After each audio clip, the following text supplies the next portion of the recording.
Channel ꯁꯤꯅ ꯇꯥꯕꯤꯔꯤꯕ ꯄꯨꯝꯅꯃꯛꯄꯨ ꯇꯔꯥꯝꯅ ꯑꯣꯛꯆꯕꯒ ꯂꯣꯏꯅꯅ ꯉꯁꯤꯁꯨ ꯃꯍꯧꯁꯥꯒꯨꯝ ꯇꯔꯪ ꯂꯩꯃ ꯍꯥꯏꯕ ꯋꯥꯔꯤꯗꯨꯒꯤ ꯐꯨꯜ ꯁ꯭ꯇꯣꯔꯤ ꯄꯨꯗꯨꯅ ꯂꯥꯛꯆꯔꯤ꯫ ꯋꯥꯔꯤꯁꯤ ꯃꯌꯥꯝ ꯄꯨꯟꯅ ꯑꯃꯨꯛ ꯇꯥꯃꯤꯟꯅꯔꯁꯤ꯫ ꯃꯇꯝ ꯑꯃꯗ ꯌꯥꯝꯅ ꯂꯥꯏꯔꯕ ꯅꯤꯄꯥ ꯃꯆꯥ ꯑꯃ ꯂꯩꯔꯝꯃꯤ꯫ ꯃꯍꯥꯛ ꯌꯥꯝꯅ ꯙꯔꯃ ꯂꯩꯕ ꯖꯤꯕꯁꯤꯡꯕꯨ ꯅꯨꯡꯁꯤꯖꯕ ꯃꯤꯁꯛ ꯑꯃ ꯑꯣꯏꯔꯝꯃꯤ꯫ ꯃꯥꯅ ꯊꯕꯛ ꯁꯨꯕ ꯆꯠꯄ ꯈꯨꯗꯤꯡꯃꯛꯇ ꯖꯤꯕꯁꯤꯡꯕꯨ ꯁꯣꯛꯈꯤꯒꯗ꯭ꯔꯥ ꯍꯥꯏꯅ ꯃꯇꯝ ꯂꯩꯕ ꯈꯤꯕꯤꯛꯇ ꯆꯦꯛꯁꯤꯟꯅ ꯍꯣꯠꯅꯗꯨꯅ ꯂꯩꯔꯝꯃꯤ꯫ ꯃꯍꯥꯛꯀꯤ ꯃꯃꯤꯡ ꯑꯗꯝ ꯍꯥꯏꯅ ꯀꯧꯏ꯫ ꯅꯣꯡꯃ ꯃꯥꯅ ꯂꯧ ꯁꯨꯕ ꯆꯠꯄꯗ ꯂꯤꯟ ꯑꯃꯅ ꯍꯪꯉꯣꯏ ꯑꯃ ꯐꯥꯔꯗꯨꯅ ꯍꯪꯉꯣꯏ ꯑꯗꯨꯅ ꯃꯥꯕꯨ ꯀꯟꯕꯤꯌꯨ ꯀꯟꯕꯤꯌꯨ ꯍꯥꯏꯅ ꯀꯟꯅ ꯀꯟꯅ ꯂꯥꯎꯔꯗꯨꯅ ꯇꯥꯏꯕꯪ ꯖꯤꯕꯁꯤꯡ ꯇꯥꯅꯕ ꯀꯧꯔꯝꯃꯤ꯫ ꯍꯪꯉꯣꯏꯅ ꯀꯟꯅ ꯂꯥꯎ ꯈꯣꯡꯗꯨꯅ ꯀꯧꯔꯤꯕꯗꯨ ꯑꯗꯝꯅ ꯇꯥꯔꯗꯨꯅ ꯍꯪꯉꯣꯏꯒꯤ ꯈꯣꯟꯖꯦꯜꯒꯤ ꯃꯅꯥꯛ ꯇꯝꯅ ꯆꯪꯁꯤꯜꯂꯛꯇꯨꯅ ꯃꯥꯅ ꯀꯟꯅ ꯂꯥꯎꯔꯤꯕꯁꯤ ꯀꯔꯤ ꯇꯧꯔꯕꯒꯦ ꯈꯟꯗꯨꯅ ꯊꯤꯔꯛꯂꯦ꯫ ꯃꯗꯨꯗ ꯂꯤꯟ ꯑꯃꯅ ꯍꯪꯉꯣꯏ ꯑꯗꯨꯕꯨ ꯐꯥꯔꯗꯨꯅ ꯍꯪꯉꯣꯏ ꯑꯗꯨꯅ ꯀꯟꯅ ꯀꯟꯅ ꯂꯥꯎꯕ ꯑꯣꯏꯔꯝꯂꯦ꯫ ꯃꯗꯨ ꯎꯕꯗ ꯑꯗꯝꯅ ꯈꯜꯂꯤ, ꯑꯩꯅ ꯃꯈꯣꯏ ꯑꯅꯤꯃꯛ ꯅꯨꯡꯁꯤ, ꯑꯩꯅ ꯀꯔꯝꯕꯒꯤ ꯃꯤꯆꯪ ꯆꯪꯒꯗꯒꯦ ꯈꯜꯂꯛꯂꯦ꯫ ꯑꯗꯨꯒ ꯑꯁꯨꯝꯅ ꯍꯥꯏꯔꯛꯈꯤ, ꯃꯔꯨꯞ ꯂꯤꯟ, ꯅꯍꯥꯛꯅ ꯃꯥꯕꯨ ꯐꯥꯔꯤꯕꯗꯨ ꯀꯔꯤꯒꯤꯅꯣ? ꯑꯩꯕꯨ ꯅꯨꯡꯁꯤꯕꯤꯗꯨꯅ ꯃꯍꯥꯛꯄꯨ ꯊꯥꯗꯣꯛꯄꯤꯌꯨ꯫ ꯇꯥꯏꯕꯪ ꯃꯤ ꯑꯗꯨꯒꯤ ꯋꯥꯗꯨ ꯇꯥꯔꯒ ꯂꯤꯟ ꯑꯗꯨꯅ ꯍꯥꯏꯔꯛꯈꯤ, ꯃꯔꯨꯞ, ꯅꯪꯅ ꯃꯥꯕꯨ ꯊꯥꯗꯣꯛꯎ ꯍꯥꯏꯅ ꯇꯥꯛꯄꯤꯔꯤ, ꯑꯗꯨꯕꯨ ꯃꯍꯥꯛꯇꯤ ꯑꯩꯒꯤ ꯆꯤꯟꯖꯥꯛꯅꯤ, ꯑꯩꯅ ꯃꯥꯕꯨ ꯐꯥꯗꯨꯅ ꯆꯥꯕꯗ ꯗꯣꯁ ꯂꯩꯇꯦ꯫ ꯂꯤꯟꯒꯤ ꯋꯥꯗꯨ ꯇꯥꯕꯗ ꯇꯥꯏꯕꯪ ꯃꯤ ꯑꯗꯨꯅ ꯍꯥꯏꯔꯛꯈꯤ, ꯃꯔꯨꯞꯅ ꯍꯥꯏꯕꯤꯔꯤꯕ ꯄꯨꯝꯅꯃꯛꯇꯨ ꯂꯣꯏꯅ ꯆꯨꯝꯃꯤ, ꯑꯗꯨꯝ ꯑꯣꯏꯅꯃꯛ ꯃꯔꯨꯞꯀꯤ ꯅꯐꯝꯗ ꯑꯩꯅ ꯃꯔꯨꯞ ꯍꯪꯉꯣꯏ ꯑꯁꯤꯅ ꯑꯩꯒꯤ ꯊꯋꯥꯏ ꯀꯟꯕꯤꯌꯨ, ꯑꯩꯒꯤ ꯊꯋꯥꯏ ꯀꯟꯕꯤꯌꯨ ꯍꯥꯏꯅ ꯍꯟꯅ ꯍꯟꯅ ꯂꯥꯎꯖꯕꯁꯤ ꯇꯥꯔꯨꯔꯒ ꯑꯩꯒꯤ ꯊꯃꯣꯏ ꯑꯁꯤ ꯄꯨꯕ ꯉꯝꯖꯗꯦ꯫ ꯑꯗꯨꯅ ꯃꯔꯨꯞꯅ ꯑꯩꯕꯨ ꯅꯨꯡꯁꯤꯕꯤꯗꯨꯅ ꯉꯁꯤꯗꯗꯤ ꯑꯩꯅ ꯃꯥꯒꯤ ꯊꯋꯥꯏ ꯑꯁꯤꯗꯗꯤ ꯀꯟꯖꯅꯤꯡꯉꯤ꯫ ꯃꯥꯒꯤ ꯃꯍꯨꯠꯇ ꯏꯃꯥꯅ ꯑꯩꯒꯤ ꯆꯥꯅꯕꯅꯤ ꯍꯥꯏꯗꯨꯅ ꯆꯥꯛ ꯏꯟꯁꯥꯡ ꯉꯥꯃꯨ ꯂꯩꯔꯧ ꯍꯥꯞꯄꯤꯔꯛꯏ, ꯃꯗꯨ ꯃꯔꯨꯞꯅ ꯄꯦꯟꯅꯕ ꯆꯥꯕꯤꯔꯣ꯫ ꯃꯔꯨꯞ ꯍꯪꯉꯣꯏ ꯑꯁꯤꯒꯤ ꯊꯋꯥꯏꯗꯗꯤ ꯑꯩꯅ ꯀꯟꯖꯅꯤꯡꯉꯤ ꯍꯥꯏꯖꯔꯛꯈꯤ꯫ ꯇꯥꯏꯕꯪ ꯃꯤ ꯑꯗꯨꯒꯤ ꯋꯥꯗꯨ ꯇꯥꯔꯒ ꯂꯤꯟ ꯑꯗꯨꯅ ꯍꯥꯏꯔꯛꯏ, ꯃꯔꯨꯞ, ꯅꯪꯅ ꯍꯥꯏꯕꯕꯨ ꯃꯔꯨꯞꯀꯤ ꯏꯃꯥꯅ ꯉꯥꯃꯨ ꯂꯩꯔꯧ ꯍꯥꯞꯄꯛꯏ ꯍꯥꯏꯕ ꯅꯠꯇ꯭ꯔꯥ? ꯉꯥꯃꯨ ꯑꯗꯨꯗꯤ ꯖꯤꯕ ꯅꯠꯇꯕ꯭ꯔꯥ? ꯉꯥꯃꯨ ꯑꯗꯨꯕꯨꯅ ꯃꯔꯨꯞꯀꯤ ꯆꯤꯟꯖꯥꯛ ꯑꯣꯏꯔꯤꯕ ꯅꯠꯇꯕ꯭ꯔꯥ? ꯇꯥꯏꯕꯪ ꯃꯤ ꯑꯗꯨꯅ ꯑꯃꯨꯛ ꯍꯥꯏꯔꯛꯈꯤ, ꯃꯔꯨꯞ, ꯉꯥꯃꯨ ꯑꯁꯤꯗꯤ ꯃꯔꯣꯟ ꯊꯣꯛꯇꯕ ꯖꯤꯕꯅꯤ, ꯑꯗꯨꯒ ꯍꯪꯉꯣꯏ ꯑꯁꯤꯗꯤ ꯃꯔꯣꯟ ꯊꯣꯛꯇꯨꯅ ꯃꯥꯒꯤ ꯊꯋꯥꯏ ꯀꯟꯕꯤꯌꯨ ꯍꯥꯏꯅ ꯀꯟꯅ ꯀꯟꯅ ꯂꯥꯎꯗꯨꯅ ꯖꯤꯕꯁꯤꯡ ꯇꯥꯅꯕ ꯂꯥꯎꯔꯤ, ꯑꯗꯨꯅ ꯍꯥꯏꯖꯕꯅꯤ꯫ ꯃꯥꯅ ꯃꯥꯒꯤ ꯊꯋꯥꯏ ꯀꯟꯕꯤꯌꯨ ꯍꯥꯏꯕ ꯋꯥꯐꯝ ꯑꯁꯤ ꯅꯠꯇ꯭ꯔꯕꯗꯤ ꯑꯩꯅ ꯀꯔꯝꯅ ꯇꯥꯒꯅꯤ? ꯑꯗꯨꯅ ꯃꯔꯨꯞꯀꯤ ꯅꯐꯝꯗ ꯀꯟꯕꯤꯌꯨ ꯍꯥꯏꯖꯔꯤꯕꯅꯤ꯫ ꯃꯤ ꯑꯗꯨꯒꯤ ꯋꯥꯗꯨ ꯇꯥꯔꯒ ꯂꯤꯟ ꯑꯗꯨꯅ ꯈꯜꯂꯤ, ꯇꯥꯏꯕꯪ ꯃꯤ ꯑꯁꯤꯅ ꯍꯥꯏꯔꯤꯕꯁꯤ ꯑꯆꯨꯝꯕ ꯈꯔꯗꯤ ꯌꯥꯎꯔꯤ,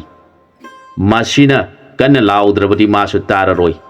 ꯑꯩꯅ ꯃꯥꯕꯨ ꯆꯥꯊꯣꯛꯄꯗ ꯗꯣꯁ ꯀꯔꯤꯁꯨ ꯂꯩꯔꯔꯣꯏꯗꯕꯅꯤ꯫ ꯑꯗꯨꯒ ꯃꯤ ꯑꯁꯤꯅꯁꯨ ꯆꯩ ꯑꯃ ꯄꯥꯏꯗꯨꯅ ꯑꯩꯕꯨꯁꯨ ꯐꯨꯗꯨꯅ ꯍꯥꯠꯄ ꯉꯝꯕꯅꯤ, ꯑꯗꯨꯝ ꯑꯣꯏꯅꯃꯛ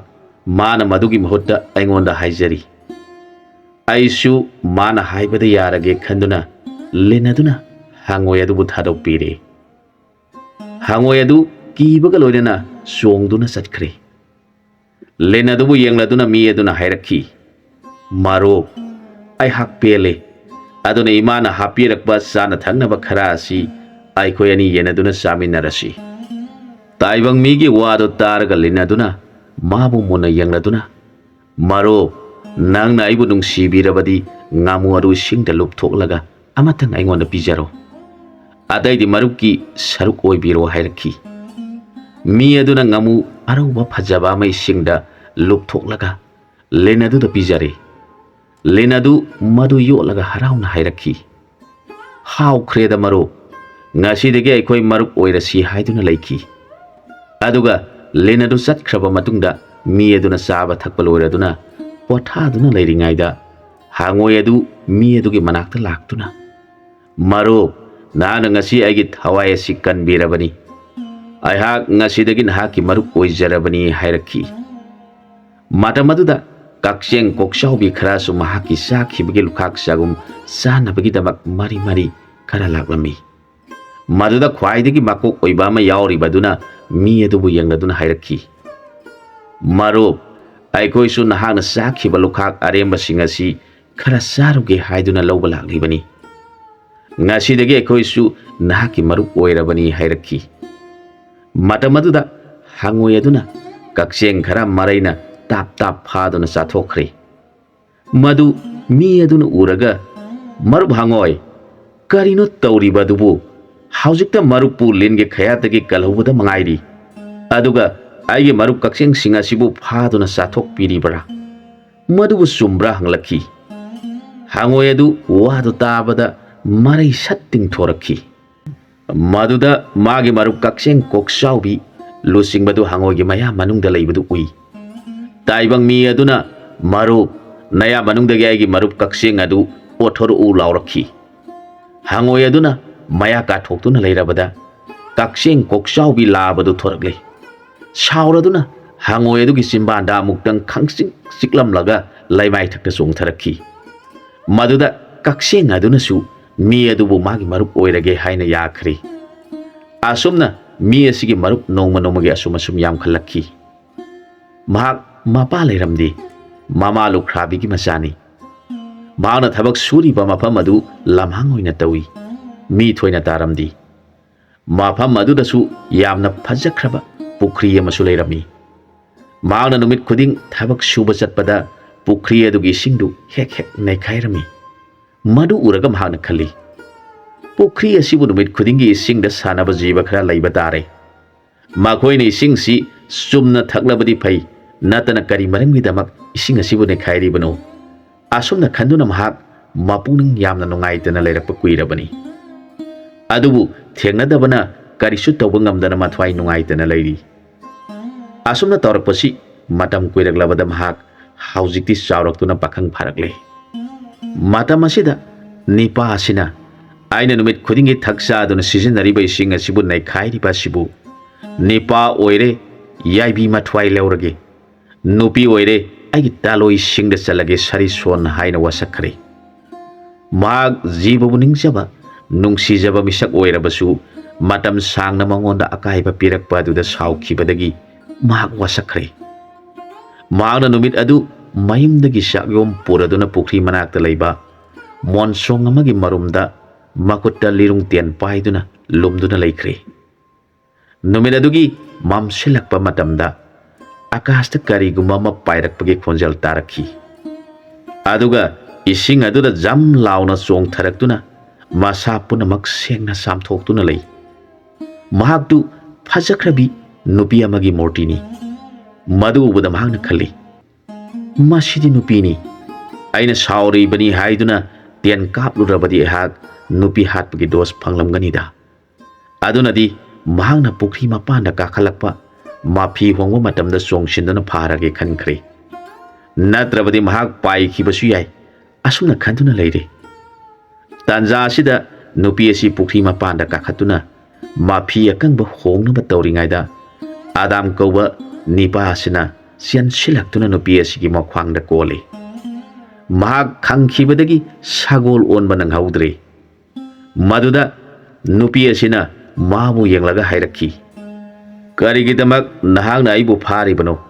aidi mi nate adubu nangna aibu phakhrabani aihak amuk lai marakta sangba yararoi karam tawgani. Nupi adugi wadu taraga mi aduna hairakhi. Karigidamakta aina sizinariba pukri asigi singbu numit khudingi naikhairibano. Ising naikhairiba aduda aina sauduna nipa oiragana yaibi mathwai lauge nupi oiragana taloi singda sange haina wasakhre. Nahak lai oirabasu aina nangbu lauba tare aigi wasak ngangnaba hairakhi. Aduga matau karamna nang lakpa matamda sagol oina pailaklaga isingda chongtharaba matungda mi oiribano. Maram adu aingonda sengna takpiba yaroidra. Nipa adugi wadu taraga sagol oirambi nupi aduna khumjarakhi. Tabi oibungo aihak asi swararengi jagoi sabi apsara haibiduni. Nomagi numit amada laining thaumana aibu magi nakta kauksinbiraga sumna hairakhi. Nahak marta laibakta kumduna lai ningliba sadhu lamboiba sing asigi dhyan makhoina ningliba khalliba punamak thugairu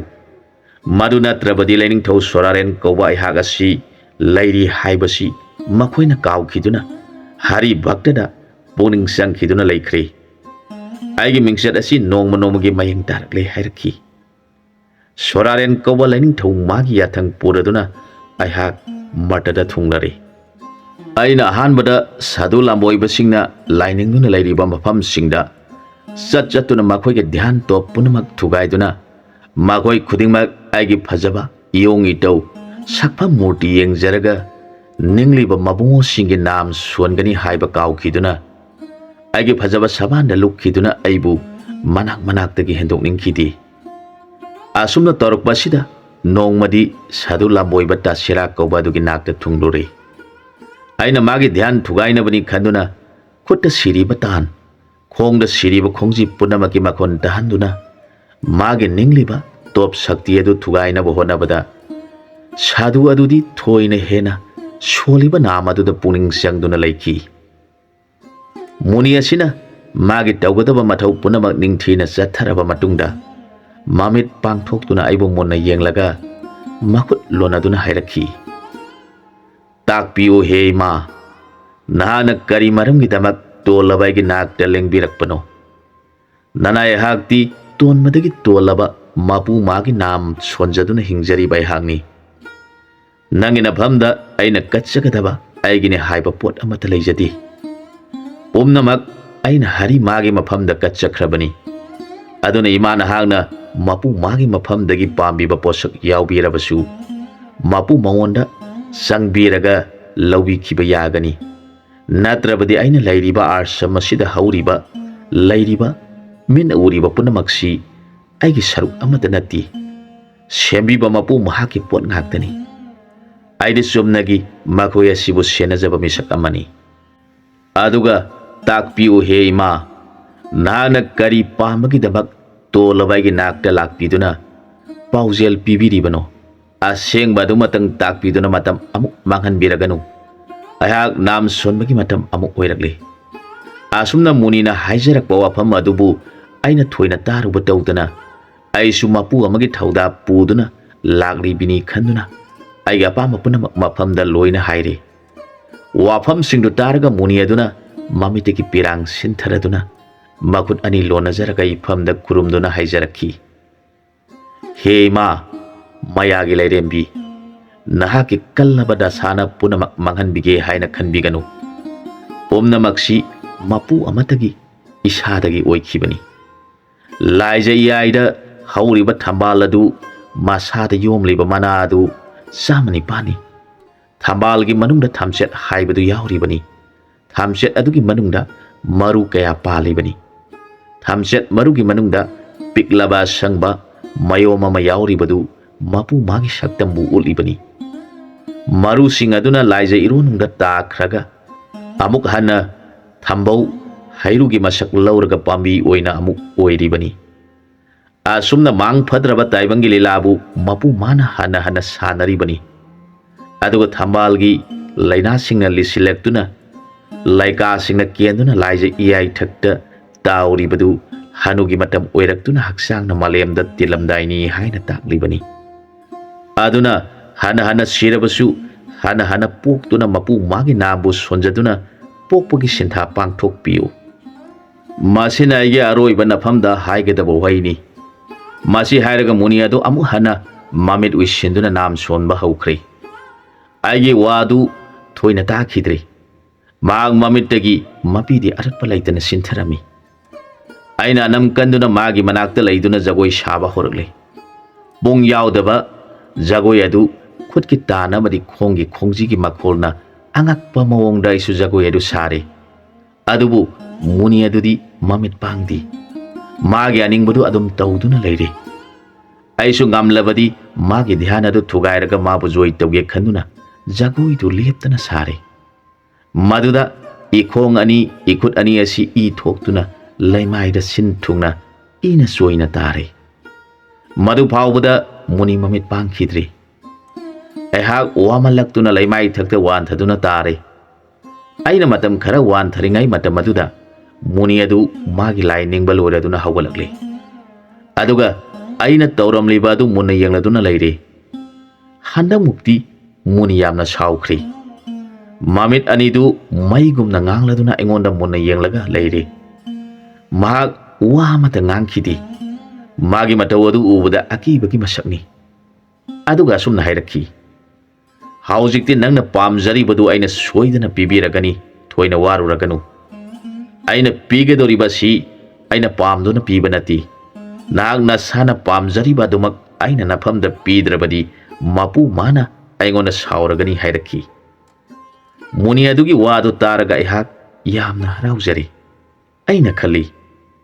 ꯖꯤꯕꯁꯤꯡꯅ ꯍꯣꯠꯄꯨ ꯍꯣꯠꯅꯔꯕꯗꯤ ꯁꯣꯏꯗꯅ ꯐꯪꯏ ꯍꯥꯏꯕꯗꯨ ꯁꯣꯏꯗ꯭ꯔꯦ ꯃꯨꯅꯤ ꯑꯁꯤ ꯑꯩꯒꯤ ꯍꯣꯠꯅꯖꯃꯟꯒꯤ ꯃꯍꯩꯅ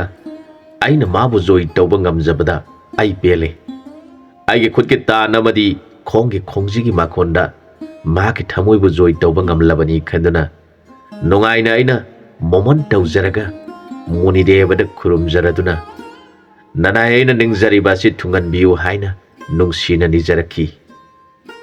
ꯑꯩꯒꯤ ꯋꯥꯗꯨ ꯇꯥꯔꯒ ꯃꯨꯅꯤ ꯑꯗꯨꯅ ꯄꯦꯜꯂꯦ ꯅꯪꯒꯤ ꯑꯄꯥꯝꯕ ꯑꯅꯤꯡꯕꯗꯨꯃꯛ ꯑꯩꯅ ꯅꯐꯝꯗ ꯄꯤꯔꯒꯅꯤ ꯑꯩꯅ ꯃꯨꯟꯅ ꯌꯦꯡꯕꯗ ꯅꯍꯥꯛ ꯃꯄꯨ ꯑꯃꯒꯤ ꯌꯥꯊꯪ ꯄꯨꯗꯨꯅ ꯊꯕꯛ ꯑꯁꯤ ꯄꯥꯡꯊꯣꯛꯅꯕ ꯍꯣꯠꯅꯕꯅꯤ ꯑꯗꯨꯅ ꯑꯩꯅ ꯅꯪꯉꯣꯟꯗ ꯑꯍꯥꯟꯕꯗ ꯄꯤꯒꯗꯕ ꯃꯅꯥ ꯑꯁꯤ ꯅꯪꯕꯨ ꯁꯦꯝꯕꯤꯔꯛꯏꯕ ꯏꯟꯁꯤꯜꯂꯛꯏꯕ ꯃꯄꯨ ꯑꯗꯨꯒꯤ ꯃꯁꯥꯗꯨ ꯖꯔꯥ ꯄꯥꯟꯕ ꯑꯣꯏꯔꯁꯅꯨ ꯑꯗꯨꯒ ꯅꯍꯥꯛꯅ ꯑꯆꯨꯝꯕ ꯃꯁꯛ ꯈꯪꯗꯕꯤ ꯅꯍꯥꯛꯅ ꯅꯤꯡꯂꯤꯕ ꯑꯗꯨꯅ ꯑꯆꯨꯝꯕꯅꯤ ꯈꯟꯗꯨꯅ ꯂꯩꯈꯤꯕꯅ ꯃꯤꯒꯤ ꯋꯥꯈꯜ ꯆꯦꯟꯗꯦ ꯁꯥꯒꯤ ꯄꯨꯛꯆꯦꯜ ꯆꯦꯜꯂꯤ ꯑꯗꯨꯅ ꯅꯍꯥꯛ ꯑꯍꯥꯟꯕꯗ ꯅꯣꯡꯒꯧꯕꯤ ꯀꯧꯕꯤ ꯎꯆꯦꯛ ꯑꯗꯨ ꯑꯣꯏꯅ ꯄꯣꯛꯂꯨꯔꯣ ꯑꯗꯨꯒꯤ ꯃꯇꯨꯡꯗ ꯅꯍꯥꯛ ꯁꯒꯣꯜ ꯇꯪꯈꯥꯏ ꯃꯤ ꯇꯪꯈꯥꯏ ꯍꯥꯏꯕꯗꯤ ꯑꯌꯨꯛ ꯅꯨꯡꯊꯤꯜꯒꯤ ꯃꯇꯝꯗ ꯁꯒꯣꯜ ꯑꯣꯜꯂꯨ ꯑꯗꯨꯒ ꯑꯍꯤꯡꯒꯤ ꯃꯇꯝꯗ ꯃꯤ ꯀꯅꯥ ꯁꯣꯛꯇꯕ ꯄꯨꯈ꯭ꯔꯤ ꯑꯃꯗ ꯆꯣꯡꯊꯔꯒ ꯃꯤ ꯑꯣꯟꯗꯨꯅ ꯅꯪꯅ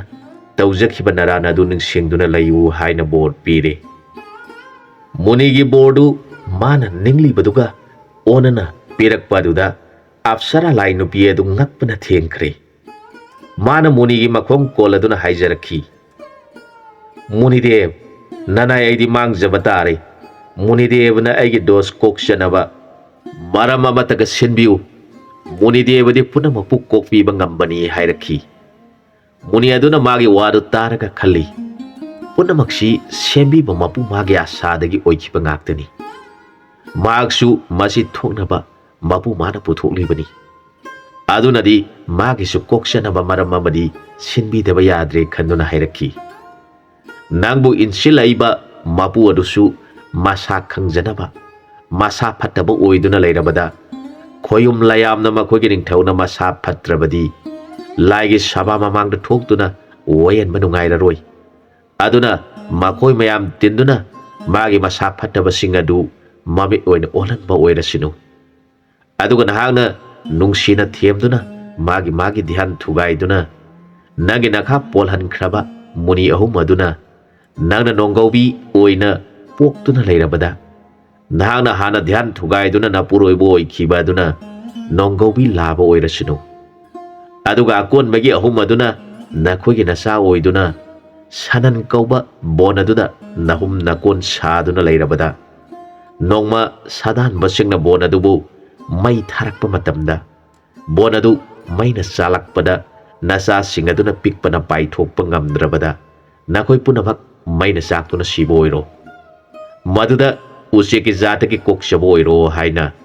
ꯁꯥꯞ ꯑꯣꯏ ꯕꯣꯔ ꯑꯣꯏ ꯄꯤꯕꯤꯈꯤ ꯃꯗꯨꯒꯤ ꯃꯇꯨꯡꯗ ꯅꯅꯥꯏꯍꯥꯛ ꯁꯒꯣꯜ ꯑꯃꯨꯛ ꯑꯣꯏ ꯃꯤ ꯑꯃꯨꯛ ꯑꯣꯏꯕ ꯑꯁꯤꯅ ꯀꯔꯝ ꯇꯧꯔꯒ ꯀꯣꯛꯆꯒꯅꯤ ꯍꯥꯏꯔꯕꯗ ꯃꯨꯅꯤ ꯑꯗꯨꯅ ꯍꯥꯏꯔꯛꯈꯤ ꯅꯪꯅ ꯏꯐꯝꯗ ꯑꯅꯤꯔꯛ ꯍꯟꯅ ꯑꯩꯕꯨ ꯖꯣꯏ ꯇꯧꯅꯕ ꯍꯣꯠꯅꯕꯗ ꯑꯩꯅ ꯅꯪꯕꯨ ꯁꯥꯞ ꯇꯧꯔꯨꯔꯦ ꯑꯩꯁꯨ ꯁꯥꯎꯔꯨꯔꯦ ꯑꯩꯒꯤꯁꯨ ꯏꯔꯥꯟ ꯈꯔ ꯂꯩꯈ꯭ꯔꯕ ꯃꯥꯜꯂꯦ ꯑꯗꯨꯅ ꯅꯪꯒꯤ ꯄꯥꯞ ꯑꯁꯤꯗ ꯑꯩꯁꯨ ꯆꯦꯟꯅꯔꯤ ꯑꯗꯨꯅ ꯅꯪꯒꯤ ꯅꯐꯝꯗ ꯑꯩꯅ ꯄꯤꯈꯤꯕ ꯑꯃꯗꯤ ꯅꯍꯥꯛꯅ ꯍꯟꯕ ꯅꯥꯏꯗꯅ ꯑꯩꯕꯨ ꯅꯪꯒꯤ ꯑꯣꯏꯅꯕ ꯍꯣꯠꯅꯈꯤꯕ ꯃꯔꯝ ꯑꯁꯤꯅ ꯅꯪꯒꯤ ꯄꯥꯞ ꯑꯗꯨ ꯀꯣꯛꯁꯟꯅꯕꯒꯤꯗꯃꯛꯇ ꯅꯪꯅ ꯁꯒꯣꯜ ꯇꯪꯈꯥꯏ ꯃꯤ ꯇꯪꯈꯥꯏ ꯑꯣꯟꯗꯨꯅ ꯂꯩꯔꯛꯄ ꯃꯇꯝ ꯑꯗꯨꯗ ꯑꯩꯁꯨ ꯃꯤ ꯑꯣꯏꯅ ꯄꯣꯛꯇꯨꯅ ꯅꯪꯕꯨ ꯉꯥꯏꯗꯨꯅ ꯂꯩꯔꯝꯈꯤ ꯃꯇꯝ ꯑꯗꯨꯗ ꯅꯪꯅ ꯅꯤꯡꯖꯔꯤꯕ ꯑꯗꯨ ꯊꯨꯡꯖꯗꯨꯅ ꯁꯒꯣꯜ ꯑꯣꯏꯕ ꯄꯥꯞ ꯑꯗꯨ ꯀꯣꯛꯆꯗꯨꯅ namu taibang mi onduna taibang lila yauminasi hairamlaga muni adu mangthokre madugi tungda aihak sanan kauba bon aduda nonggobi kawi usiak oiduna pokle aihak nonggobi leisabi punamaktagi aina khwaidagi hena phajai ningthijai aduna nonggobi pakhang punamangna aibu makhoi rani oibiu haina tatna hai madu punamaktu aina yaningba mati yaukhidi nongmadi mafam ikhang khanghaudana nonggobi pakhang ama lakhi magi masang matau hongba ngangba punamakpu aina dajaraga gi thamoi asi laita pham khangdana magi naktagi hendok ningkhidi asumna magi nakta matam laiba khibikta aikoi ani leiminaduna wari kaya sanaduna leiminaraba matungda mahak aihak yum panbagi matam oiraklabada nongma mana aingonda aikoi ani hojik yum panbagi matam charakle aduna kari khali bage haina wa hawdolakhi magi wadu aina ngaiduna leirakpa kuirabani aduna aisu yare aikoi ani yanarduna yum panminare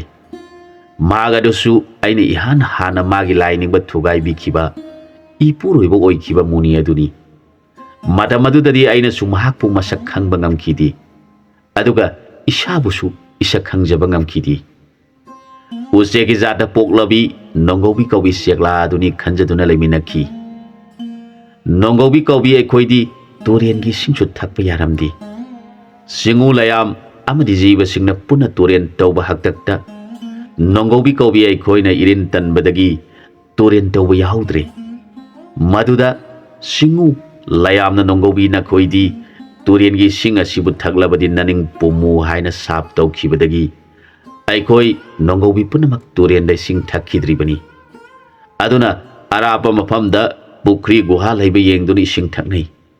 aikoi ni sing yamna khorangba tholakpa matamda aikoi na kanna kanna ngangduna khongi aikoi na khongba targa jiba singna nungsideda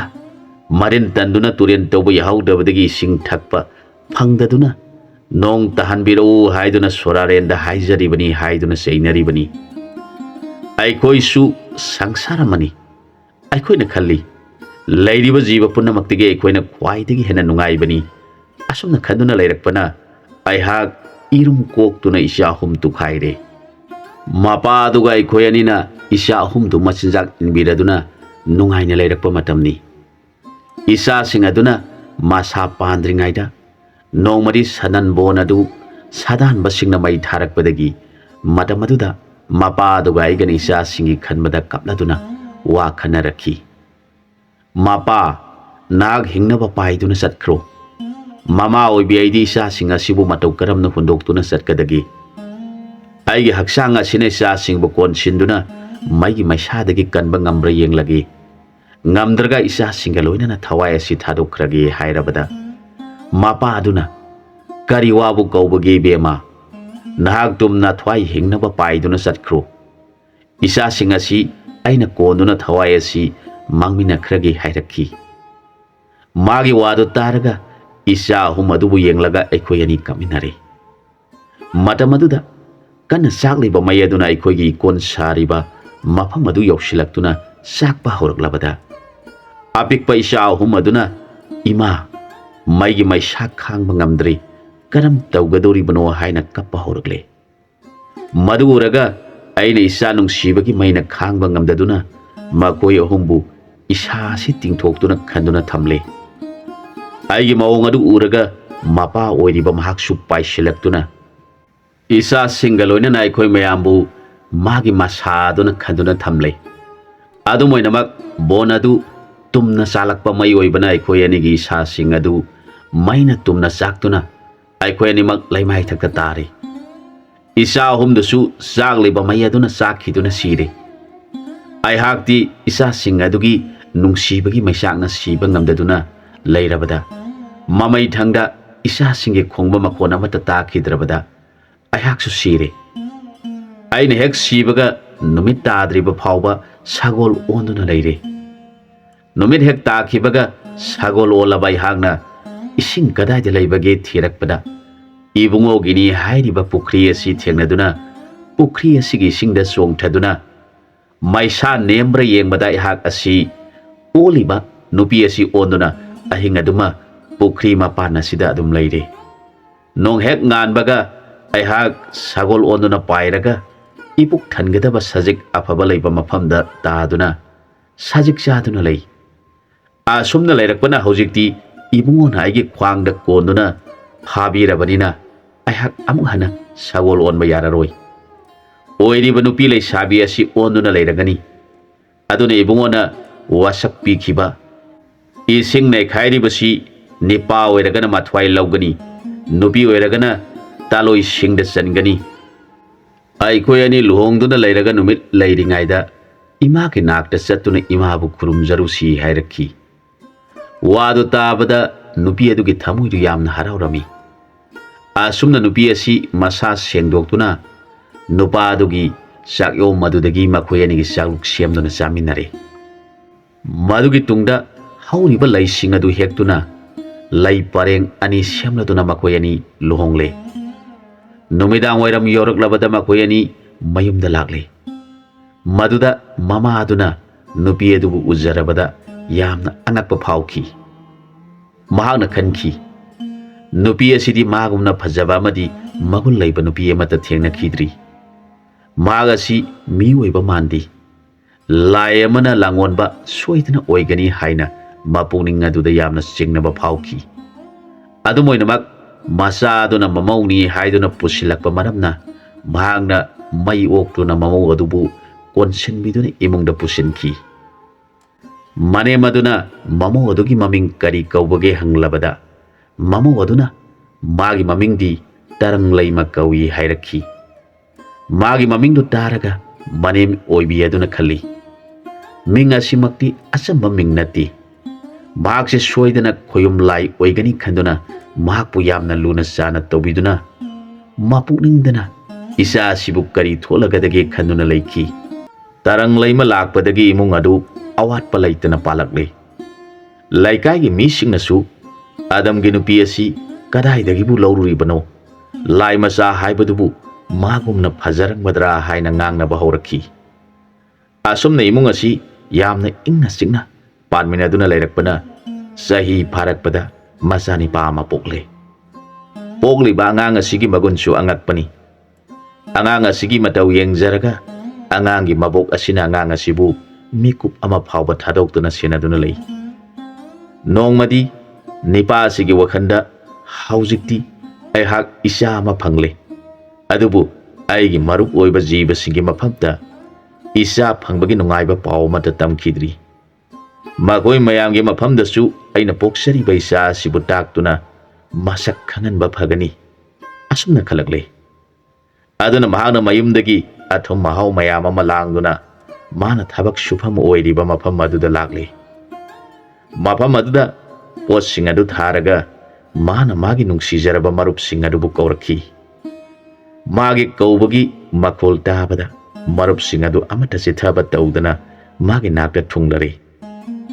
ꯃꯈꯣꯏ ꯃꯌꯥꯝꯅ, ꯃꯔꯨꯞ, ꯀꯔꯤ ꯊꯧ ꯂꯩꯔꯕꯒꯦ, ꯃꯇꯝ ꯀꯨꯏꯔꯕꯒꯤ ꯇꯨꯡꯗ ꯑꯩꯈꯣꯏ ꯃꯌꯥꯝꯕꯨ ꯀꯧꯕꯤꯔꯤꯕꯁꯤꯕꯨ ꯍꯥꯏꯅ ꯍꯪꯂꯛꯈꯤ꯫ ꯃꯌꯥꯝꯗꯨꯒꯤ ꯋꯥꯗꯨ ꯇꯥꯔꯒ ꯃꯥꯅ ꯍꯔꯥꯎꯅ ꯃꯥꯒꯤ ꯃꯔꯨꯞꯁꯤꯡꯕꯨ ꯌꯦꯡꯖꯔꯗꯨꯅ ꯍꯥꯏꯔꯛꯈꯤ, ꯃꯔꯨꯞꯁꯤꯡ, ꯑꯩꯅ ꯉꯁꯤ ꯍꯔꯥꯎꯅ ꯃꯔꯨꯞꯁꯤꯡꯕꯨ ꯀꯧꯖꯔꯤꯕꯁꯤ ꯑꯩꯅ ꯅꯨꯡꯉꯥꯏꯖꯕ ꯑꯁꯤꯗ ꯃꯔꯨꯞꯁꯤꯡꯕꯨ ꯄꯥꯎ ꯑꯁꯤ ꯇꯝꯖꯔꯒ ꯑꯩꯈꯣꯏ ꯄꯨꯟꯅ ꯅꯨꯡꯉꯥꯏꯃꯤꯟꯅꯁꯤ ꯍꯥꯏꯗꯨꯅ ꯃꯌꯥꯝꯒꯤꯗꯃꯛꯇ ꯑꯩꯅ ꯑꯉꯝꯕ ꯑꯊꯨꯝ ꯑꯍꯥꯎ, ꯆꯥꯛꯌꯣꯝ ꯌꯨꯈꯣꯝ ꯄꯨꯝꯅꯃꯛ ꯂꯣꯏꯅꯗꯨꯅ ꯂꯥꯛꯆꯔꯤꯕꯅꯤ꯫ ꯃꯗꯨꯗ ꯃꯌꯥꯝ ꯑꯗꯨꯅ ꯍꯥꯏꯔꯛꯈꯤ, ꯃꯔꯨꯞꯅ ꯅꯨꯡꯉꯥꯏꯕꯤꯔꯤꯕ ꯑꯗꯨ ꯍꯥꯟꯅ ꯑꯩꯈꯣꯏ ꯃꯌꯥꯝꯗ ꯇꯝꯕꯤꯈꯣ, ꯀꯣꯟꯅ ꯃꯔꯨꯞꯀꯤ ꯑꯆꯥ ꯑꯊꯛꯁꯤꯡ ꯑꯁꯤ ꯂꯧꯖꯒꯦ ꯍꯥꯏꯔꯕꯗ ꯅꯤꯄꯥ ꯑꯁꯤꯅ ꯊꯣꯛꯈꯤꯕ ꯄꯨꯝꯅꯃꯛ ꯄꯨꯈ꯭ꯔꯤ ꯑꯁꯤꯒꯤ ꯏꯁꯤꯡ ꯅꯩꯈꯥꯏꯕ, ꯃꯥꯅ ꯁꯒꯣꯜ ꯂꯨꯝꯕ ꯑꯃꯗꯤ ꯁꯒꯣꯜ ꯑꯗꯨꯅ ꯃꯤ ꯑꯣꯜꯂꯛꯄ, ꯃꯥꯅ ꯆꯣꯡꯁꯤꯟꯗꯨꯅ ꯃꯤ ꯑꯗꯨꯕꯨ ꯐꯥꯕ, ꯅꯨꯃꯤꯠ ꯑꯗꯨꯗ ꯃꯥꯅ ꯋꯥꯁꯛꯈꯤꯕꯗꯒꯤ ꯅꯨꯄꯤ ꯑꯗꯨꯕꯨ ꯃꯥꯅ ꯂꯨꯍꯣꯡꯗꯨꯅ ꯂꯧꯈꯤꯕ ꯑꯃꯗꯤ ꯍꯧꯖꯤꯛꯅ ꯃꯆꯥꯅꯤꯄꯥ ꯑꯃ ꯄꯣꯛꯄ ꯄꯨꯝꯅꯃꯛ ꯑꯃꯠꯇ ꯆꯤꯊꯗꯅ ꯃꯌꯥꯝ ꯑꯗꯨꯒꯤ ꯃꯐꯝꯗ ꯇꯝꯖꯔꯤ꯫ ꯃꯥꯒꯤ ꯋꯥꯗꯨ ꯇꯥꯔꯒ ꯃꯥꯒꯤ ꯃꯔꯨꯞꯁꯤꯡ ꯂꯤꯟ ꯍꯪꯉꯣꯏ, ꯀꯛꯆꯦꯡ ꯀꯣꯛꯆꯥꯎꯕꯤ, ꯈꯣꯏꯉꯧ ꯈꯣꯏꯔꯦꯟ, ꯈꯣꯏꯉꯥꯡ ꯄꯨꯝꯅꯃꯛꯇꯨꯅ ꯅꯨꯡꯉꯥꯏꯔꯗꯨꯅ, ꯃꯔꯨꯞ, ꯅꯍꯥꯛꯀꯤ ꯏꯆꯥ ꯑꯃ ꯐꯪꯂꯦ ꯇꯥꯕꯗ ꯑꯩꯈꯣꯏ ꯄꯨꯝꯅꯃꯛ ꯅꯨꯡꯉꯥꯏꯔꯦ꯫ ꯃꯔꯨꯞꯀꯤ ꯅꯆꯥꯁꯨ ꯑꯩꯈꯣꯏꯒꯤ ꯏꯆꯥꯅꯤ꯫ ꯏꯆꯥ ꯐꯪꯕꯒꯤ ꯅꯨꯡꯉꯥꯏꯕꯅ ꯃꯔꯨꯞꯅ ꯑꯩꯈꯣꯏ ꯈ꯭ꯋꯥꯏ ꯄꯨꯝꯅꯃꯛꯄꯨ ꯇꯥꯛꯇꯨꯅ ꯑꯩꯈꯣꯏꯒꯤꯗꯃꯛꯇꯅꯤ ꯈꯟꯗꯨꯅ ꯄꯨꯕꯤꯔꯛꯂꯤꯕ ꯄꯨꯝꯅꯃꯛꯁꯤ ꯆꯥꯃꯤꯟ ꯊꯛꯃꯤꯟꯅꯗꯨꯅ ꯅꯨꯡꯉꯥꯏꯃꯤꯟꯅꯔꯁꯤ ꯍꯥꯏꯔꯛꯈꯤ꯫ ꯋꯥꯗꯨ ꯇꯥꯕꯗ ꯀꯛꯆꯦꯡ ꯀꯣꯛꯆꯥꯎꯕꯤꯁꯤꯡ ꯑꯗꯨꯅ ꯃꯔꯨꯞꯁꯤꯡ, ꯑꯩꯗꯤ ꯃꯔꯨꯞꯁꯤꯡꯅ ꯉꯥꯡꯅꯕꯗꯨ ꯇꯥꯕꯗ ꯅꯥꯇꯣꯟ ꯑꯁꯤꯗ ꯑꯊꯨꯝꯕꯒꯤ ꯃꯅꯝ ꯉꯥꯛꯇ ꯅꯝꯗꯨꯅ ꯃꯌꯥꯝ ꯇꯥꯛꯇ꯭ꯔꯤꯉꯩꯗ ꯆꯨꯍꯤꯒꯤ ꯃꯅꯝꯅ ꯈꯥꯡꯕ ꯉꯝꯗ꯭ꯔꯕꯅꯤ꯫ ꯏꯆꯥꯒꯤ ꯅꯨꯡꯉꯥꯏꯕ ꯄꯥꯎꯅ ꯀꯣꯟꯅ ꯇꯝꯂꯒ ꯄꯣꯠꯁꯤꯡ ꯑꯗꯨ ꯍꯥꯟꯅ ꯆꯥꯃꯤꯟꯅꯈꯤꯁꯤ ꯍꯥꯏꯔꯛꯈꯤ꯫ ꯃꯥꯒꯤ ꯋꯥꯗꯨ ꯇꯥꯔꯒ ꯃꯌꯥꯝ ꯑꯗꯨꯅ ꯍꯥꯏꯔꯛꯈꯤ, ꯃꯔꯨꯞꯅ ꯍꯥꯏꯔꯤꯕꯁꯤ ꯑꯆꯨꯝꯕꯅꯤ꯫ ꯃꯔꯨꯞ ꯈꯣꯏꯗꯤ ꯑꯊꯨꯝꯕꯅꯦꯕꯨ ꯍꯥꯏꯔꯕꯗꯤ ꯆꯨꯍꯤ ꯆꯐꯨꯗ ꯆꯣꯡꯊꯗꯨꯅ ꯁꯤꯖꯕ ꯉꯝꯂꯤꯕꯅꯤ꯫ ꯃꯌꯥꯝ ꯋꯥ ꯂꯥꯎꯅ ꯅꯣꯛꯅꯩ꯫ ꯃꯗꯨꯗ ꯑꯗꯝꯅ ꯃꯥꯅ ꯄꯨꯔꯛꯄ ꯄꯣꯠꯁꯤꯡꯗꯨ ꯂꯥꯇꯣꯟ ꯐꯖꯕ ꯇꯔꯦꯠ ꯁꯟꯗꯣꯛꯇꯨꯅ ꯃꯊꯛꯇ ꯄꯣꯠꯁꯤꯡꯗꯨ ꯊꯝꯖꯔꯒ ꯍꯥꯏꯔꯛꯈꯤ, ꯃꯔꯨꯞꯁꯤꯡ, ꯍꯥꯎꯕ ꯍꯥꯎꯇꯕ ꯊꯤꯕꯤꯗꯅ ꯏꯆꯥ ꯑꯃ ꯐꯪꯖꯕꯒꯤꯅꯤ ꯈꯟꯕꯤꯗꯨꯅ ꯑꯩꯈꯣꯏ ꯃꯌꯥꯝ ꯅꯨꯡꯁꯤꯅ ꯆꯥꯃꯤꯟꯅꯔꯁꯤ꯫ ꯃꯗꯨꯗ ꯅꯤꯄꯥꯁꯤꯅ ꯄꯨꯔꯛꯏꯕ ꯄꯨꯝꯅꯃꯛꯇꯨ ꯆꯥꯛꯌꯣꯝ ꯌꯨꯈꯣꯡꯒ ꯂꯣꯏꯅꯅ ꯈꯔ ꯈꯔ ꯍꯩꯗꯣꯛꯇꯨꯅ ꯊꯝꯂꯕꯗ ꯀꯅꯥ ꯑꯃꯅ ꯆꯥꯛ ꯆꯥꯏ, ꯀꯅꯥ ꯑꯃꯅ ꯑꯊꯨꯝꯕ ꯀꯕꯣꯛꯁꯤꯡ ꯆꯥꯏ, ꯀꯅꯥ ꯑꯃꯅ ꯌꯨ ꯊꯛꯏ꯫ ꯂꯤꯟꯁꯤꯡ ꯑꯗꯨꯒꯤꯅ ꯉꯥꯃꯨ ꯂꯩꯔꯧꯁꯤꯡ ꯑꯗꯨ ꯏꯁꯤꯡꯗ ꯇꯤꯡꯊꯣꯛꯂꯒ ꯊꯝꯃꯤ꯫ ꯃꯈꯣꯏꯅ ꯃꯗꯨꯒ ꯁꯪꯒꯣꯝꯒ ꯆꯥꯏ꯫ ꯑꯁꯨꯝꯅ ꯇꯤꯜꯂꯤꯕ ꯖꯤꯕꯁꯤꯡ ꯑꯗꯨꯅ ꯅꯨꯡꯉꯥꯏꯔꯦ ꯅꯨꯡꯉꯥꯏꯔꯦ, ꯑꯩꯈꯣꯏꯒꯤ ꯃꯔꯨꯞꯅ ꯏꯆꯥ ꯑꯃ ꯐꯪꯕꯁꯤꯗ ꯑꯩꯈꯣꯏ ꯄꯨꯝꯅꯃꯛ ꯑꯁꯨꯛ ꯅꯨꯡꯉꯥꯏꯔꯕꯗꯤ ꯃꯔꯨꯞꯀꯤ ꯏꯆꯥꯁꯤ 5-10 ꯐꯪꯂꯕꯗꯤ ꯀꯌꯥꯗ ꯅꯨꯡꯉꯥꯏꯒꯗꯕ ꯍꯥꯏꯔꯛꯈꯤ꯫ ꯃꯗꯨꯗ ꯑꯃꯅ ꯑꯃꯨꯛ ꯍꯥꯏꯔꯛꯏ, ꯏꯇꯥꯎ ꯌꯣꯡꯗꯤ ꯀꯔꯤꯒꯤ ꯂꯥꯛꯇ꯭ꯔꯤꯕꯅꯣ? ꯃꯍꯥꯛ ꯃꯁꯥ ꯉꯝꯗꯕ꯭ꯔꯥ ꯅꯠꯇ꯭ꯔꯒ ꯀꯔꯤ ꯅꯨꯡꯉꯥꯏꯇꯕ ꯂꯩꯕꯅꯣ ꯍꯪꯂꯛꯈꯤ꯫ ꯃꯗꯨꯗ ꯃꯤ ꯑꯗꯨꯅ, ꯏꯇꯥꯎ ꯌꯣꯡ ꯑꯗꯨ ꯑꯩꯅꯗꯤ ꯐꯅ ꯀꯟꯅ ꯀꯧꯖꯕꯅꯤ, ꯑꯗꯨꯕꯨ ꯀꯔꯝꯕ ꯑꯋꯥꯕ ꯇꯥꯕ ꯌꯥꯎꯕ꯭ꯔꯥ ꯍꯧꯖꯤꯛ ꯐꯥꯎꯕ ꯂꯥꯛꯇ꯭ꯔꯤꯕꯁꯤꯕꯨ? ꯃꯗꯨꯗ ꯈꯣꯏꯔꯦꯟ ꯑꯗꯨꯅ ꯍꯥꯏꯔꯛꯈꯤ, ꯏꯇꯥꯎꯗꯨ ꯑꯩꯈꯣꯏ ꯃꯌꯥꯝ ꯆꯠꯈ꯭ꯔꯕ ꯃꯇꯨꯡꯗ ꯂꯥꯛꯀꯗꯕ ꯃꯥꯜꯂꯤ꯫ ꯃꯍꯥꯛ ꯃꯤꯅ ꯍꯥꯏꯕ ꯋꯥ ꯂꯧꯕꯗꯒꯤ ꯈꯔ ꯋꯥꯈ꯭ꯔꯕꯅꯤ ꯍꯥꯏꯔꯛꯈꯤ꯫ ꯈꯣꯏꯔꯦꯟ ꯑꯗꯨꯒꯤ ꯋꯥꯗꯨ ꯇꯥꯔꯒ ꯃꯌꯥꯝ ꯑꯗꯨꯅ ꯃꯔꯨꯞ ꯀꯔꯝꯕ ꯊꯧꯗꯣꯛ ꯊꯣꯛꯈ꯭ꯔꯕꯒꯦ ꯍꯪꯂꯛꯈꯤ꯫ ꯃꯗꯨꯗ ꯈꯣꯏꯔꯦꯟ ꯑꯗꯨꯅ ꯋꯥꯔꯤ ꯑꯗꯨ ꯂꯤꯔꯛꯈꯤ꯫ ꯅꯣꯡꯃ ꯏꯇꯥꯎ ꯌꯣꯡ ꯑꯁꯤꯒ ꯂꯝꯍꯨꯏ ꯄꯟꯗꯤꯠꯀ ꯃꯈꯣꯏ ꯑꯅꯤ ꯂꯝꯕꯤ ꯑꯃꯗ ꯊꯦꯡꯅꯕꯖꯥꯠꯅꯤ꯫ ꯃꯈꯣꯏ ꯑꯅꯤ ꯅꯨꯡꯉꯥꯏꯅ ꯋꯥꯔꯤ ꯁꯥꯗꯨꯅ ꯂꯩꯔꯤꯉꯩ ꯃꯇꯝ ꯑꯗꯨꯗ ꯃꯧ ꯅꯍꯥ ꯑꯃ ꯃꯄꯥꯝꯗ ꯂꯥꯛꯂꯝꯃꯤ꯫ ꯃꯍꯥꯛꯅ ꯀꯣꯟꯄꯥꯛ ꯑꯃꯗ ꯂꯐꯣꯏ ꯂꯥꯇꯪ, ꯑꯊꯨꯝ ꯑꯍꯥꯎ, ꯁꯦꯝ ꯀꯣꯝꯂꯥ ꯈꯔꯁꯨ ꯌꯥꯎꯅ ꯂꯥꯛꯄꯗꯨ ꯎꯔꯒ ꯂꯝꯍꯨꯏ ꯑꯗꯨꯅ, ꯃꯔꯨꯞ, ꯅꯍꯥꯛ ꯅꯨꯄꯤ ꯑꯁꯤꯅ ꯄꯨꯔꯛꯏꯕ ꯄꯣꯠꯁꯤꯡ ꯑꯁꯤ ꯃꯨꯟꯕ ꯉꯝꯒꯗ꯭ꯔꯥ ꯍꯪꯂꯕꯗ ꯃꯔꯨꯞ ꯌꯣꯡ ꯑꯗꯨꯅ, ꯍꯦꯔꯥ, ꯀꯔꯤ ꯂꯩꯇꯕ ꯋꯥꯅꯤ, ꯃꯗꯨ ꯃꯨꯜꯂꯒ ꯀꯔꯤ ꯀꯥꯟꯅꯒꯅꯤ ꯍꯥꯏꯔꯛꯂꯕꯗ ꯂꯝꯍꯨꯏ ꯑꯗꯨꯅ ꯃꯥꯅ ꯄꯨꯔꯤꯕꯁꯤ ꯂꯐꯣꯏ ꯁꯦꯝ ꯀꯣꯝꯂꯥꯅꯤ ꯍꯥꯏꯔꯕꯗ ꯃꯔꯨꯞ ꯌꯣꯡ ꯑꯗꯨꯅ ꯑꯗꯨꯕꯨꯗꯤ ꯃꯨꯟꯕꯤꯒꯦ ꯍꯥꯏꯔꯦ꯫ ꯃꯈꯣꯏ ꯑꯅꯤ ꯎꯈꯣꯡ ꯑꯃꯒꯤ ꯃꯔꯨꯝꯗ ꯂꯩꯔꯦ꯫ ꯅꯨꯄꯤ ꯑꯗꯨꯅ ꯃꯐꯝꯗꯨ ꯌꯧꯁꯤꯜꯂꯛꯄ ꯃꯇꯝꯗ ꯃꯔꯨꯞ ꯌꯣꯡ ꯑꯗꯨꯅ ꯆꯣꯡꯊꯣꯛꯇꯨꯅ ꯃꯃꯤꯠꯅꯦ ꯃꯅꯥꯅꯦ ꯅꯨꯄꯤ ꯑꯗꯨꯕꯨ ꯀꯤꯅꯕ ꯇꯧꯔꯦ꯫ ꯃꯗꯨꯗ ꯅꯨꯄꯤ ꯑꯗꯨ ꯀꯤꯕꯅ ꯂꯣꯏꯔꯗꯨꯅ ꯃꯀꯣꯛꯇ ꯄꯨꯔꯤꯕ ꯄꯣꯠ ꯑꯗꯨ ꯊꯥꯗꯔꯒ ꯂꯥꯎꯗꯨꯅ ꯆꯦꯟꯈ꯭ꯔꯦ꯫ ꯌꯣꯡ ꯑꯗꯨꯅ ꯇꯥꯞ ꯄꯥꯏꯔꯒ ꯎꯊꯛꯇ ꯆꯣꯡꯈꯠꯈ꯭ꯔꯦ꯫ ꯃꯗꯨꯗ ꯂꯝꯍꯨꯏ ꯑꯗꯨꯅ, ꯏꯇꯥꯎ, ꯑꯩꯒꯤ ꯁꯔꯨꯛ ꯄꯤꯔꯛꯎ ꯍꯥꯏꯔꯛꯈꯤ꯫ ꯌꯣꯡ ꯑꯗꯨꯅ ꯃꯥꯅ ꯃꯇꯣꯡꯁꯤꯡ ꯑꯗꯨ ꯆꯥꯊꯣꯛꯂꯒ ꯃꯀꯨꯁꯤꯡ ꯑꯗꯨ ꯅꯪꯒꯤ ꯁꯔꯨꯛꯅꯤ ꯍꯥꯏꯗꯨꯅ ꯂꯪꯊꯔꯛꯈꯤ꯫ ꯆꯥꯕ ꯂꯣꯏꯔꯕꯗ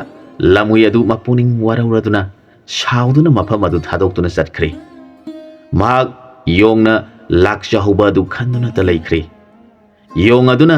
ꯂꯝꯍꯨꯏ ꯑꯗꯨꯕꯨ ꯑꯁꯨꯝ ꯊꯤꯔꯛꯄꯗ ꯊꯦꯡꯅꯕ ꯃꯔꯩꯈꯤꯗ꯭ꯔꯤ꯫ ꯂꯝꯍꯨꯏ ꯑꯗꯨꯒ ꯅꯨꯡꯁꯤꯅ ꯂꯩꯃꯤꯟꯅꯔꯝꯕꯗꯨ ꯅꯨꯃꯤꯠ ꯑꯗꯨꯗꯒꯤ ꯃꯈꯣꯏ ꯑꯅꯤ ꯀꯥꯏꯅꯈꯤꯗꯨꯅ ꯂꯝꯍꯨꯏ ꯑꯗꯨꯅ ꯃꯄꯨꯛꯅꯤꯡꯗ, ꯅꯣꯡꯃꯗꯤ ꯅꯍꯥꯛꯄꯨ ꯑꯩꯅ ꯁꯣꯏꯗꯅ ꯂꯃꯟ ꯈꯨꯝꯒꯅꯤ, ꯆꯥꯛꯆꯥ ꯐꯖꯗꯕ ꯄꯨꯛꯆꯥꯎꯕ ꯍꯥꯏꯅ ꯈꯟꯗꯨꯅ ꯂꯩꯈꯤ꯫ ꯌꯣꯡ ꯑꯁꯤ ꯂꯝꯍꯨꯏ ꯑꯗꯨ ꯊꯦꯡꯅꯗ꯭ꯔꯕꯗ ꯌꯥꯝꯅ ꯅꯨꯡꯉꯥꯏꯔꯝꯗꯦ꯫ ꯃꯍꯥꯛꯅ ꯕꯣꯟ ꯕꯣꯟ ꯐꯥꯎꯗꯨꯅ ꯂꯝꯍꯨꯏ ꯑꯗꯨꯕꯨ ꯊꯤꯔꯛꯈꯤ꯫ ꯅꯣꯡꯃꯗꯤ ꯂꯝꯍꯨꯏ ꯑꯗꯨꯒ ꯌꯣꯡ ꯑꯗꯨꯒ ꯊꯦꯡꯅꯔꯦ꯫ ꯃꯈꯣꯏ ꯑꯅꯤ ꯀꯨꯏꯅ ꯎꯅꯈꯤꯗꯕꯅ ꯍꯦꯛ ꯎꯅꯕꯗ ꯏꯇꯥꯎ ꯏꯇꯥꯎ ꯍꯥꯏꯅꯗꯨꯅ ꯀꯣꯟꯅꯔꯦ꯫ ꯑꯗꯨꯝ ꯑꯣꯏꯅꯃꯛ ꯂꯝꯍꯨꯏ ꯑꯗꯨꯒꯤ ꯄꯨꯛꯅꯤꯡꯗ ꯃꯍꯥꯛꯅ ꯂꯐꯣꯏ ꯀꯣꯝꯂꯥ ꯆꯥꯔꯒ ꯃꯄꯨꯅ ꯏꯇꯥꯎꯒꯤ ꯁꯔꯨꯛꯅꯤ ꯍꯥꯏꯅ ꯄꯤꯈꯤꯕꯗꯨ ꯍꯦꯛꯇ ꯅꯤꯡꯁꯤꯡꯂꯛꯏ, ꯀꯥꯎꯕ ꯉꯝꯗꯦ꯫ ꯂꯝꯍꯨꯏꯅ ꯍꯟꯗꯛꯇꯤ ꯃꯗꯨꯒꯤ ꯂꯃꯟ ꯁꯤꯡꯂꯒꯦ ꯈꯟꯈ꯭ꯔꯦ꯫ ꯃꯥꯅ, ꯏꯇꯥꯎꯗꯤ ꯀꯔꯤꯒꯤꯅꯣ ꯅꯌꯦꯡ ꯌꯥꯝꯅ ꯇꯥꯈ꯭ꯔꯦꯗ, ngamdaba yaubibra haina hanglakki. Yong aduna itauna aibu thadok tuna chatkhiba numit adudagi aihak chafam thakfam khangdana ngasi phawba itaubu thiba leptribani hairakki.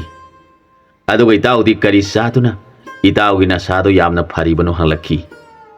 Yonggi wadu taraga lamhui aduna hairakki. Itau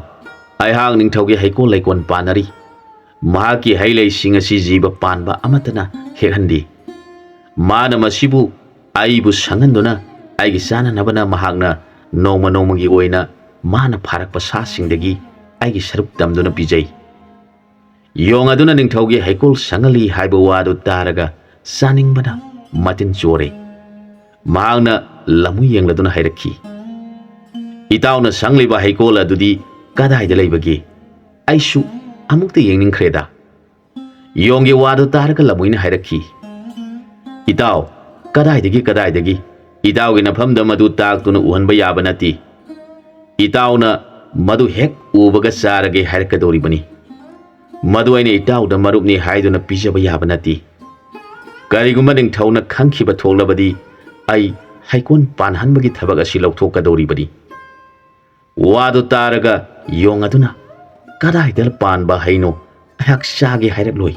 yengbadadi yenghalu itau. Nangna karigino adu kiriba dubu sadrabasu nangna sangliba haikol adu yengbadi yaidana hairakki. Yong aduna lamui adugi mafamda kanna taksilaklabada lamui adu khangba ngamdaduna phare itauna yenghandrabadi nungairaroi aduna yengbadi yengbiru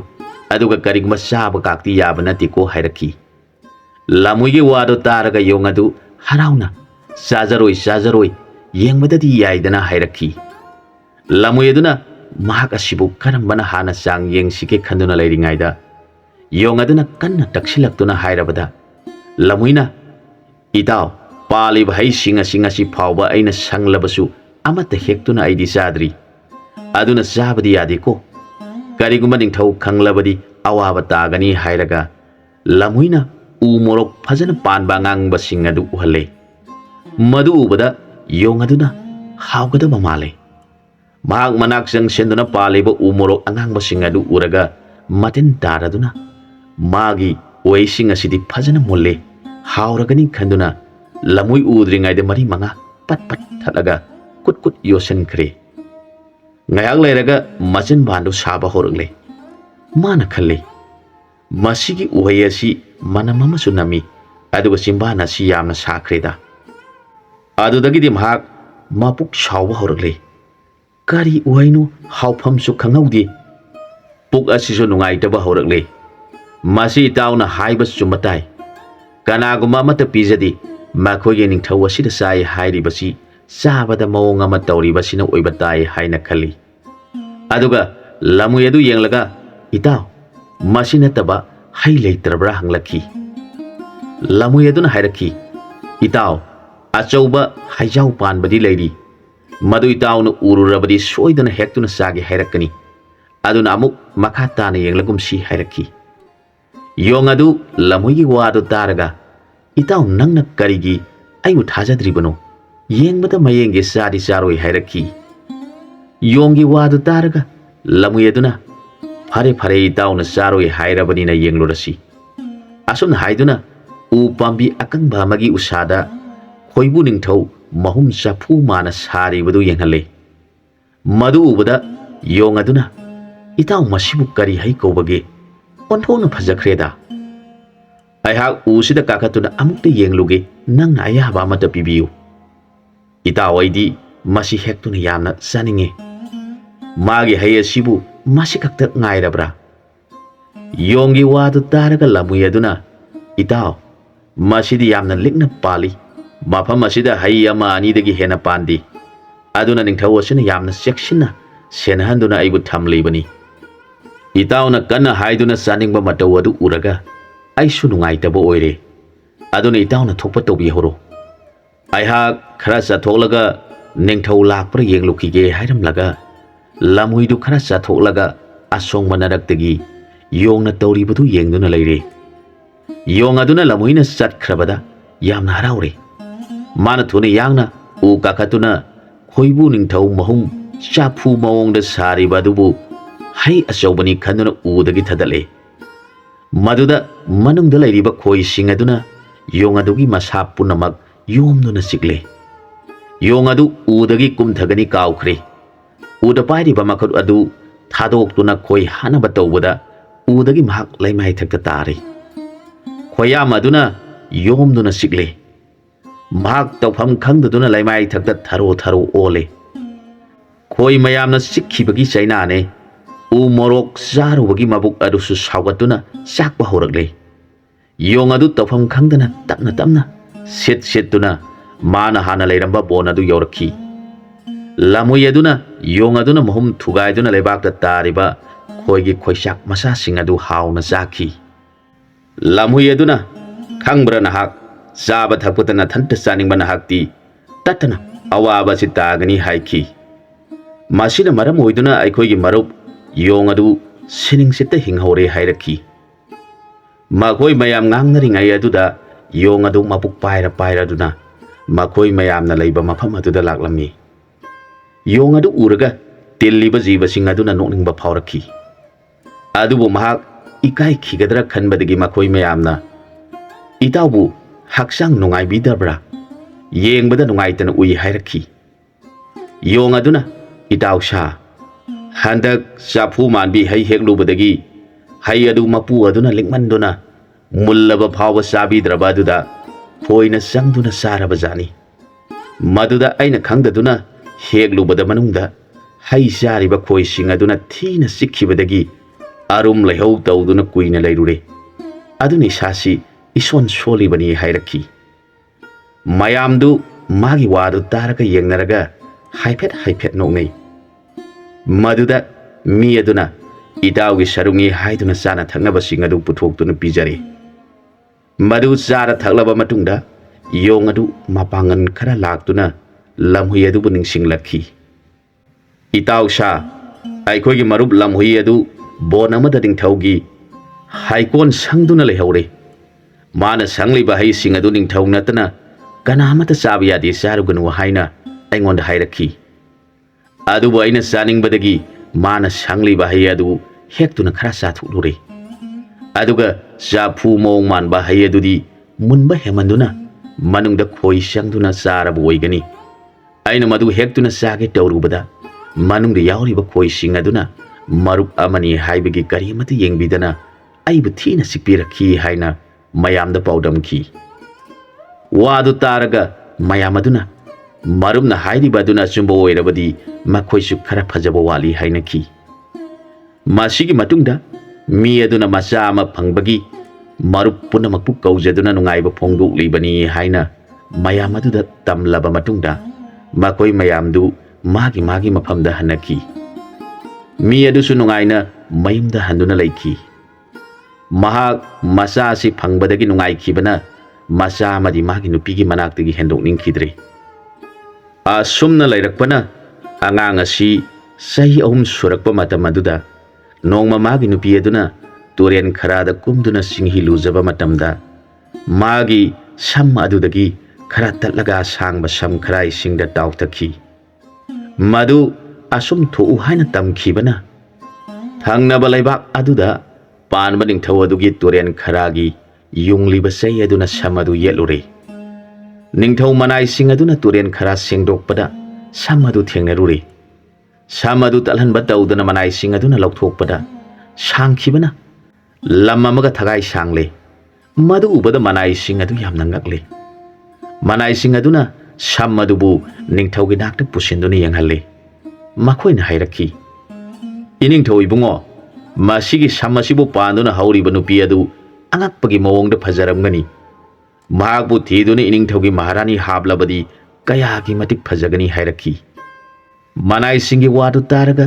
ꯅꯤꯡꯊꯧ ꯑꯗꯨ ꯃꯄꯨꯛꯅꯤꯡ ꯑꯣꯟꯈ꯭ꯔꯦ꯫ ꯃꯍꯥꯛꯅ "ꯐꯔꯦ, ꯑꯗꯨ ꯑꯣꯏꯔꯕꯗꯤ ꯅꯈꯣꯏ ꯈꯔ ꯁꯝ ꯑꯁꯤꯒꯤ ꯃꯄꯨ ꯊꯤꯔꯨꯔꯣ" ꯍꯥꯏꯔꯛꯈꯤ꯫ ꯅꯤꯡꯊꯧ ꯑꯗꯨ ꯐꯖꯕ ꯄꯥꯝꯕꯗꯒꯤ ꯃꯍꯥꯛꯀꯤ ꯋꯥꯈꯜ ꯉꯥꯎꯈ꯭ꯔꯦ꯫ ꯅꯤꯡꯊꯧꯒꯤ ꯌꯥꯊꯪ ꯐꯪꯕꯗꯒꯤ ꯃꯅꯥꯏꯁꯤꯡ ꯑꯗꯨꯅ ꯇꯨꯔꯦꯟ ꯃꯔꯤꯟ ꯌꯦꯡꯂꯗꯨꯅ ꯁꯝ ꯑꯗꯨꯕꯨ ꯍꯧꯔꯤꯕ ꯅꯨꯄꯤ ꯑꯗꯨ ꯊꯤꯕ ꯍꯧꯔꯛꯂꯦ꯫ ꯃꯈꯣꯏꯅ ꯅꯨꯃꯤꯠ ꯀꯌꯥꯅꯤ ꯆꯪꯅ ꯊꯤꯔꯛꯂꯕꯗ ꯅꯣꯡꯃꯗꯤ ꯃꯈꯣꯏꯒꯤ ꯂꯩꯕꯥꯛ ꯑꯗꯨ ꯍꯦꯟꯗꯣꯛꯂꯕ ꯃꯇꯝꯗ ꯍꯥꯏꯔꯤꯕ ꯅꯨꯄꯤ ꯑꯁꯤꯅ masam adu singhi luzaraga asangba masamdu nungsada phauraga leirambadu thengnarure nupi asigi masak matau fajaba amadi mahaki sanglaba masamdu yenglaga makoina hanglakhi ibema nahakpu yum panbirabra natraga panbidribra asengba amatang aikhoida takpirabadi nungaijagani da hairakhi nupi asina tada khoi aihakti yum panjaduna isa amasu phangjari matamaduda masa angang adu sian thoraktuna ima ima haina mama adugi nakta sian silakhi mama aduna kari tawrabagi hanglakhi mama masagi ngangnari badu taraga ningthau manai sing aduna khanki maga sidi mapuroi balaibi nupini magbo aikhoina ngami haiduna matau karamna phaduna ningthau da katkani masi dharma leitaba tagani salasi haina duna wa mata hairamdana makoi sanaki makoina ningthaugi nak yaurabada wari punamak ningthauda tamjare ningthau aduna magi phajabagi paudu taraga ningthaugi thamoi adu laifam khangdana mabu uningbagi wakhalna angauba ole magna manai mayam kaushinduna hayengdi nabi ma maharani phajabi ama laurudaba yadre nakoi khomi lanmi punamak aigi tung induna satkadabani haina yathang pire asomdana Adam kauba nipa asina nongan baga magi masya amadi nupi mama humbu yengcharaga aihak hingol da satuna yensang mana masing helukhige haiduna masa adubu kaujaraga masa gi khazai supsaraga mana pugadaba sakyom puduna satki ningthau adugi kodungdana ngasidi ningthaugi maharani phajabi ama laurugadabani haiduna sangna sanaraduna khongmi lanmi punamak konongda paiduna laikri ningthaudu mamo nungaina lanmi punamak loinana phajabi samsangbi maharani laururagani haiduna lanmi puduna lagle numid aduda mane maduna ngasi asi kari tholakadaba aigi mangyamna nungairamdi khanduna masu apikpa adubu manakta kausinduna wari libiduna thamli aduga tarang laima kaubi be maduna hanagigum masamadu polang khokta yanduna kangnaba honari aduga masa aduna phanama thaduna phamli matamasida ningthau amadi manai sing punamak mathang mathang magi nakta sangsilakhi ningthau aduna masam thadokduna masam kangnaba phauriba nupi asibu yenglaga hairakhi ibema nahakti mafam asida leiba matik chadi nahak haujimak konungda chatuna maharani oigadabani hairaklabada tarang leimana hairakhi ining thoi bungo nanayaidi ipuroi balaibi isa laijarabini konungda changduna laijaba matik chadrabini asumna ngangna badu mane maduna taratuna hairakhi karino takpiri bo pham adubu laiba amagi ning thaugne su hai aduga karigidamak wayan pathap kaina satpiri bano asamba praja singna singba phataba thabaga si satharakpada laiba kining thauno wayan bigadawani adudi natana ona taina bada ningthau oiribana asigba thabak sathabadi asumanati aduga asimasu tabiu karigumba nupa singna thabak chathokpada nupi singna masam thadokuna laiba matamda thengnarabadi thengnariba nupa sing adu mangol oide hainaribani aduna aigi imau asina masam asi kangjanabani haiduna phaujaringai matam asida migi mayumda changduna agaiba thibiriba nahak mangol oiroi soidana nathwai mangani thuna satpikro ningthauna aduguma lamsat pusatpa honabra haina akiba yaudana thina nganglakpa wadu taraga ningthau aduna hairakhi ningthau haibasidi thabak khudingmak iningi khatami haiduna ningthau hairibani aigi aningbada yelibi nupi asi mathwai lauro haiduna yathang pire wadu tabada mane maduna hairakhi hai lamsat yaudaba ningthau nangna aigi imangda imau namduna phabadu aihak yengningde aduna aibu thuna halu ningthau adu saukhibana masadu thak thak nikhiduna masa mangna ahana adu mangak kaktuna hale aduga tarang laimabu makut khujeng paiduna satsi haiduna single manai khara changselakduna phauriba masam adubu khomjellaga punsele aduga puduna satkhre mahak phreng phreng songduna kaptuna satkhi matamaduda angang aduna mangak yaudraba makokka masaga tongan tongan taduna leiriba mabok adubu konjaraga kana kana kablakle tauriba mawong aduda laikagi mi amata kiduna sangna khidri matam aduda Adam kaubani pasina ngasi asibu kari taurabano yet thangba mid amadi yet thangba pambo masi hanna hanna songliba sibu aiha yumda thuna sattaba yadre khanduna mayumda halakpada masa aduna kanna kablibadu thongal yaurakpada tare mahak thuna sensilaktuna masa adubu konsinjaraga mama adu masaga makoka tongan tongan taduna leiribadu uraga Adam gi thamoi masiat kaya thona kaikhre mahak lakpa ubadagi laikagi mising sangnarakuna thokhiba thodok punamak tamle aduga tarang leimana phrang phrang siongduna kaptuna satkhiba mayam sangduna phakhiba punamak tamlabada mahak tawpham khangdaduna mahakna piklingaidagi tinnaraklaba magi marup singbu kaurakle khudak aduda magi nungsijaraba marup khudingmak suna lakle mayamgi mafamda thokhiba wafam adu tamle mahang hairakhi marup sing punamak nasan nupi adu magi konung yaudringaida matau karamna kanba ngamgadagi natrabadi mahak mathwai thakhiduna aikhoi mayamga amuk unaba phanglaroi hairakhi makhoi mayamgi marup oiba dharma masak khanglaba jiba singbu luna taubiba mi aduna hairakpa wafam adu taraga lenaduna hairakhi maro isanupina konungda laikhibada thoina wabiruganu ningthau adu konung yaudringaida aina lamkhangda siktuna isanupiga puna laiminadanaba taurage aduga marumna laikai misinga loinana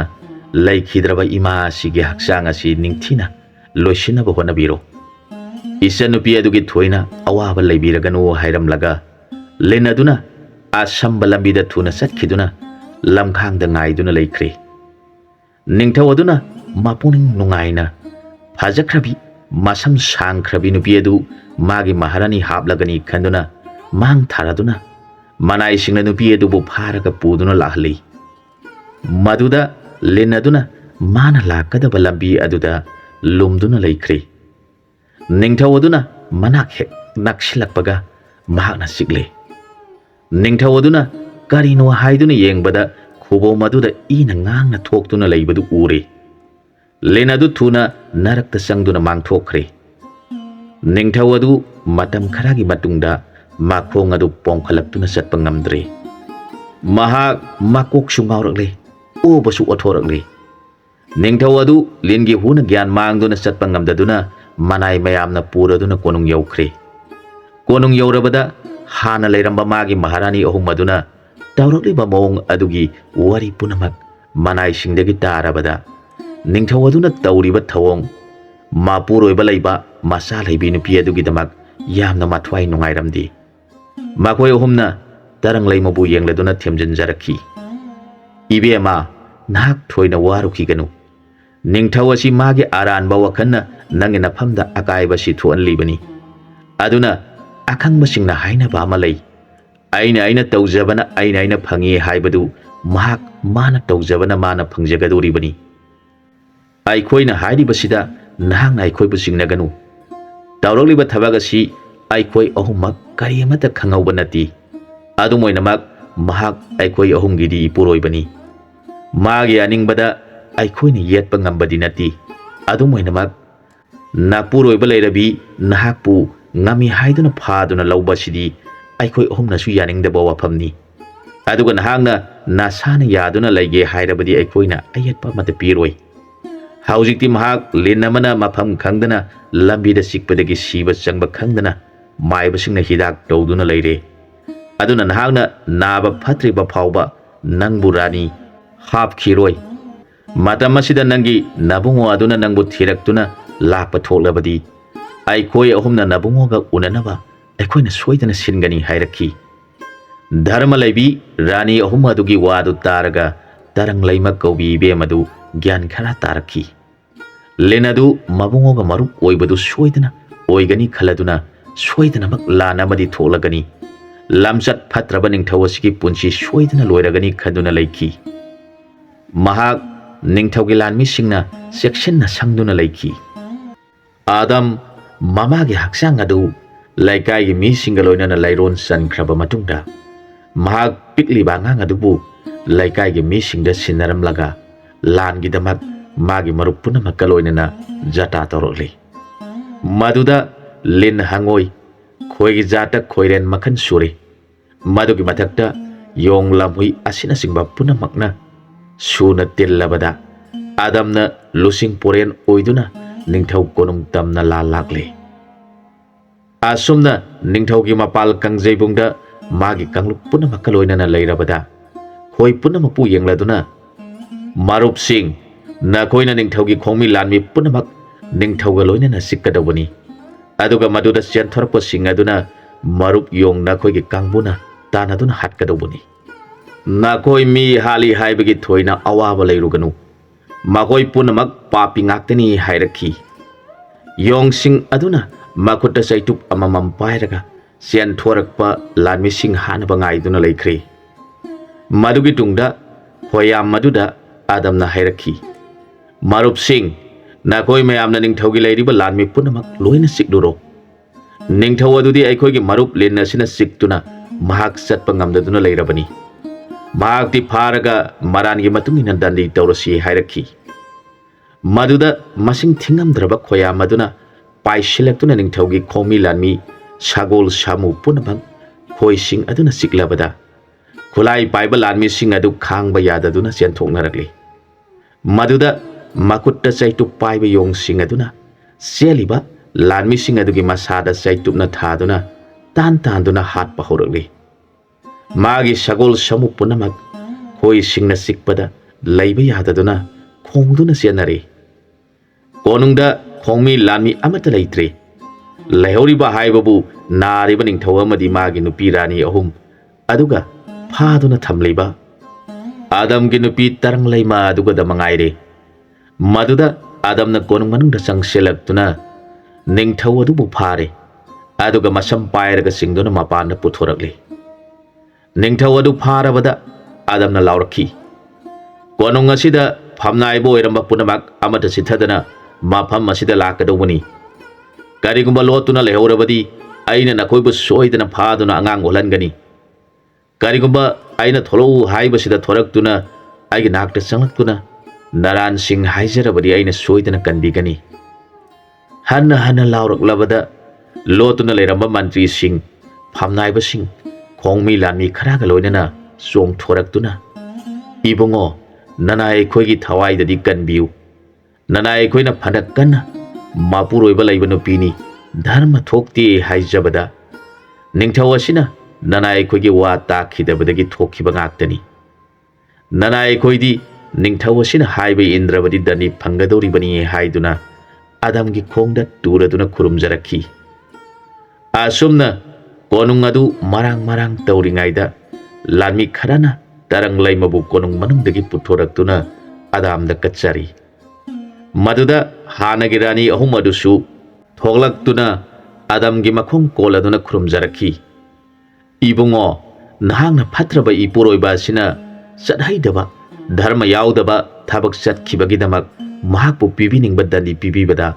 ꯅꯅꯥꯏ ꯑꯩꯈꯣꯏ ꯑꯍꯨꯝꯅ ꯀꯔꯤꯁꯨ ꯍꯥꯏꯖꯅꯤꯡꯉꯥꯏ ꯂꯩꯇꯦ꯫ ꯏꯕꯨꯡꯉꯣꯒꯤ ꯏꯕꯦꯝ ꯑꯁꯤ ꯅꯅꯥꯏ ꯏꯆꯤꯟ ꯏꯅꯥꯎ ꯑꯍꯨꯝꯅ ꯇꯦꯛꯇ ꯀꯥꯏꯗꯅ ꯊꯝꯖꯔꯤ, ꯃꯍꯥꯛꯄꯨ ꯏꯕꯨꯡꯉꯣꯒꯤ ꯅꯐꯝꯗ ꯀꯠꯆꯔꯤ ꯍꯥꯏꯔꯒ ꯈꯨꯔꯨꯝꯖꯔꯛꯈꯤ꯫ ꯃꯇꯝ ꯑꯁꯤꯗ ꯂꯝꯍꯨꯏꯁꯤꯡ ꯑꯗꯨꯅ ꯀꯣꯅꯨꯡ ꯃꯅꯨꯡꯗꯒꯤ ꯆꯥꯛ ꯆꯐꯨ, ꯌꯦꯟꯁꯥꯡ ꯆꯐꯨꯁꯤꯡ ꯑꯗꯨ ꯏꯟꯊꯨꯔꯒ ꯆꯥꯛ ꯌꯦꯟꯁꯥꯡ ꯆꯥꯕ ꯍꯧꯔꯛꯂꯤ꯫ ꯂꯩꯔꯤꯕ ꯂꯥꯟꯃꯤꯁꯤꯡ ꯑꯗꯨꯅ ꯈꯣꯏ ꯀꯤꯕꯗꯒꯤ ꯀꯔꯤꯃꯠꯇ ꯍꯥꯏꯈꯤꯗ꯭ꯔꯤ꯫ ꯑꯗꯝꯅ ꯃꯥꯒ ꯂꯥꯛꯃꯤꯟꯅꯔꯤꯕ ꯈꯨꯡꯒꯪꯒꯤ ꯃꯤ ꯈꯔ ꯑꯗꯨꯒ ꯄꯨꯟꯅ ꯐꯝꯃꯤꯟꯅꯔꯗꯨꯅ ꯑꯁꯨꯝꯅ ꯍꯥꯏꯔꯛꯈꯤ, ꯇꯦꯟꯕꯤꯔꯤꯕ ꯕꯣꯔ ꯃꯟꯇ꯭ꯔꯤ ꯐꯝꯅꯥꯏꯕꯁꯤꯡ ꯄꯨꯝꯅꯃꯛ ꯇꯥꯕꯤꯌꯨ꯫ ꯐꯠꯇ꯭ꯔꯕ ꯅꯤꯡꯊꯧ ꯑꯁꯤꯅ ꯙꯔꯃ ꯀꯥꯏꯅ ꯃꯄꯨꯔꯣꯏꯕ ꯂꯩꯕꯤ ꯅꯨꯄꯤ ꯑꯁꯤꯕꯨ ꯄꯥꯝꯕꯗꯒꯤ ꯃꯅꯥꯏ ꯃꯁꯟꯁꯤꯡꯒ ꯂꯣꯏꯅꯅ ꯅꯨꯄꯤ ꯑꯁꯤ ꯐꯥꯕꯤꯔꯦ꯫ ꯃꯗꯨꯗ ꯑꯩꯕꯨ ꯄꯣꯛꯄꯤ ꯏꯃꯥ ꯑꯗꯨꯅ ꯅꯤꯡꯊꯧ ꯑꯗꯨꯝ ꯇꯧꯔꯕꯗꯤ ꯙꯔꯃ ꯀꯥꯏ, ꯇꯧꯒꯅꯨ ꯍꯥꯏꯔꯨꯕꯒꯤꯗꯃꯛ ꯏꯃꯥ ꯑꯗꯨꯕꯨ ꯃꯉꯛ ꯀꯛꯇꯨꯅ ꯅꯤꯡꯊꯧ ꯑꯁꯤꯅ ꯍꯥꯠꯄꯤꯔꯝꯂꯒ ꯑꯩꯒꯤ ꯏꯆꯥ ꯂꯩꯔꯕꯤ ꯅꯨꯄꯤ ꯑꯁꯤꯕꯨ ꯐꯥꯗꯨꯅ ꯄꯨꯕꯤꯔꯝꯂꯦ꯫ ꯍꯧꯖꯤꯛꯇꯤ ꯃꯍꯥꯛꯄꯨ ꯑꯩꯅ ꯐꯥꯔꯦ, ꯑꯗꯨꯅ ꯍꯥꯟꯅ ꯃꯟꯇ꯭ꯔꯤ ꯑꯣꯏꯕꯤꯔꯝꯂꯤꯕ ꯑꯃꯗꯤ ꯐꯝꯅꯥꯏꯕꯁꯤꯡꯅ ꯀꯔꯤ ꯗꯟꯗꯤ ꯄꯤꯔꯒ ꯅꯨꯄꯤ ꯍꯨꯔꯥꯟꯕ mi hatpa ningthau si phagadage haibadu bisa tawbiro hairaki magi wadu taraga magi hanagi phamnaiba sing adu wa amata ngangdana tumin maru lukthaduna leinaki maduda adamna asumna hairaki na koi asuk yamlaba anga mathau singna mara lairaba ningthau sigi bisa ngamdre na koi su nara laire haiba natra hairaki magi wadu taraga dharma laiba hanasu ningthauda mapuroiba laiba nupini mahakpu wakhal nattaba khanba haunadi haiduna khamjaba maduda ningthau aduna ningthau aina khankhiba wabu karisu laitraba mantri nangna aibu warakpa sari nahanga sidagi konung amuk hana karak laganu haiduna tanthok pikhiba aduna sumna hairaki nanayaina ningthauna khanbiri badu khanbiganu dharma thokti haijarubugi damak aibu konung karak laganu haiduna tanthok pikhiba natra adubu aidi konung asi kajararoi asumba leitaba mafam ding khanjarurabani adumoinamak ningthaubu phaduna thambiriba ibung asigi mafamda asumba pauktak pibinaba kana yauraroi khanjaduna nanaye hak konung kajarakpani haujikti ibungona dharma kaidabana ningthau si phaduna konung asisu ibungogi oibire aduna ibungona dharma gi matungina bisa tawiduna mana phangpham thokpa dandi pibibada akaiba karisu leiti hairaki asumba satpa mantri adugi wado taraga adamna sumna hairaki ipu mantri asigi wafam di dajare aduga laibiriba mantri singna wafam asida karamba wafam thambiningbा yauribage mantri singi mafam dagi wafam kharadang tajaringi handaki thokliba thaudo asigi matangda bisarasi laibak pubiram liba angamba mantri singna sumaran bisara matang tawbiu haina adam kobani pasina hanna mantri sabha aduda hairakpa matam maduda mantri kanamatana bisara du tawge haina song thoraktrabada adamna dharma satpa mantri adubu yenglaga hairaki haujikti ipu mantri na haibo wafamna chumba oire aduna makhoi punamaksi aranba tawba ngaktani ningthau asibudi masagi marana mahak angang onbiragani aduga ningthau asibu nungsijaba magi mantri phamnaibasing punamaksi karam tawsi hairibano ipuna dharmagi bisaroibo wafam amatang thambiu magi wadu taraga mantri aduna dharma laiba ibungona nanaibu ahani haiduna nanai wabu hangbiri adubu nanai wakaldi aranba dadi phangwam thokpa singbo amuk kanbiu haiba wahi asidi haijaningdi aranba tawbusingna amuk hana pharaktuna laiba ki phanaba thabak torakani haibasidi nanai mantri ki thamuida ujaba phangjadi phatabada haina khiba makhoibu ngakpiru rabasu makhoina khudong chaba matamda soidana ibungoge nafamda laman singningbagi wakhal lakani aduna phatabadi phatabada sasakrasinu haina nanayaina khanjai aduga amana ningthau asine ibungogi ibe mabu pharu so haina manaini patara thakibani adubo makhoina ibe ma sidi mapuroiba laibi masa laibi oirambana phaduna porakpa ngamdaduna ningthaugi mafamda mahak mapuroiba laibini masa su laibini aduna nanai khoina mabu phaduna porakpa ngamjadre mahak adubu iningthauna pami haiduna phaduna lawiba tholabadi dharma tholoi haijarubani patara kaisum sangda thamliba sing adudi ibungona thadok piu haijaraki mantri adugi wadu taraga adamna hairaki ipuna makhoi tara adu thadok piraktuna aigi nakta pubirau magi wadu taraba matungda mantri aduna kaisum sangi so hangdoktuna nipa tara adubu adamgi nakta pusilaki makhoi nipa tara aduna adamgi nakta sangsilaktuna khurumjari adamna makhoi nipa tara adubu yenglaga hairaki nakhoi taradi ipu mantri asina achumba wangangi haiduna kanbirabani aduna achumba satpa afaba tawba ngakta ekhoi punna lehoba tare aduna phatraba ningthau amadi mahaki phatraba mantri sing punamak nakhoi taragi nakutta sinarabani makhoi punamak mi marakta leibada nungairaroi makhoi bu sangsargi awaba sidagi kokpiruro nakoina misang mikhai naiduna nungsiribani khanduna makhoi gi maraktagi sithaba yaurabadi nakhoi tarasu afaba tholoi hairaki ꯃꯟꯇ꯭ꯔꯤ ꯑꯗꯨꯕꯨ ꯌꯦꯡꯂꯒ ꯑꯗꯝꯅ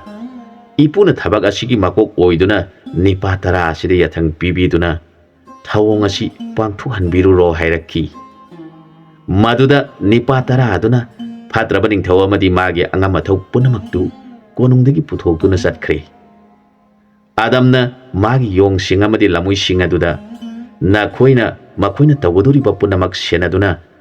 ꯑꯃꯠꯇ ꯅꯥꯟꯊꯣꯛꯍꯟꯈꯤꯒꯅꯨ ꯍꯥꯏꯔꯛꯈꯤ꯫ ꯂꯝꯍꯨꯏ ꯌꯣꯡꯁꯤꯡ ꯑꯗꯨꯅ ꯃꯈꯣꯏꯁꯤꯡ ꯑꯗꯨꯒꯤ ꯃꯇꯨꯡ ꯏꯟꯗꯨꯅ ꯆꯠꯈꯤ꯫ ꯅꯤꯄꯥ ꯇꯔꯥ ꯑꯗꯨꯅ ꯃꯤ ꯍꯥꯠꯐꯝ ꯌꯧꯔꯕꯗ ꯅꯤꯡꯊꯧ ꯑꯗꯨꯕꯨ ꯌꯦꯡꯂꯗꯨꯅ, "ꯏꯅꯤꯡꯊꯧ ꯏꯕꯨꯡꯉꯣ, ꯅꯅꯥꯏ ꯑꯩꯈꯣꯏꯅ ꯍꯥꯏꯖꯕ ꯌꯥꯕꯤꯔꯝꯂꯕꯗꯤ ꯊꯕꯛ ꯑꯁꯤ ꯊꯣꯛꯂꯝꯂꯣꯏꯗꯕꯅꯤ꯫ ꯍꯧꯖꯤꯛꯇꯤ ꯅꯅꯥꯏ ꯑꯩꯈꯣꯏꯁꯨ ꯃꯤꯒꯤ ꯃꯤꯈꯥ ꯄꯣꯟꯗꯨꯅ ꯃꯥꯒꯤ ꯌꯥꯊꯪ ꯏꯟꯖꯕ ꯇꯥꯔꯦ꯫ ꯋꯥꯔꯧꯕꯤꯕ ꯇꯧꯕꯤꯔꯒꯅꯨ" ꯍꯥꯏꯔꯒ ꯅꯤꯡꯊꯧ ꯑꯗꯨꯒꯤ ꯃꯉꯛ ꯀꯛꯇꯨꯅ ꯍꯥꯠꯈꯤ꯫ ꯑꯁꯨꯝꯅ ꯃꯈꯣꯏ ꯄꯨꯝꯅꯃꯛ ꯃꯊꯪ ꯃꯊꯪ ꯍꯥꯠꯂꯕꯗ ꯃꯊꯧ ꯇꯧꯕ ꯂꯣꯏꯖꯔꯦ ꯍꯥꯏꯗꯨꯅ ꯑꯗꯝꯒꯤ ꯅꯥꯛꯇ ꯆꯪꯁꯤꯜꯂꯛꯇꯨꯅ ꯈꯨꯔꯨꯝꯖꯔꯦ꯫ ꯃꯈꯣꯏꯅ ꯍꯟꯖꯤꯜꯂꯛꯄꯗ ꯃꯟꯇ꯭ꯔꯤ ꯑꯗꯨꯅ ꯅꯤꯄꯥ ꯇꯔꯥ ꯑꯗꯨꯕꯨ ꯌꯦꯡꯖꯔꯒ, "ꯀꯣꯅꯨꯡ ꯑꯁꯤ ꯅꯈꯣꯏ ꯅꯤꯄꯥ ꯇꯔꯥꯅ ꯐꯖꯅ ꯁꯦꯡꯗꯣꯛ ꯆꯥꯝꯊꯣꯛꯎ꯫ ꯍꯧꯖꯤꯛꯃꯛ ꯅꯤꯡꯊꯧ ꯑꯚꯤꯁꯦꯛ ꯇꯧꯒꯗꯧꯔꯤꯕꯅꯤ" ꯍꯥꯏꯔꯛꯈꯤ꯫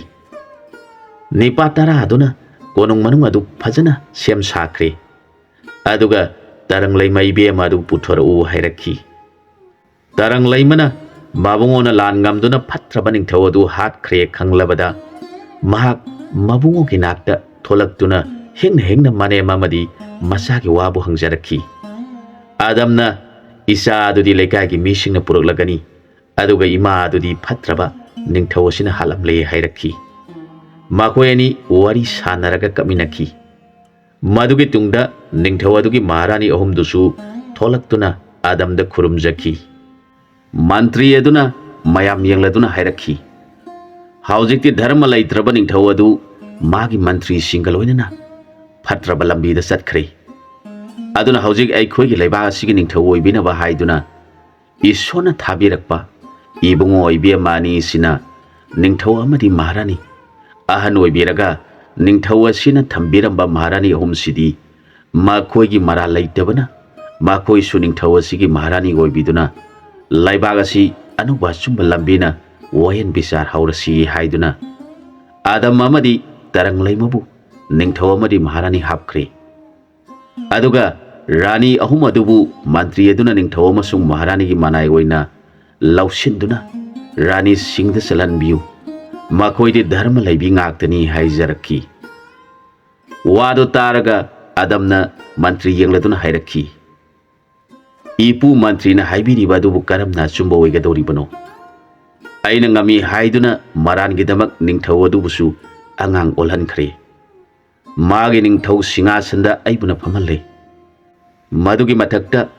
ꯃꯥꯒ ꯂꯣꯏꯅꯔꯝꯕꯤ ꯔꯥꯅꯤ ꯑꯍꯨꯝ ꯑꯁꯤꯕꯨꯁꯨ ꯔꯥꯅꯤ ꯍꯥꯞꯇꯨꯅ ꯄꯥꯟꯃꯤꯟꯅꯔꯕꯗꯤ ꯇꯨꯡꯗ ꯂꯩꯕꯥꯛꯅ ꯑꯩꯕꯨ ꯊꯤꯅ ꯉꯥꯡꯅ ꯍꯧꯔꯒꯅꯤ." ꯋꯥꯗꯨ ꯇꯥꯔꯒ ꯃꯟꯇ꯭ꯔꯤ ꯑꯍꯟ ꯑꯗꯨꯅ ꯍꯥꯏꯖꯔꯛꯈꯤ, "ꯂꯥꯏꯅꯤꯡꯊꯧ ꯏꯕꯨꯡꯉꯣ, ꯅꯅꯥꯏꯅ ꯍꯥꯏꯖꯔꯤꯕꯁꯤ ꯑꯀꯥꯏꯕ ꯊꯣꯏꯅ ꯂꯩꯔꯣꯏꯗ꯭ꯔꯥ ꯍꯥꯏꯅ ꯈꯟꯖꯩ꯫ ꯃꯈꯣꯏ ꯑꯍꯨꯝ ꯑꯁꯤ ꯌꯥꯝꯅ ꯙꯔꯃ ꯂꯩꯕꯤ ꯉꯥꯛꯇꯅꯤ꯫ ꯃꯈꯣꯏꯅ ꯅꯤꯡꯊꯧ ꯑꯗꯨꯅ ꯍꯤꯡꯂꯤꯉꯩ ꯃꯇꯝꯗ ꯃꯈꯣꯏꯅ ꯄꯥꯝꯖꯗꯕ ꯉꯥꯛꯇꯅꯤ ꯅꯤꯡꯊꯧ ꯑꯗꯨꯅ ꯆꯠꯊꯈ꯭ꯔꯤꯕꯗꯨ꯫ ꯑꯗꯨꯒ ꯏꯕꯨꯡꯉꯣꯒꯤ ꯏꯕꯦꯝꯃ ꯔꯥꯅꯤ ꯑꯁꯤꯅ ꯃꯈꯣꯏꯒꯤ ꯊꯃꯣꯏ ꯀꯔꯝ ꯇꯧꯕꯒꯦ ꯍꯥꯏꯕꯗꯨ ꯅꯣꯡꯃꯇ ꯂꯩꯃꯤꯟꯅꯔꯕꯁꯨ ꯁꯣꯏꯗꯅ ꯈꯪꯕꯤꯔꯝꯒꯅꯤ" ꯍꯥꯏꯖꯔꯛꯈꯤ꯫ ꯉꯥꯡꯅꯔꯤꯕ ꯋꯥꯁꯤꯡꯗꯨ ꯇꯥꯔꯒ ꯇꯔꯪꯂꯩꯃ ꯀꯧꯕꯤ ꯏꯕꯦꯝꯃ ꯑꯗꯨꯅ ꯅꯤꯡꯊꯧꯒꯤ ꯈꯣꯡ ꯀꯣꯜꯂꯗꯨꯅ ꯍꯥꯏꯖꯔꯛꯈꯤ, "ꯏꯕꯨꯡꯉꯣ, ꯃꯍꯥꯔꯥꯅꯤ ꯑꯍꯨꯝ ꯑꯁꯤꯒꯤ ꯙꯔꯃꯗꯒꯤ ꯅꯅꯥꯏ ꯅꯨꯄꯤꯅ ꯙꯔꯃ ꯀꯥꯏꯗꯅ ꯉꯔꯥꯡ ꯑꯍꯤꯡ ꯑꯗꯨꯃ ꯂꯩꯖꯕ ꯉꯝꯂꯤꯕꯅꯤ꯫ ꯅꯠꯇ꯭ꯔꯕꯗꯤ ꯅꯅꯥꯏ ꯅꯨꯄꯤꯒꯤ ꯊꯋꯥꯏ ꯃꯥꯡꯂꯝꯂꯒꯅꯤ꯫ ꯃꯈꯣꯏ ꯑꯍꯨꯝꯁꯨ ꯔꯥꯅꯤ ꯍꯥꯞꯄꯤꯗꯨꯅ ꯑꯩꯈꯣই ꯃꯔꯤ ꯂꯩꯃꯤꯟꯅꯖꯔꯒꯦ" ꯍꯥꯏꯔꯛꯈꯤ꯫ ꯇꯔꯪꯂꯩꯃꯒꯤ ꯋꯥꯗꯨ ꯇꯥꯔꯒ ꯑꯗꯝ ꯀꯧꯕ ꯅꯤꯄꯥ ꯑꯁꯤꯅ ꯈꯜꯂꯤ, ꯃꯍꯥꯛꯅ ꯍꯥꯏꯔꯤꯕ ꯋꯥꯐꯝ ꯑꯁꯤꯕꯨ ꯑꯆꯨꯝꯕ ꯑꯣꯏꯒꯗ꯭ꯔꯥ? ꯑꯗꯨꯕꯨ ꯃꯟꯇ꯭ꯔꯤ ꯑꯁꯤꯅ ꯍꯥꯏꯔꯤꯕ ꯋꯥꯐꯝ ꯑꯁꯤꯅꯗꯤ ꯃꯈꯣꯏꯅ ꯅꯤꯡꯊꯧ ꯑꯗꯨꯒꯤ ꯂꯝꯆꯠ ꯑꯗꯨꯗꯤ ꯄꯥꯝꯖꯗꯦ ꯍꯥꯏꯕꯁꯤꯗꯤ ꯑꯆꯨꯝꯕ ꯑꯣꯏꯕ ꯇꯥꯔꯦ ꯈꯟꯗꯨꯅ ꯃꯈꯣꯏ ꯃꯌꯥꯝꯅ ꯍꯥꯏꯔꯤꯕꯗꯨ ꯌꯥꯕ ꯇꯥꯈꯤ꯫ ꯃꯗꯨꯗ ꯂꯥꯟ ꯆꯦꯜꯂꯨꯔꯕ ꯈꯨꯡꯒꯪꯒꯤ ꯃꯤꯌꯥꯝ ꯑꯗꯨꯅ ꯐꯠꯇ꯭ꯔꯕ ꯅꯤꯡꯊꯧ ꯑꯗꯨ ꯁꯤꯈ꯭ꯔꯦ, ꯑꯅꯧꯕ ꯅꯤꯡꯊꯧ ꯑꯃ ꯍꯥꯞꯂꯦ ꯇꯥꯕꯗ ꯅꯨꯡꯉꯥꯏꯅꯔꯗꯨꯅ ꯀꯣꯅꯨꯡꯗ ꯀꯥꯔꯛꯇꯨꯅ ꯌꯦꯡꯕꯗ ꯍꯥꯟꯅꯒꯤ ꯃꯍꯥꯔꯥꯅꯤ ꯑꯍꯨꯝ ꯑꯗꯨꯁꯨ ꯔꯥꯅꯤ ꯑꯣꯏꯅ ꯇꯔꯪꯂꯩꯃꯒꯤ ꯃꯊꯪꯗ ꯐꯝꯂꯤꯕꯗꯨ ꯎꯔꯒ ꯃꯄꯨꯛꯅꯤꯡꯁꯤꯡꯗꯨ ꯌꯥꯝꯅ ꯄꯦꯟꯅꯖꯈꯤ꯫ ꯃꯈꯣꯏ ꯑꯍꯨꯝꯗꯤ ꯃꯆꯥ ꯑꯃꯠꯇ ꯄꯣꯛꯂꯝꯗꯦ꯫ ꯇꯔꯪꯂꯩꯃꯒꯤ ꯃꯆꯥꯅꯤꯄꯥ ꯑꯗꯨ ꯂꯩꯀꯥꯏꯒꯤ ꯃꯤꯁꯤꯡ ꯑꯗꯨꯅ ꯄꯨꯔꯛꯇꯨꯅ ꯅꯤꯡꯊꯧ ꯃꯍꯥꯔꯥꯅꯤ ꯑꯅꯤꯗ ꯄꯤꯔꯕꯗ ꯔꯥꯅꯤ ꯑꯍꯨꯝ ꯑꯗꯨꯅ ꯃꯆꯥꯗꯨꯕꯨ ꯑꯁꯨꯛꯀꯤ ꯃꯇꯤꯛ ꯂꯨꯅ ꯇꯧꯖꯈꯤ꯫ ꯃꯈꯣꯏꯗꯤ ꯃꯃꯤꯠꯇ ꯃꯆꯥ ꯑꯃꯠꯇ ꯎꯗ꯭ꯔꯕꯅ ꯉꯁꯤ ꯏꯅꯧ ꯅꯧꯅ ꯃꯆा ꯑꯃ ꯐꯪꯖꯕꯗꯨꯗ ꯃꯆꯦ ꯑꯣꯏꯔꯕꯤ ꯇꯔꯪꯂꯩꯃꯀꯥꯛ ꯃꯆꯥꯗꯨ ꯁꯣꯛꯍꯟꯈꯤꯗ꯭ꯔꯦ꯫ ꯃꯈꯣꯏ ꯑꯍꯨꯝꯅ ꯃꯆꯥꯗꯨꯒꯤꯗꯃꯛ ꯀꯟꯅ ꯍꯣꯠꯅꯗꯨꯅ ꯂꯩꯈꯤ꯫ ꯃꯈꯣꯏꯅ ꯃꯆꯥ ꯐꯪꯗ꯭ꯔꯤꯕꯒꯤ ꯃꯔꯝꯗꯤ ꯅꯤꯡꯊꯧ ꯑꯁꯤ ꯙꯥꯔꯥ ꯌꯥꯎꯕ ꯌꯥꯗꯕ ꯅꯣꯕꯪꯁꯥ ꯍꯥꯏꯕꯗꯨꯅꯤ꯫ ꯃꯕꯣꯛ ꯑꯃꯗ ꯅꯤꯡꯊꯧ ꯑꯁꯤꯅ ꯔꯥꯈꯁꯤ ꯑꯣꯏꯅ ꯄꯣꯛꯇꯨꯅ ꯃꯄꯥꯡꯒꯜ ꯌꯥꯝꯅ ꯀꯟꯕ ꯍꯤꯡꯆꯥꯕ ꯑꯣꯏꯈꯤ꯫ ꯃꯥꯅ ꯐꯖꯕ ꯅꯨꯄꯤ ꯍꯥꯏꯕ ꯄꯨꯝꯅꯃꯛ ꯃꯥꯒꯤ ꯑꯣꯏꯅꯤꯡꯂꯝꯃꯤ꯫ ꯑꯁꯨꯝꯅ ꯐꯖꯔꯕꯤ ꯀꯩꯅꯥ ꯃꯈꯩ ꯐꯥꯗꯨꯅ ꯃꯥꯒꯤ ꯔꯥꯅꯤ ꯑꯣꯏꯍꯟꯈꯤ꯫ ꯃꯥꯅ ꯍꯥꯏꯕ ꯌꯥꯗꯕ ꯅꯨꯄꯤ ꯈꯨꯗꯤꯡꯃꯛ ꯍꯥꯠꯇꯣꯛꯂꯒ ꯃꯥꯅ ꯆꯥꯊꯣꯛꯏ꯫ ꯑꯁꯨꯝꯅ ꯃꯊꯣꯡ ꯍꯨꯛꯇꯕ ꯃꯥꯒꯤ ꯂꯝꯆꯠ ꯑꯁꯤꯗ ꯂꯩꯕꯥꯛ ꯑꯗꯨꯗ ꯂꯩꯔꯤꯕ ꯀꯩꯅꯥ ꯈꯨꯗꯤꯡꯃꯛ ꯌꯥꯝꯅ ꯀꯤꯅꯔꯝꯃꯤ꯫ ꯅꯣꯡꯃꯗꯤ ꯂꯥꯏ ꯅꯣꯡꯗꯝꯅ ꯂꯥꯏꯕꯨ ꯅꯤꯡꯖꯔꯕꯤ ꯕ꯭ꯔꯥꯍꯃꯟ ꯀꯩꯅꯥ ꯑꯃꯕꯨ ꯃꯥꯅ ꯊꯦꯡꯅꯔꯨꯕ ꯑꯃꯗꯤ ꯎꯔꯨꯕ ꯑꯗꯨꯗ ꯔꯥꯈꯁꯤ ꯑꯁꯤꯅ ꯃꯍꯥꯛꯄꯨꯁꯨ ꯐꯥꯗꯨꯅ ꯃꯥꯒꯤ ꯅꯨꯄꯤ ꯑꯣꯏꯅꯕ ꯍꯣꯠꯅꯔꯛꯂꯤ꯫ ꯃꯗꯨꯗ ꯂꯥꯏ ꯅꯤꯡꯕꯤ ꯕ꯭ꯔꯥꯍꯃꯟ ꯀꯨꯃꯥꯔꯤ ꯑꯗꯨꯅ ꯍꯤꯡꯆꯥꯕꯕꯨ ꯌꯦꯡꯂꯗꯨꯅ ꯍꯥꯏꯔꯛꯈꯤ, "ꯍꯦ ꯍꯤꯡꯆꯥꯕ, ꯅꯪꯅ ꯈꯜꯂꯤꯕ ꯑꯗꯨ ꯊꯥꯗꯣꯛꯎ꯫ ꯑꯩ ꯑꯁꯤ ꯕ꯭ꯔꯥꯍꯃꯟ ꯀꯩꯅꯥꯅꯤ꯫ ꯑꯗꯨꯅ ꯅꯪꯒ ꯑꯩꯒ ꯆꯤꯟꯖꯥꯛꯁꯨ ꯇꯤꯟꯅꯗꯦ꯫ ꯃꯗꯨꯒꯤ ꯃꯊꯛꯇ ꯑꯩꯈꯣꯏ ꯑꯅꯤꯒꯤ ꯃꯔꯛꯇ ꯂꯧꯅꯕ ꯌꯥꯕ ꯌꯥꯗꯕ ꯍꯥꯏꯕ ꯄꯜ ꯑꯃꯅ ꯊꯤꯡꯗꯨꯅ ꯙꯔꯃꯒꯤ ꯑꯣꯏꯕ ꯋꯥꯐꯝ ꯑꯃ ꯂꯩꯔꯤꯕꯅꯤ꯫ ꯑꯗꯨꯅ ꯅꯍꯥꯛꯅ ꯃꯗꯨ ꯊꯨꯒꯥꯏꯗꯨꯅ ꯑꯩꯕꯨ ꯅꯪꯒꯤ ꯑꯣꯏꯅꯕ ꯀꯔꯤꯒꯤ ꯇꯧꯔꯤꯕꯅꯣ? ꯋꯥꯈꯜ ꯑꯗꯨ ꯊꯥꯗꯣꯛꯄꯤꯌꯨ, ꯃꯗꯨꯅ ꯅꯍꯥꯛꯀꯤ ꯑꯐꯕ ꯑꯣꯏꯒꯅꯤ"꯫ ꯀꯩꯅꯥ ꯑꯗꯨꯒꯤ ꯋꯥꯗꯨ ꯇꯥꯔꯒ ꯍꯤꯡꯆꯥꯕꯅ ꯁꯥꯎꯔꯗꯨꯅ ꯍꯥꯏꯔꯛꯈꯤ, "ꯅꯪꯒꯤ ꯑꯗꯨꯒꯨꯝꯕ ꯙꯔꯃ ꯑꯣꯏꯕ ꯑꯣꯏꯗꯕ ꯍꯥꯏꯕ ꯈꯨꯠꯂꯥꯏ ꯑꯗꯨꯅ ꯑꯩꯕꯨ ꯊꯤꯡꯕ ꯅꯇꯤꯛ ꯅꯠꯇꯦ꯫ ꯅꯍꯥꯛ ꯅꯨꯄꯤꯅꯤ꯫ ꯅꯨꯄꯤ ꯑꯣꯏꯕꯤꯁꯤꯡꯗꯤ ꯍꯦꯛ ꯃꯌꯨꯝ ꯄꯥꯟꯗꯨꯅ ꯅꯤꯄꯥ ꯑꯗꯨꯒꯤ ꯃꯇꯨꯡ ꯏꯟꯕ ꯃꯇꯨꯡꯗ ꯅꯤꯄꯥ ꯑꯗꯨꯒꯤ ꯀꯥꯡꯂꯨꯞ ꯁꯥꯒꯩ ꯑꯃꯗꯤ ꯖꯥꯇꯤꯗ ꯇꯤꯟꯒꯗꯧꯔꯤꯕꯅꯤ꯫ ꯑꯗꯨꯅ ꯑꯩꯅ ꯅꯪꯕꯨ ꯂꯧꯗꯨꯅ ꯑꯩꯒꯤ ꯅꯥꯛꯇ ꯂꯩꯔꯕ ꯃꯇꯝ ꯑꯗꯨꯗꯒꯤ ꯅꯍꯥꯛ ꯑꯩꯒꯤ ꯁꯥꯒꯩ ꯖꯥꯠꯇ ꯇꯤꯟꯒꯗꯧꯔꯤꯕꯅꯤ꯫ ꯅꯍꯥꯛꯇꯤ ꯈ꯭ꯋꯥꯏꯗꯒꯤ ꯍꯦꯟꯅ ꯂꯥꯏꯕꯛ ꯐꯕꯤ ꯅꯨꯄꯤ ꯑꯣꯏꯒꯗꯧꯔꯤꯕꯅꯤ꯫ ꯀꯔꯤꯒꯤꯗꯃꯛ ꯅꯪꯅ ꯋꯥꯒꯗꯧꯔꯤꯕꯅꯣ? ꯑꯀꯟ ꯑꯊꯧ ꯑꯣꯏꯔꯕ ꯑꯀꯟꯕ ꯑꯩꯒꯤ ꯃꯥꯡꯗ ꯀꯅꯥ ꯂꯦꯞꯄ ꯉꯝꯗ꯭ꯔꯕ ꯑꯩꯕꯨ ꯅꯪꯅ ꯀꯔꯤꯒꯤ ꯄꯥꯝꯗ꯭ꯔꯤꯕꯅꯣ? ꯑꯩꯅ ꯂꯧꯗꯨꯅ ꯅꯍꯥꯛ ꯑꯀꯟꯕꯒꯤ ꯅꯨꯄꯤ ꯑꯣꯏꯗꯨꯅ ꯄꯨꯝꯅꯃꯛꯀꯤ ꯃꯃꯥꯡꯗ ꯑꯊꯣꯏꯕ ꯅꯨꯄꯤ ꯑꯣꯏꯗꯨꯅ ꯄꯥꯟꯃꯤꯟꯅꯒꯗꯧꯔꯤꯕꯅꯤ"꯫ ꯃꯥꯒꯤ ꯋꯥꯗꯨ ꯇꯥꯔꯒ ꯕ꯭ꯔꯥꯍꯃꯟ ꯀꯩꯅꯥ ꯑꯗꯨꯅ ꯈꯜꯂꯤ, ꯃꯍꯥꯛ ꯑꯁꯤ ꯑꯩꯅ ꯙꯔꯃꯒꯤ ꯑꯣꯏꯕ ꯂꯝꯕꯤꯗ ꯐꯅ ꯍꯥꯏꯖꯔꯕꯁꯨ ꯃꯥꯅ ꯇꯥꯕꯤꯒꯗꯕ ꯃꯥꯟꯗ꯭ꯔꯤ꯫ ꯃꯍꯥꯛ ꯑꯐ ꯐꯠꯇ ꯃꯁꯛ ꯈꯪꯗꯕ ꯍꯤꯡꯆꯥꯕꯅꯤ꯫ ꯑꯗꯨꯅꯗꯤ ꯑꯆꯨꯝꯕ ꯑꯐꯕ ꯂꯝꯕꯤ ꯍꯥꯏꯗꯨꯅ ꯃꯥꯕꯨ ꯊꯤꯡꯕ ꯉꯝꯂꯔꯣꯏ꯫ ꯃꯔꯝ ꯑꯁꯤꯅ ꯃꯥꯅ ꯁꯥꯞ ꯑꯃꯇꯪ ꯇꯧꯗꯨꯅ ꯃꯁꯥ ꯀꯟꯖꯅꯕ ꯇꯧꯔꯒꯦ ꯈꯟꯈ꯭ꯔꯦ꯫ ꯑꯗꯨꯅ ꯃꯍꯥꯛꯅ ꯑꯁꯨꯝꯅ ꯍꯥꯏꯔꯛꯈꯤ, "ꯍꯦ ꯑꯀꯟꯕ ꯍꯤꯡꯆꯥꯕ, ꯅꯍꯥꯛꯅ ꯑꯩꯅ ꯍꯥꯏꯖꯔꯤꯕ ꯑꯁꯤꯗ ꯋꯥꯈꯜ ꯇꯥꯕꯤꯗꯨꯅ ꯑꯩꯕꯨ ꯙꯔꯃ ꯇꯤꯟꯅꯗꯕꯤ ꯅꯨꯄꯤ ꯃꯆꯥ ꯑꯃꯅꯤ ꯈꯟꯕꯤꯗꯨꯅ ꯊꯥꯗꯣꯛꯄꯤꯔꯕꯗꯤ ꯅꯍꯥꯛ ꯃꯄꯣꯛ ꯑꯃꯗ ꯑꯐꯕ ꯑꯊꯣꯏꯕ ꯑꯣꯏꯅ ꯄꯣꯛꯄꯤꯗꯨꯅ ꯃꯤꯌꯥꯝꯒꯤ ꯑꯐꯕ ꯃꯤꯁꯛ ꯑꯣꯏꯕꯤꯌꯨ꯫ ꯃꯗꯨ ꯅꯠꯇꯗꯨꯅ ꯅꯍꯥꯛꯅ ꯑꯄꯥꯝꯕ ꯑꯅꯤꯡꯕꯒꯤ ꯋꯥꯈꯜꯅ ꯅꯪꯅ ꯑꯩꯕꯨ ꯐꯥꯗꯨꯅ ꯂꯧꯒꯦ ꯍꯥꯏꯅ ꯈꯟꯗꯨꯅ ꯑꯩꯒꯤ ꯏꯁꯥꯁꯤ ꯍꯦꯛ ꯁꯣꯛꯄꯒ ꯑꯩꯍꯥꯛꯁꯨ ꯑꯩꯒꯤ ꯖꯤꯕꯥꯇꯃꯥ ꯑꯁꯤ ꯍꯛꯆꯥꯡ ꯑꯁꯤꯗꯒꯤ ꯃꯄꯥꯟ ꯊꯣꯛꯈꯤꯕ ꯑꯣꯏꯗꯨꯅ ꯑꯁꯤꯕ ꯍꯥꯏꯕꯗꯨ ꯑꯣꯏꯖꯕ ꯉꯝꯖꯒꯦ꯫ ꯑꯗꯨꯒ ꯅꯍꯥꯛꯅ ꯑꯩꯒꯤ ꯅꯤꯡꯖꯔꯤꯕ ꯑꯔꯦꯞꯄ ꯑꯣꯏꯔꯕ ꯋꯥꯐꯝ ꯑꯁꯤꯕꯨ ꯊꯨꯒꯥꯏꯕꯒꯤꯗꯃꯛ ꯅꯍꯥꯛ ꯃꯄꯣꯛ ꯈꯨꯗꯤꯡꯃꯛꯇ ꯅꯕꯪꯁꯥ ꯍꯥꯏꯕꯗꯤ ꯅꯆꯥꯙꯥꯔꯥ ꯄꯥꯟꯗꯕ ꯍꯥꯏꯕꯗꯨ ꯑꯣꯏꯗꯨꯅ ꯂꯩꯈ꯭ꯔꯣ꯫ ꯃꯁꯤꯅ ꯑꯩꯒꯤ ꯑꯔꯦꯞꯄ ꯃꯄꯨ ꯃꯥꯒꯤ ꯌꯥꯊꯪ ꯉꯥꯛꯆꯕꯤ ꯉꯝꯕꯤ ꯅꯨꯄꯤ ꯑꯣꯏꯈ꯭ꯔꯒꯦ" ꯍꯥꯏꯔꯛꯈꯤ꯫ ꯀꯩꯅꯥ ꯑꯁꯤꯒꯤ ꯋꯥꯗꯨ ꯇꯥꯔꯒ ꯍꯤꯡꯆꯥꯕ ꯁꯥꯎꯕꯅ ꯂꯣꯏꯈ꯭ꯔꯦ꯫ ꯃꯍꯥꯛ ꯙꯔꯃ ꯀꯔꯃ ꯀꯔꯤꯅꯣ ꯍꯥꯏꯕ ꯃꯁꯛ ꯈꯪꯗꯕ ꯍꯤꯡꯆꯥꯕꯅꯤ꯫ ꯃꯔꯝ ꯑꯁꯤꯅ ꯃꯈꯣꯏ ꯑꯁꯤꯕꯨ ꯍꯤꯡꯆꯥꯕ ꯍꯥꯏꯅꯔꯤꯕꯅꯤ꯫ ꯍꯤꯡꯆꯥꯕꯅ ꯁꯥꯎꯈꯤꯕꯗꯒꯤ ꯈꯟꯊꯕ ꯇꯧꯗꯅ ꯕ꯭ꯔꯥꯍꯃꯟ ꯀꯩꯅꯥꯕꯨ ꯆꯪꯁꯤꯜꯂꯛꯇꯨꯅ ꯐꯥꯔꯦ꯫ ꯃꯥꯅ ꯀꯩꯅꯥ ꯑꯗꯨꯕꯨ ꯄꯨꯔꯒꯦ ꯍꯥꯏꯅ ꯍꯦꯛ ꯇꯧꯔꯛꯄ ꯃꯇꯝꯗ ꯕ꯭ꯔꯥꯍꯃꯟ ꯀꯩꯅꯥ ꯑꯗꯨ ꯃꯊ꯭ꯋꯥꯏ ꯊꯥꯔꯦ꯫ ꯍꯤꯡꯆꯥꯕꯗꯨ ꯃꯇꯧ ꯑꯗꯨ ꯎꯔꯒ ꯃꯥꯅ ꯍꯥꯏꯔꯝꯕ ꯄꯨꯝꯅꯃꯛ ꯅꯤꯡꯁꯤꯡꯂꯛꯈꯤ꯫ ꯃꯥꯅ ꯍꯥꯏꯈ꯭ꯔꯤꯕ ꯄꯨꯝꯅꯃꯛꯁꯤ ꯑꯆꯨꯝꯕ ꯑꯣꯏꯕ ꯇꯥꯔꯦ꯫ ꯃꯥꯅ ꯍꯥꯏꯈ꯭ꯔꯤꯕ ꯋꯥꯍꯩꯁꯤꯡ ꯑꯗꯨꯅ ꯍꯤꯡꯆꯥꯕꯒꯤ ꯅꯥꯀꯣꯡꯗ ꯇꯠꯇꯅ ꯇꯥꯗꯨꯅ ꯂꯩꯔꯦ꯫ ꯃꯍꯥꯛꯅ ꯈꯜꯂꯛꯈꯤ, ꯑꯩꯅ ꯇꯧꯔꯨꯔꯤꯕ ꯊꯕꯛꯁꯤꯡ ꯑꯁꯤ ꯑꯐꯕ ꯑꯃꯠꯇ ꯑꯣꯏꯔꯝꯗ꯭ꯔꯦ꯫ ꯑꯩꯍꯥꯛ ꯃꯄꯣꯛ ꯈꯨꯗꯤꯡꯃꯛꯇ ꯏꯆꯥꯙꯥꯔ ꯄꯥꯟꯗꯕ ꯑꯣꯏꯗꯨꯅ ꯂꯩꯈꯤꯕ ꯇꯥꯔꯕꯗꯤ ꯄꯣꯛꯂꯨꯕꯒꯤ ꯀꯔꯤ ꯀꯥꯟꯅꯒꯅꯤ ꯈꯜꯂꯛꯂꯦ꯫ ꯑꯩꯅ ꯆꯠꯂꯤꯕ ꯊꯕꯛ ꯈꯨꯗꯤꯡꯃꯛ ꯑꯁꯣꯏꯕ ꯉꯥꯛꯇ ꯑꯣꯏꯍꯧꯔꯦ꯫ ꯑꯗꯨꯅꯗꯤ ꯑꯩꯍꯥꯛ ꯃꯥꯒꯤ ꯁꯥꯞ ꯑꯁꯤ ꯀꯣꯛꯆꯅꯕ ꯁꯤꯕ ꯃꯍꯥꯗꯦꯕꯕꯨ ꯅꯤꯡꯖꯔꯒꯦ ꯈꯟꯗꯨꯅ ꯍꯤꯡꯆꯥꯕ ꯚꯥꯞ ꯇꯥꯔꯛꯇꯨꯅ ꯃꯄꯣꯛ ꯑꯃꯒꯤꯗꯃꯛ ꯁꯤꯕ ꯃꯍꯥꯗꯦꯕꯕꯨ ꯅꯤꯡꯖꯗꯨꯅ ꯂꯩꯈ꯭ꯔꯦ꯫ ꯃꯍꯥꯛꯅ ꯂꯥꯏ ꯐꯅ ꯀꯟꯅ ꯅꯤꯡꯖꯔꯕꯁꯨ ꯃꯥꯅ ꯇꯧꯖꯔꯨꯕ ꯕ꯭ꯔꯍꯃꯟ ꯀꯩꯅꯥ ꯑꯗꯨꯅ ꯄꯤꯈꯤꯕ ꯁꯥꯞ ꯑꯗꯨ ꯀꯣꯛꯇꯕꯗꯒꯤ ꯃꯍꯥꯛ ꯍꯧꯖꯤꯛꯀꯤ ꯃꯄꯣꯛ ꯑꯁꯤ ꯐꯥꯎꯕ ꯃꯆꯥ ꯄꯣꯛꯇꯕ ꯅꯕꯪꯁꯥ ꯍꯥꯏꯕꯗꯨ ꯑꯣꯏꯗꯨꯅ ꯂꯩꯔꯤꯕꯅꯤ꯫ ꯅꯤꯡꯊꯧ ꯑꯁꯤꯅ ꯂꯧꯔꯤꯕ ꯅꯨꯄꯤ ꯈꯨꯗꯤꯡꯃꯛ ꯃꯥꯅ ꯍꯤꯡꯆꯥꯕꯒꯤ ꯂꯤꯆꯠꯅ ꯑꯄꯥꯝꯕ ꯐꯥꯗꯨꯅ ꯂꯧꯔꯕꯁꯨ ꯅꯨꯄꯤ ꯊꯤ ꯍꯥꯏꯕꯒꯤ ꯀꯥꯟꯅꯕ ꯐꯪꯗꯅ ꯃꯆꯥ ꯄꯣꯛꯇꯗꯨꯅ ꯂꯩꯔꯤꯕꯅꯤ ꯍꯥꯏꯅ ꯙꯔꯃ ꯃꯁꯛ ꯈꯪꯂꯕ ꯃꯟꯇ꯭ꯔꯤ ꯑꯍꯜ ꯑꯗꯨꯅ ꯅꯤꯡꯊꯧ ꯑꯣꯏꯔꯕ ꯑꯗꯥꯝꯒꯤ ꯃꯐꯝꯗ ꯅꯤꯡꯊꯤꯅ ꯋꯥꯔꯤ ꯑꯣꯏꯅ ꯂꯤꯕꯤꯈꯤ꯫ ꯑꯃꯗꯤ ꯅꯤꯡꯊꯧꯅ ꯃꯍꯥꯔꯥꯅꯤ ꯑꯍꯨꯝ ꯑꯗꯨꯕꯨ ꯂꯧꯁꯤꯟꯕꯗ ꯆꯤꯡꯅꯗꯅꯕ ꯂꯤꯈꯤꯕ ꯋꯥꯔꯤꯅꯤ꯫ ꯃꯟꯇ꯭ꯔꯤꯒꯤ ꯐꯖꯔꯕ ꯃꯄꯣꯛ ꯃꯁꯛ ꯈꯪꯂꯕ ꯋꯥꯔꯤ ꯑꯗꯨ ꯇꯥꯖꯔꯒ ꯅꯤꯡꯊꯧ ꯑꯁꯤꯅ ꯄꯦꯟꯖꯔꯗꯨꯅ ꯃꯟꯇ꯭ꯔꯤ ꯑꯗꯨꯕꯨ ꯄꯨꯝꯅꯃꯛꯀꯤ ꯃꯟꯇ꯭ꯔꯤ ꯃꯀꯣꯛ ꯑꯣꯏꯍꯟꯗꯨꯅ ꯊꯕꯛ ꯈꯨꯗꯤꯡꯃꯛ ꯃꯟꯇ꯭ꯔꯤ ꯑꯗꯨꯒꯤ ꯋꯥꯅ ꯑꯔꯣꯏꯕꯅꯤ ꯈꯟꯖꯗꯨꯅ ꯌꯥꯝꯅ ꯏꯪꯅ ꯆꯤꯛꯅ ꯄꯥꯟꯗꯨꯅ ꯂꯩꯈꯤ꯫ ꯑꯗꯝ ꯍꯧꯖꯤꯛꯇꯤ ꯅꯤꯡꯊꯧ ꯑꯗꯨꯅ ꯂꯧꯔꯝꯕꯤ ꯃꯍꯥꯔꯥꯅꯤ ꯑꯍꯨꯝꯗꯨꯕꯨ ꯃꯥꯒꯤ ꯃꯅꯥꯏ ꯔꯥꯅꯤ ꯑꯣꯏꯅ ꯂꯧꯁꯤꯟꯕꯗꯨ ꯃꯟꯇ꯭ꯔꯤꯒꯤ ꯋꯥꯔꯤ ꯇꯥꯔꯨꯕꯗꯒꯤ ꯆꯤꯡꯅꯕ ꯂꯩꯇꯅ ꯃꯥꯒꯤ ꯃꯍꯥꯔꯥꯅꯤ ꯇꯔꯪꯂꯩꯃꯒꯨꯝ ꯑꯃꯠꯇ ꯑꯣꯏꯅ ꯈꯟꯕꯤꯗꯨꯅ ꯃꯄꯨꯛꯅꯤꯡꯗ ꯃꯈꯣꯏ ꯑꯁꯤꯁꯨ ꯀꯔꯤꯒꯨꯝꯕ ꯁꯥꯞ ꯅꯠꯇ꯭ꯔꯒ ꯕꯣꯔ ꯑꯃꯗꯒꯤ ꯑꯩꯒꯤ ꯏꯅꯥꯏ ꯑꯣꯏꯅ ꯂꯩꯃꯤꯟꯅꯧ ꯇꯝꯈꯤꯕꯅ ꯑꯣꯏꯕꯅꯤ ꯈꯟꯗꯨꯅ ꯂꯩꯃꯤꯟꯅꯈꯤ꯫ ꯍꯥꯟꯅꯒꯤ ꯃꯍꯥꯔꯥꯅꯤ ꯑꯍꯨꯝꯗꯨꯁꯨ ꯙꯔꯃ ꯂꯩꯕ ꯅꯤꯡꯊꯧ ꯑꯗꯨꯕꯨ ꯐꯪꯖꯕ ꯑꯃꯗꯤ ꯍꯥꯟꯅꯒꯤ ꯐꯠꯇ꯭ꯔꯕ ꯅꯤꯡꯊꯧ ꯑꯗꯨꯅ ꯉꯝꯃꯤ ꯍꯥꯏꯕꯒꯤ ꯃꯈꯣꯏ ꯑꯍꯨꯝꯕꯨ ꯅꯝꯗꯨꯅ ꯐꯥꯔꯒ ꯃꯍꯥꯔꯥꯅꯤ ꯑꯣꯏꯍꯟꯗꯨꯅ ꯅꯨꯄꯤ ꯑꯣꯏꯕꯤꯒꯤ ꯑꯄꯥꯝꯕ ꯑꯅꯤꯡꯕ ꯄꯨꯝꯅꯃꯛ ꯐꯪꯍꯟꯗꯅ ꯋꯥꯅ ꯂꯩꯖꯔꯛꯂꯕ ꯉꯥꯛꯇꯅꯤ꯫ ꯑꯗꯨꯅ ꯙꯔꯃ ꯃꯁꯛ ꯈꯪꯂꯕꯤ ꯂꯥꯏꯅ ꯂꯥꯡꯉꯣꯟꯕꯤ ꯃꯆꯦ ꯏꯕꯦꯝꯃ ꯇꯔꯪꯂꯩꯃꯕꯨ ꯂꯥꯏꯃꯛꯅꯤ ꯈꯟꯖꯗꯨꯅ ꯂꯨꯅ ꯆꯥꯅ ꯁꯦꯕꯥ ꯇꯧꯖꯗꯨꯅ ꯄꯨꯟꯅ ꯅꯨꯡꯉꯥꯏꯅ ꯄꯥꯟꯃꯤꯟꯅꯈꯤ꯫ ꯑꯁꯨꯝꯅ ꯂꯩꯕꯥꯛ ꯑꯗꯨ ꯑꯗꯝꯅ ꯃꯟꯇ꯭ꯔꯤ ꯑꯗꯨꯒꯤ ꯋꯥ ꯂꯧꯔꯗꯨꯅ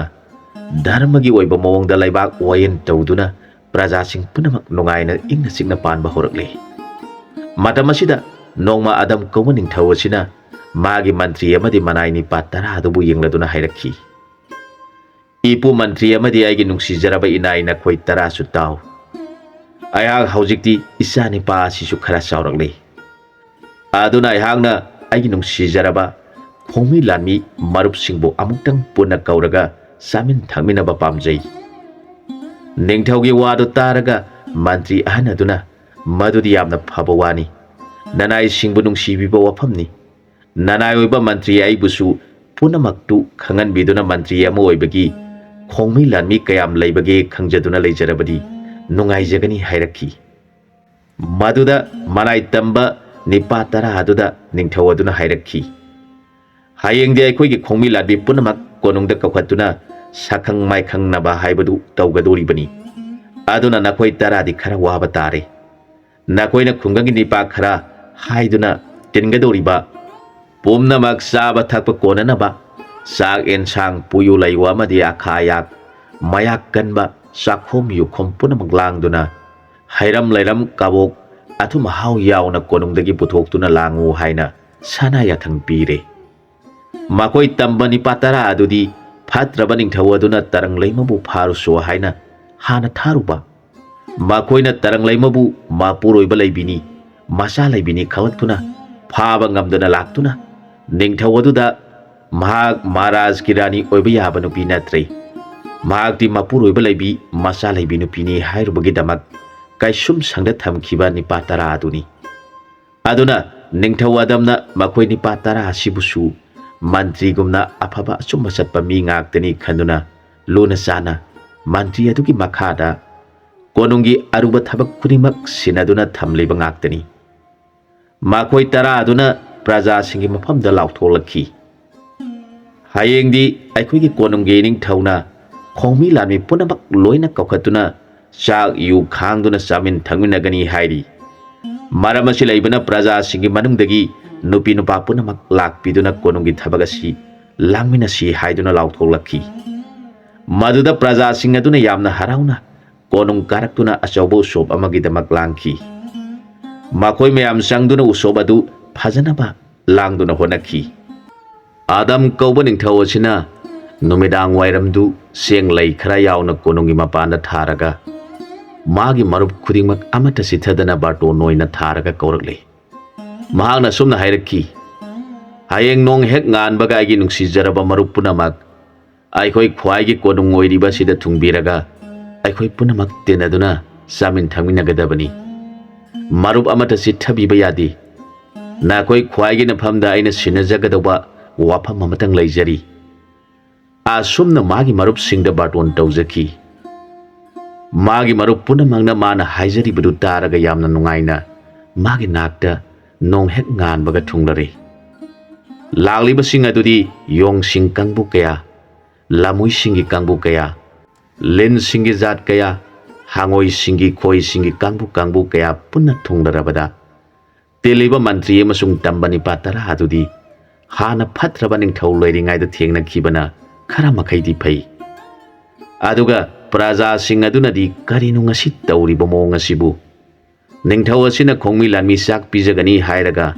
sa khoi lin hangoi singna konung manung asi pik thankhri. Karam tawriba mongno haiduna yamna kine lainaki. Mayamgi akiba matawadu uraga ningthau aduna magi marup singda hairakhi. Marup sing punamak konung asida lengsin biduna nangi phampham yengduna potha biduna leibiro. Mayamna nungaina langbiri badu uraga ai praja singsi yamna kinare. Saksu loisilakle haijarakhi. Ningthau adugi wadu taraga adugi yamkhraba khoigi jat punamaktuna konungi masida puna tongduna leinakhre. Hangoi lin singsu masida puna tasenduna leinakhi. Yong amasung lamui sing adusu tumin phamduna leinakhi. Thongliba sing aduna thongba thakpa loirabada magi kangbu singi puna la tharaduna chana thangnaba sing adu puna hapladuna kaksing kokshau bina mayamda chaba hauba yare haina sak taklabada lagliba punamaktu ningthau aduna langliba du maning thungna chanaraba thaknaraba matungda ningthau aduna taibang mi oiba praja sing adugi chaluk tharaga mantri anaduna makok phamladuna praja sing pijare. Madu punamak loirabada ningthau aduna magi maharani mari duga loinana masanipa nongdambabu kokthok saraga mahaki marup oiba khongmi lanmi su oiba jiba sing adugi maphamda masanipa adubu masak khangbiro. Mahak aina poksarabasu nakhoi mayamgi su nasani. Aina karigumba sangsar thadokhiba tarabadi marup singi nafamda aina nungsijaraba isa asi masak khanganduna sinajaramge haibagidamak ngasi asi marup singbo aina kaujabani hairakhi. Ningthau adugi wadu taraga maharani taranglaimak kaubi adunasu mamita pirang sintharaduna mayam punamakpu yengjaraga khurumjarakhi. Aigi nungsijaraba ibung ipwa oiraba nakhoi punamaki nafamda laibak thirabi nachanaina sangsarda khudon tamjaramliba isa asi punamaki nafamda sinajaramlabani. Aikhoi anidi mapugi yathang lakle aduna aikhoigi matam loirabani marup singi nafamda isa asi sinajaramlabani. Nungsijaraba marup mayamna mating pangbiduna isa asigi aningba thunghanbirau. Aduga konungda rani oiduna leibiriba ina ahungi nafamdasu isa asi nakhoi ahungi nasa oibi horo. Nase laibak thirabi hakti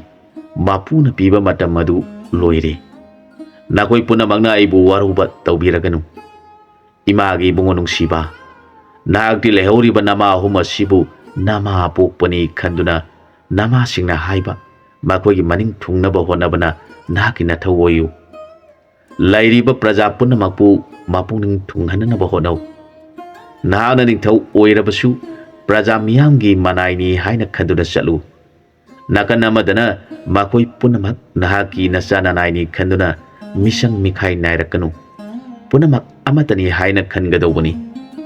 Haujikti nama napa oiba aikhoi animak punamak pu thadoktuna mapu magi nakta satpatare hairaga mahak masado lekthaki. Madugi tungda ꯅꯤꯡꯊꯧ ꯑꯗꯨꯁꯨ ꯃꯥꯒꯤ ꯃꯔꯨꯞ ꯃꯄꯥꯡ ꯄꯨꯝꯅꯃꯛꯄꯨ ꯕꯤꯗꯥꯏ ꯇꯧꯔꯝꯂꯒ ꯂꯦꯛꯊꯈꯤꯗꯨꯅ ꯅꯤꯡꯊꯧ ꯑꯁꯤꯒꯤ ꯑꯁꯤꯕ ꯍꯛꯆꯥꯡ ꯑꯗꯨꯗꯒꯤ ꯐꯖꯈ꯭ꯔꯕ ꯃꯨꯅꯤ ꯂꯥꯏꯅꯤꯡꯕ ꯑꯃꯒꯤ ꯃꯨꯔꯇꯤꯗ ꯑꯀꯥꯁꯇ ꯄꯥꯏꯈꯠꯈꯤ꯫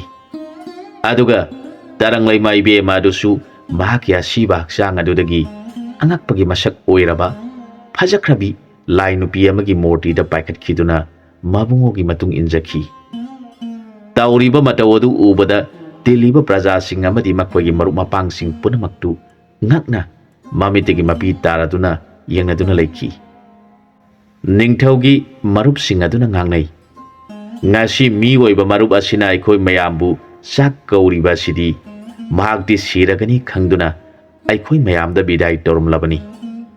ꯑꯩꯈꯣꯏ ꯄꯨꯝꯅꯃꯛ ꯃꯈꯣꯏ ꯑꯅꯤꯒꯤ ꯃꯁꯥ ꯂꯣꯏꯁꯤꯟꯗ꯭ꯔꯤꯕ ꯐꯥꯎꯕ ꯆꯠꯄ ꯌꯥꯕ ꯅꯠꯇꯦ ꯈꯟꯅꯗꯨꯅ ꯂꯩꯈꯤ꯫ ꯃꯟꯇ꯭ꯔꯤ ꯑꯁꯤꯡꯕ ꯑꯗꯨꯅ ꯁꯤꯟꯗꯨꯅ ꯃꯈꯣꯏ ꯑꯅꯤꯕꯨ ꯂꯩꯔꯣꯟ ꯆꯟꯈꯤ꯫ ꯃꯈꯣꯏꯒꯤ ꯃꯊꯧ ꯃꯉꯝ ꯂꯣꯏꯔꯕꯗ ꯅꯤꯡꯊꯧ ꯑꯃꯁꯨꯡ ꯃꯍꯥꯔꯥꯅꯤ ꯑꯅꯤꯗꯨꯒꯤ ꯃꯔꯨꯞꯁꯤꯡ ꯑꯗꯨꯅ ꯃꯆꯥꯅꯤꯄꯥ ꯑꯗꯨꯕꯨ ꯌꯦꯡꯖꯔꯒ ꯆꯪꯂꯛꯇꯨꯅ ꯃꯥꯒꯤ ꯃꯅꯝ ꯅꯝꯕꯤꯈꯤ꯫ ꯃꯈꯣꯏ ꯃꯌꯥꯝꯅ ꯃꯆꯥ ꯑꯗꯨꯕꯨ ꯌꯦꯡꯖꯔꯒ ꯃꯊ꯭ꯋꯥꯏ ꯅꯨꯡꯉꯥꯏꯅꯈꯤꯗꯦ꯫ ꯑꯁꯨꯝꯅ ꯃꯥꯒꯤ ꯃꯐꯝꯗ ꯍꯟꯈ꯭ꯔꯕꯗ ꯃꯟꯇ꯭ꯔꯤ ꯑꯍꯟ ꯑꯗꯨꯅ ꯈꯜꯂꯤ, "ꯉꯁꯤ ꯊꯣꯛꯂꯤꯕ ꯊꯧꯗꯣꯛ ꯑꯁꯤ ꯑꯉꯛꯄꯅꯤ꯫ ꯑꯩꯈꯣꯏꯒꯤ ꯅꯤꯡꯊꯧ ꯑꯃꯁꯨꯡ ꯃꯍꯥꯔꯥꯅꯤ ꯑꯅꯤꯁꯤ ꯃꯤ ꯅꯠꯇꯦ, ꯃꯈꯣꯏ ꯀꯅꯥꯒꯨꯝꯕ ꯂꯥꯏꯁꯤꯡꯅ ꯂꯥꯡꯑꯣꯜ ꯂꯥꯛꯈꯤꯕꯅꯤ꯫ ꯑꯗꯨꯅꯗꯤ ꯍꯧꯖꯤꯛ ꯑꯩꯅ ꯃꯆꯥ ꯑꯁꯤꯕꯨ ꯅꯤꯡꯊꯧ ꯍꯥꯞꯄꯤꯗꯨꯅ ꯃꯥꯒꯤ ꯃꯍꯥꯔꯥꯅꯤ ꯊꯤꯅꯕ ꯊꯧꯔꯥꯡ ꯇꯧꯗꯨꯅ ꯂꯩꯕꯥꯛ ꯑꯁꯤꯒꯤ ꯅꯤꯡꯊꯧ ꯑꯣꯏꯍꯟꯗꯕ ꯌꯥꯗ꯭ꯔꯦ ꯈꯟꯗꯨꯅ ꯃꯆꯥꯅꯤꯄꯥ ꯑꯗꯨꯒ ꯔꯥꯅꯤ ꯑꯍꯨꯝ ꯑꯗꯨꯒ ꯄꯨꯟꯅ ꯀꯧꯊꯣꯛꯇꯨꯅ ꯍꯥꯏꯈꯤ, "ꯃꯍꯥꯔꯥꯅꯤ ꯑꯍꯨꯝꯃꯛ ꯊꯣꯏꯅ ꯃꯈꯥ ꯇꯥꯅ ꯅꯨꯡꯉꯥꯏꯇꯕ ꯇꯧꯕꯤꯔꯒꯅꯨ꯫ ꯍꯧꯖꯤꯛꯇꯤ ꯂꯥꯏꯅ ꯇꯝꯈꯤꯕꯅ ꯅꯤꯡꯊꯧ ꯑꯃꯁꯨꯡ ꯃꯍꯥꯔꯥꯅꯤ ꯑꯅꯤꯃꯛ ꯂꯩꯈꯤꯗ꯭ꯔꯦ꯫ ꯑꯗꯨꯅ ꯂꯩꯕꯥꯛ ꯑꯁꯤꯗꯤ ꯉꯥꯛꯇꯕ ꯌꯥꯗꯕꯅꯤꯅ ꯃꯆꯥ ꯏꯕꯨꯡꯉꯣ ꯑꯁꯤꯕꯨ ꯅꯤꯡꯊꯧꯒꯤ ꯁꯤꯡꯍꯥꯁꯅꯗ ꯊꯥꯡꯒꯠꯄꯤꯔꯁꯤ꯫ ꯑꯗꯨꯒ ꯅꯤꯡꯊꯧꯅ ꯄꯥꯝꯕ ꯔꯥꯅꯤꯗꯤ ꯃꯁꯥꯅ ꯄꯥꯝꯖꯕ ꯑꯃ ꯔꯥꯅꯤ ꯑꯣꯏꯅ ꯍꯥꯞꯂꯁꯤ" ꯍꯥꯏꯔꯛꯈꯤ꯫ ꯃꯟꯇ꯭ꯔꯤꯒꯤ ꯋꯥꯗꯨ ꯇꯥꯔꯒ ꯄ꯭ꯔꯖꯥꯁꯤꯡ ꯑꯃꯗꯤ ꯔꯥꯅꯤ ꯃꯃꯥ ꯑꯍꯨꯝ ꯑꯗꯨꯅ ꯌꯥꯔꯗꯨꯅ ꯃꯆꯥꯅꯤꯄꯥ ꯖꯨꯕ꯭ꯔꯥꯖꯄꯨ ꯅꯤꯡꯊꯧ ꯑꯚꯤꯁꯦꯛ ꯇꯧꯔꯦ꯫ ꯑꯗꯨꯒ ꯃꯃꯥ ꯑꯍꯨꯝ ꯑꯗꯨꯅ ꯃꯆꯥꯕꯨ ꯌꯦꯡꯂꯗꯨꯅ ꯍꯥꯏꯔꯛꯈꯤ, "ꯏꯃꯥꯈꯣꯏꯒꯤ ꯅꯨꯡꯁꯤꯖꯔꯕ ꯏꯆꯥ ꯏꯕꯨꯡꯉꯣ, ꯅꯍꯥꯛꯅ ꯄꯥꯝꯖꯕ ꯖꯣꯕꯣꯇꯤ ꯀꯩꯅꯥ ꯑꯃꯇꯪ ꯊꯤꯗꯨꯅ ꯔꯥꯅꯤꯒꯤ ꯐꯝꯐꯝ ꯑꯁꯤ ꯍꯥꯡꯗꯅꯕ ꯏꯆꯥꯅ ꯌꯦꯡꯉꯨ." ꯃꯃꯥꯁꯤꯡꯒꯤ ꯋꯥꯗꯨ ꯇꯥꯔꯒ ꯃꯆꯥꯅꯤꯄꯥ ꯑꯁꯤꯅ ꯏꯃꯥꯁꯤꯡꯅ ꯄꯤꯕꯤꯕ ꯌꯥꯊꯪ ꯑꯗꯨꯃꯛ ꯇꯣꯜꯂꯕ ꯅꯆꯥ ꯑꯩꯅ ꯉꯥꯛꯆꯕ ꯉꯝꯕ ꯄꯤꯅꯕꯤꯌꯨ ꯍꯥꯏꯅ ꯃꯃꯥ ꯑꯍꯨꯝꯒꯤ ꯃꯐꯝꯗ ꯈꯨꯔꯨꯝꯖꯈꯤ꯫ ꯑꯁꯨꯝꯅ ꯃꯍꯥꯛꯅ ꯁꯒꯣꯜ ꯇꯣꯡꯗꯨꯅ ꯃꯃꯥꯁꯤꯡꯒꯤ ꯌꯥꯊꯪ ꯉꯥꯛꯅꯕꯒꯤꯗꯃꯛ ꯃꯥꯒꯤ ꯔꯥꯅꯤ ꯑꯣꯏꯕ ꯌꯥꯕ ꯀꯔꯝꯕ ꯖꯣꯕꯣꯇꯤ ꯀꯩꯅꯥ ꯂꯩꯔꯤꯕꯒꯦ ꯍꯥꯏꯗꯨꯅ ꯂꯩꯕꯥꯛꯇ ꯀꯣꯏꯅ ꯆꯠꯇꯨꯅ ꯊꯤꯔꯛꯄꯗ ꯅꯣꯡꯃꯗꯤ ꯂꯩꯕꯥꯛ ꯑꯃꯗ ꯖꯣꯕꯣꯇꯤ ꯀꯩꯅꯥ ꯈꯔ ꯂꯥꯏꯖ ꯏꯌꯥꯏꯗ ꯊꯔꯣ ꯊꯝꯕꯥꯜ ꯃꯔꯥꯡ ꯀꯥꯏꯅ ꯁꯥꯠꯄ ꯄꯨꯈ꯭ꯔꯤ ꯑꯃꯗ ꯏꯔꯨꯖꯗꯨꯅ ꯂꯩꯕꯗꯨ ꯊꯦꯡꯅꯔꯨꯔꯦ꯫ ꯃꯈꯣꯏ ꯃꯌꯥꯝ ꯑꯗꯨꯒꯤ ꯃꯅꯨꯡꯗ ꯈ꯭ꯋꯥꯏꯗꯒꯤ ꯍꯦꯟꯅ ꯃꯒꯨꯟ ꯂꯩꯕꯤ, ꯁꯛꯆꯨ ꯆꯪꯈꯣꯟꯕꯤ ꯖꯣꯕꯣꯇꯤ ꯀꯩꯅꯥ ꯑꯃ ꯌꯥꯎꯔꯤꯕꯗꯨ ꯎꯔꯨꯕꯗꯒꯤ ꯃꯍꯥꯛꯅ ꯈꯜꯂꯤ, "ꯀꯔꯤꯒꯤꯅꯣ ꯑꯩꯍꯥꯛꯅ ꯃꯍꯥꯛ ꯑꯁꯤꯕꯨ ꯎꯔꯨꯕꯗꯒꯤ ꯏꯁꯥꯗ ꯀꯔꯤꯒꯨꯝꯕ ꯍꯥꯏꯐꯝ ꯈꯪꯗꯕ ꯅꯨꯡꯁꯤꯕ ꯑꯃꯗꯤ ꯏꯀꯥꯏꯕ ꯐꯥꯎꯔꯤꯕ? ꯃꯁꯤꯕꯨ ꯃꯥꯒꯤ ꯃꯁꯛ ꯎꯔꯨꯕꯗ ꯑꯩꯒꯤ ꯏꯐꯝꯗ ꯊꯧꯅꯥ ꯐꯕ ꯍꯥꯏꯕꯗꯨ ꯉꯝꯗ꯭ꯔꯦ꯫ ꯑꯗꯨꯅꯗꯤ ꯃꯍꯥꯛ ꯑꯁꯤꯕꯨ ꯔꯥꯅꯤ ꯍꯥꯞꯇꯨꯅ ꯏꯃꯥ ꯑꯍꯨꯝꯒꯤ ꯁꯦꯕꯥ ꯇꯧꯍꯜꯂꯒꯦ ꯈꯟꯈ꯭ꯔꯦ꯫ ꯃꯍꯥꯛꯅ ꯁꯒꯣꯜ ꯈꯥꯝꯗꯨꯅ ꯃꯈꯣꯏꯅ ꯏꯔꯨꯖꯕꯗꯨ ꯂꯣꯏꯕ ꯐꯥꯎꯕ ꯐꯝꯗꯨꯅ ꯉꯥꯏꯗꯨꯅ ꯂꯩꯔꯦ꯫ ꯃꯈꯣꯏ ꯃꯌꯥꯝꯅ ꯃꯐꯤ ꯍꯣꯡꯕ ꯂꯣꯏꯔꯕꯗ ꯃꯍꯥꯛ ꯃꯈꯣꯏꯒꯤ ꯃꯅꯥꯛꯇ ꯆꯪꯁꯤꯜꯂꯛꯇꯨꯅ, "ꯏꯕꯦꯝꯃꯈꯣꯏ, ꯅꯈꯣꯏꯒꯤ ꯅꯐꯝꯗ ꯋꯥ ꯑꯃꯇ ꯍꯪꯖꯒꯦꯕ? ꯃꯐꯝ ꯑꯁꯤꯕꯨ ꯀꯔꯤ ꯂꯩꯕꯥꯛ ꯀꯧꯕꯒꯦ? ꯂꯩꯕꯥꯛ ꯑꯁꯤꯗ ꯄꯥꯜꯂꯤꯕ ꯅꯤꯡꯊꯧ ꯑꯁꯤꯅ ꯀꯔꯤ ꯃꯃꯤꯡ ꯀꯧꯕꯒꯦ ꯇꯥꯛꯄꯤꯌꯨ." ꯃꯥꯒꯤ ꯋꯥꯗꯨ ꯇꯥꯔꯒ ꯀꯩꯅꯥꯁꯤꯡ ꯑꯗꯨꯅ, "ꯑꯩꯈꯣꯏꯒꯤ ꯂꯩꯕꯥꯛ ꯑꯁꯤꯒꯤ ꯃꯃꯤꯡꯅ ꯙꯔꯃꯄꯨꯔꯤ ꯍꯥꯏꯕ ꯂꯩꯕꯥꯛ ꯑꯗꯨꯅꯤ꯫ ꯅꯤꯡꯊꯧ ꯑꯁꯤꯒꯤ ꯃꯃꯤꯡꯅ ꯙꯅꯄꯇꯤ ꯍꯥꯏꯅ ꯀꯧꯏ꯫ ꯑꯗꯨꯒ ꯏꯕꯨꯡꯉꯣꯅ ꯌꯥꯝꯅ ꯈꯪꯕꯤꯅꯤꯡꯕ ꯃꯆꯥ ꯏꯕꯦꯝ ꯑꯁꯤꯒꯤ ꯃꯃꯤꯡꯅ ꯅꯤꯡꯒꯣꯏ ꯉꯝꯕꯤ ꯍꯥꯏꯅ ꯏꯄꯥ ꯅꯤꯡꯊꯧꯅ ꯅꯨꯡꯁꯤꯅ ꯊꯣꯟꯕꯤꯕ ꯃꯤꯡꯅꯤ꯫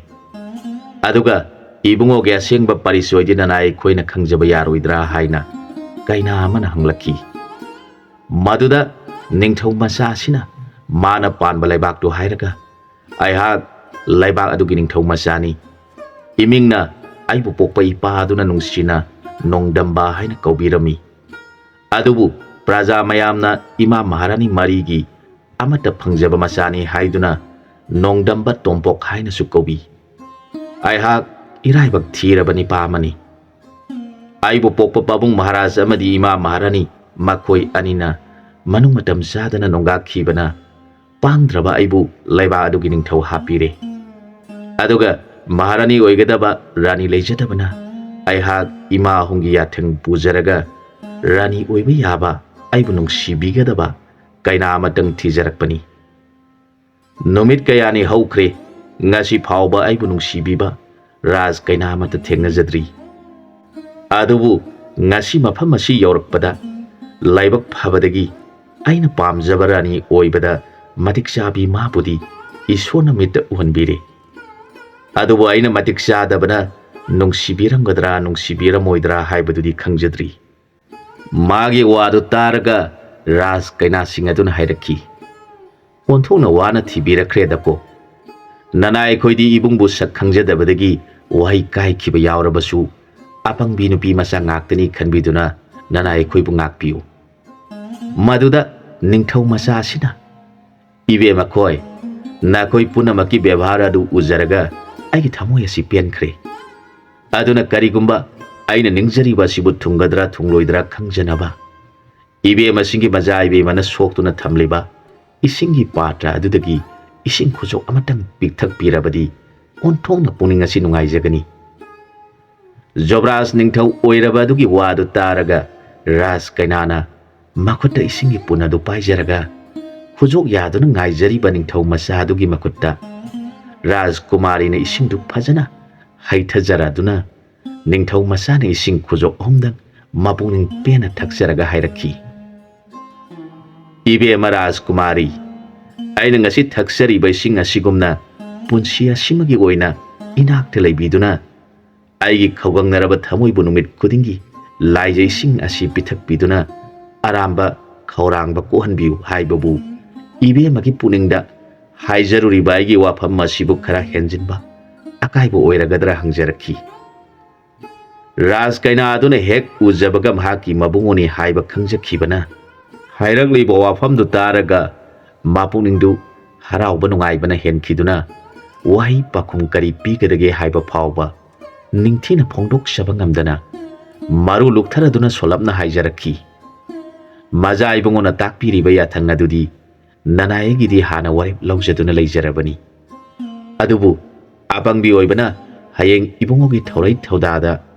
ningba thungbidaba yauraktuna akaiba oirakadra muna sana pungning bisa tawbikho ani aduna ngangnari badu ahanba oibana pungningi wafam singadu haidoknaba ngamdrabasu masi mayada ngangnabaduna Rajkumari gi mamanabi singaduna taraga hairakhi maja ibungona koina khanbiduna leire aduna maja ibungona raj kaina sibu khoida birabadi thuna maharani hapinaba thorang tobiu natrabadi pata laibakta panba hingsaba giri haibadugi maja dhari haibaduna ibe mana angang oringaidagi mahaki rani oigani haiduna ibe mana aikhoi mayam asiga loinana mafam asida irujaringaida tatna laktuna ibe mabu hek yengba lakhi madude ibe mana mabu pamdabadagi babung maharaj ta wafam sing punamak tamlabada babung maharaj yamna saukhre babung na hairakhi karigidamakta mag hingsabana aigi sanupi pamlibano mahag aikhogi jati tinadi madugi sumathakta sinjak su tinadi isabu karamna mangonda pigadoribano adu boinamak mahag asi hingsabagi jata poktuna hingsabagi mai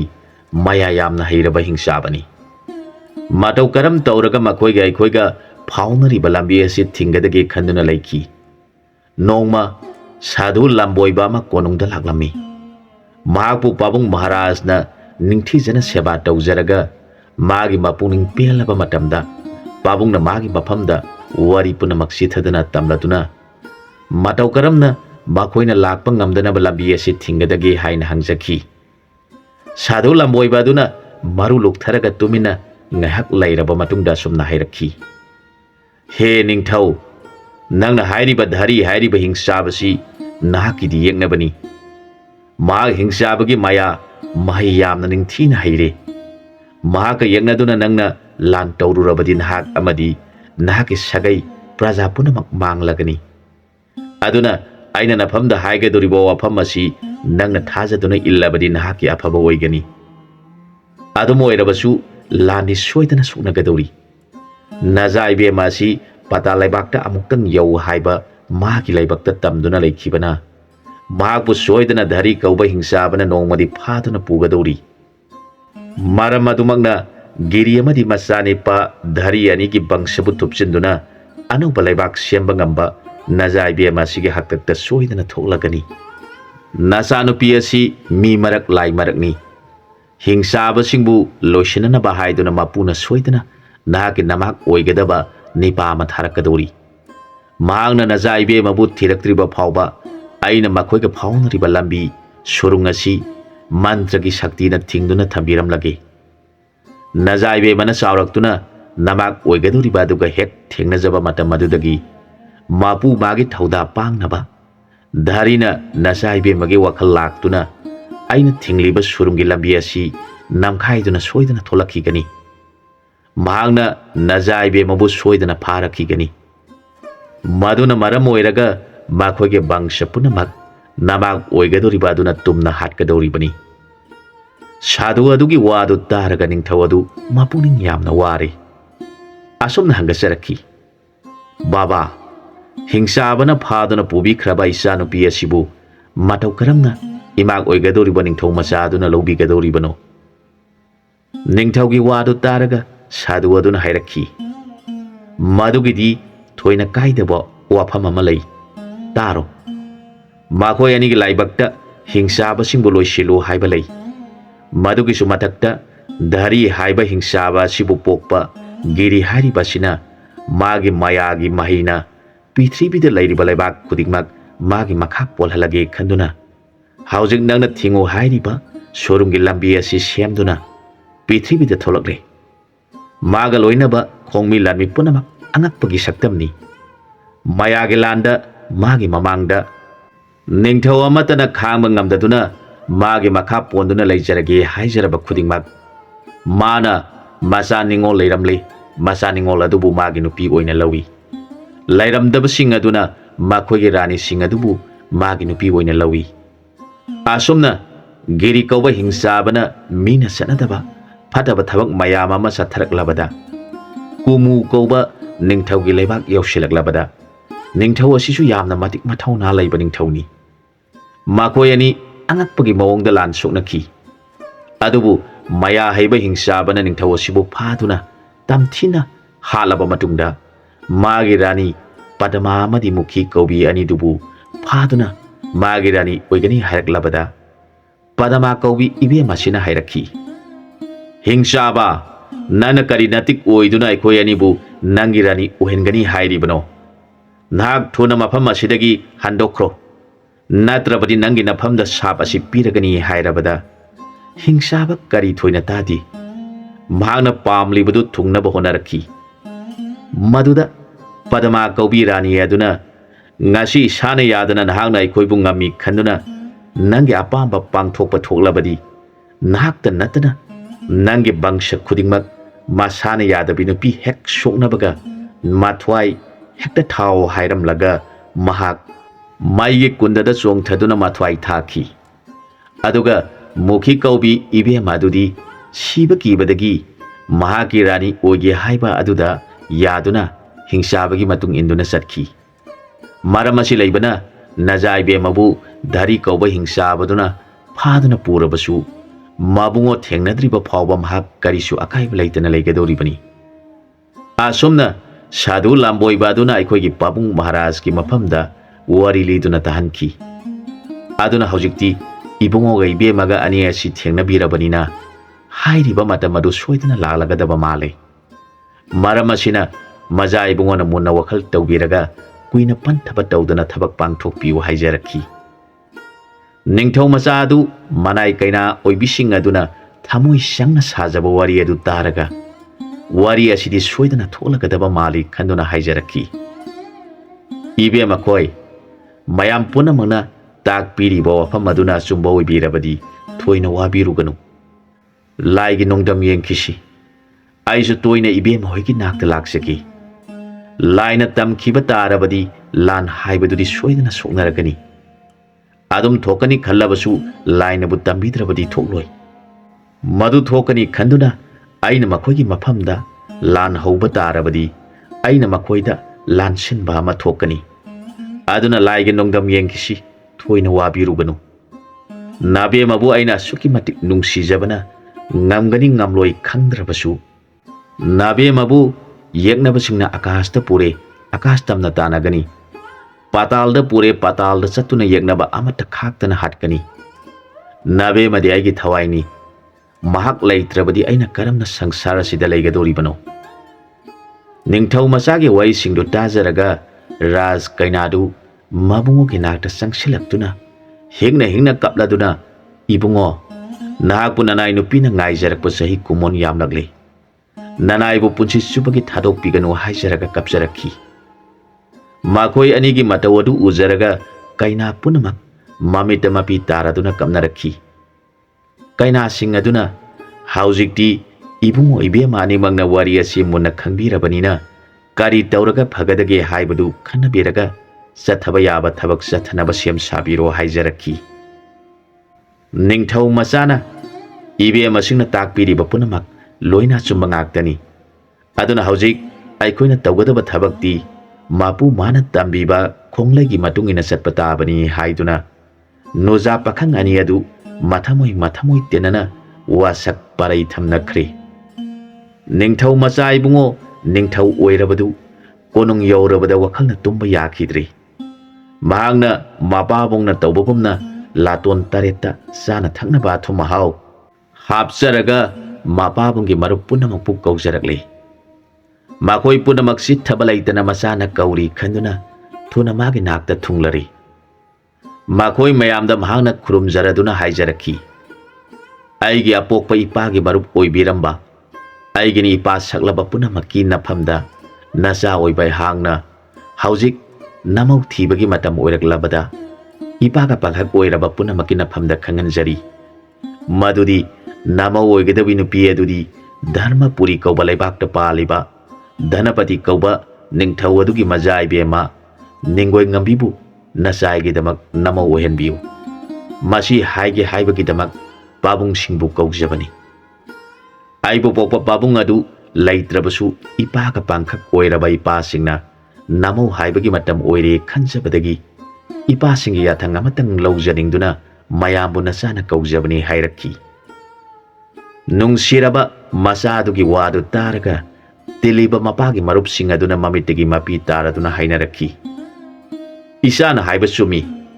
aikoidi sangagi mapokta tin kangi jata poklubadagi isagi mau thiba matam sare haiba sining sungludre. Nongmagi ipuk thanaba thiduna laithoklubadagi isagi wabu kauthoklubani hairaga mapagi marupsing punamaktu makogi marup adubu ningsinglaktuna kamnarakle. Makoi mayamna hainarakhi aikoi punamak isana pamba imau thibada karigumba ayekpa yawarpa khudimak napa aikoi leri. Aikoina thawai tharabasu isagi naning thungnaba honaba haibasi mapa oiraba aikoigi ithawni. Napa oiriba aikoi khudingmak isagi damak leiri. Thawai asiga isagi apamba ithau tawbaga anigi marakta isagi damak ithau pangthokpada aikoi punamaki thawai asi thakrabasu akaiba leiti. Karigi damakta isana na thamoi nungsina aikoigi famda hairibanu. Nangna pamjaba adumak napa aikoina pamjabani nathamoi hanthaganu. Haujik kari ayetpa leiri nathamoida singnaribadu lotpa tawduna napa aikoida hayu. Wafam adu taraga masani pana haijarakhi. Haujik akanba hingsaba amaga aikoiga lantawnaba tari. Mahaga amadi mahagi jati punamak maya maida angakpa phangna haiba ngaktani haina nasaina tajai. Aduna matau karam tauraga mahakpu maithiba piduna namau nupibu rani uhengadage haibasi pabung singna khanabinaba haiduna nasana punamakpu kaujabani haijarakhi. Nongdambagi wadu taraga khoi singaduna hairakhi. Khoi haibai khoidi hingsabagi maya sangba ngamdi. ꯑꯩꯈꯣꯏꯗꯤ ꯃꯄꯨ ꯃꯉꯣꯟꯗ ꯀꯠꯅꯕ ꯑꯃꯤꯔꯇ ꯄꯨꯊꯣꯛꯄ ꯖꯤꯕꯅꯤ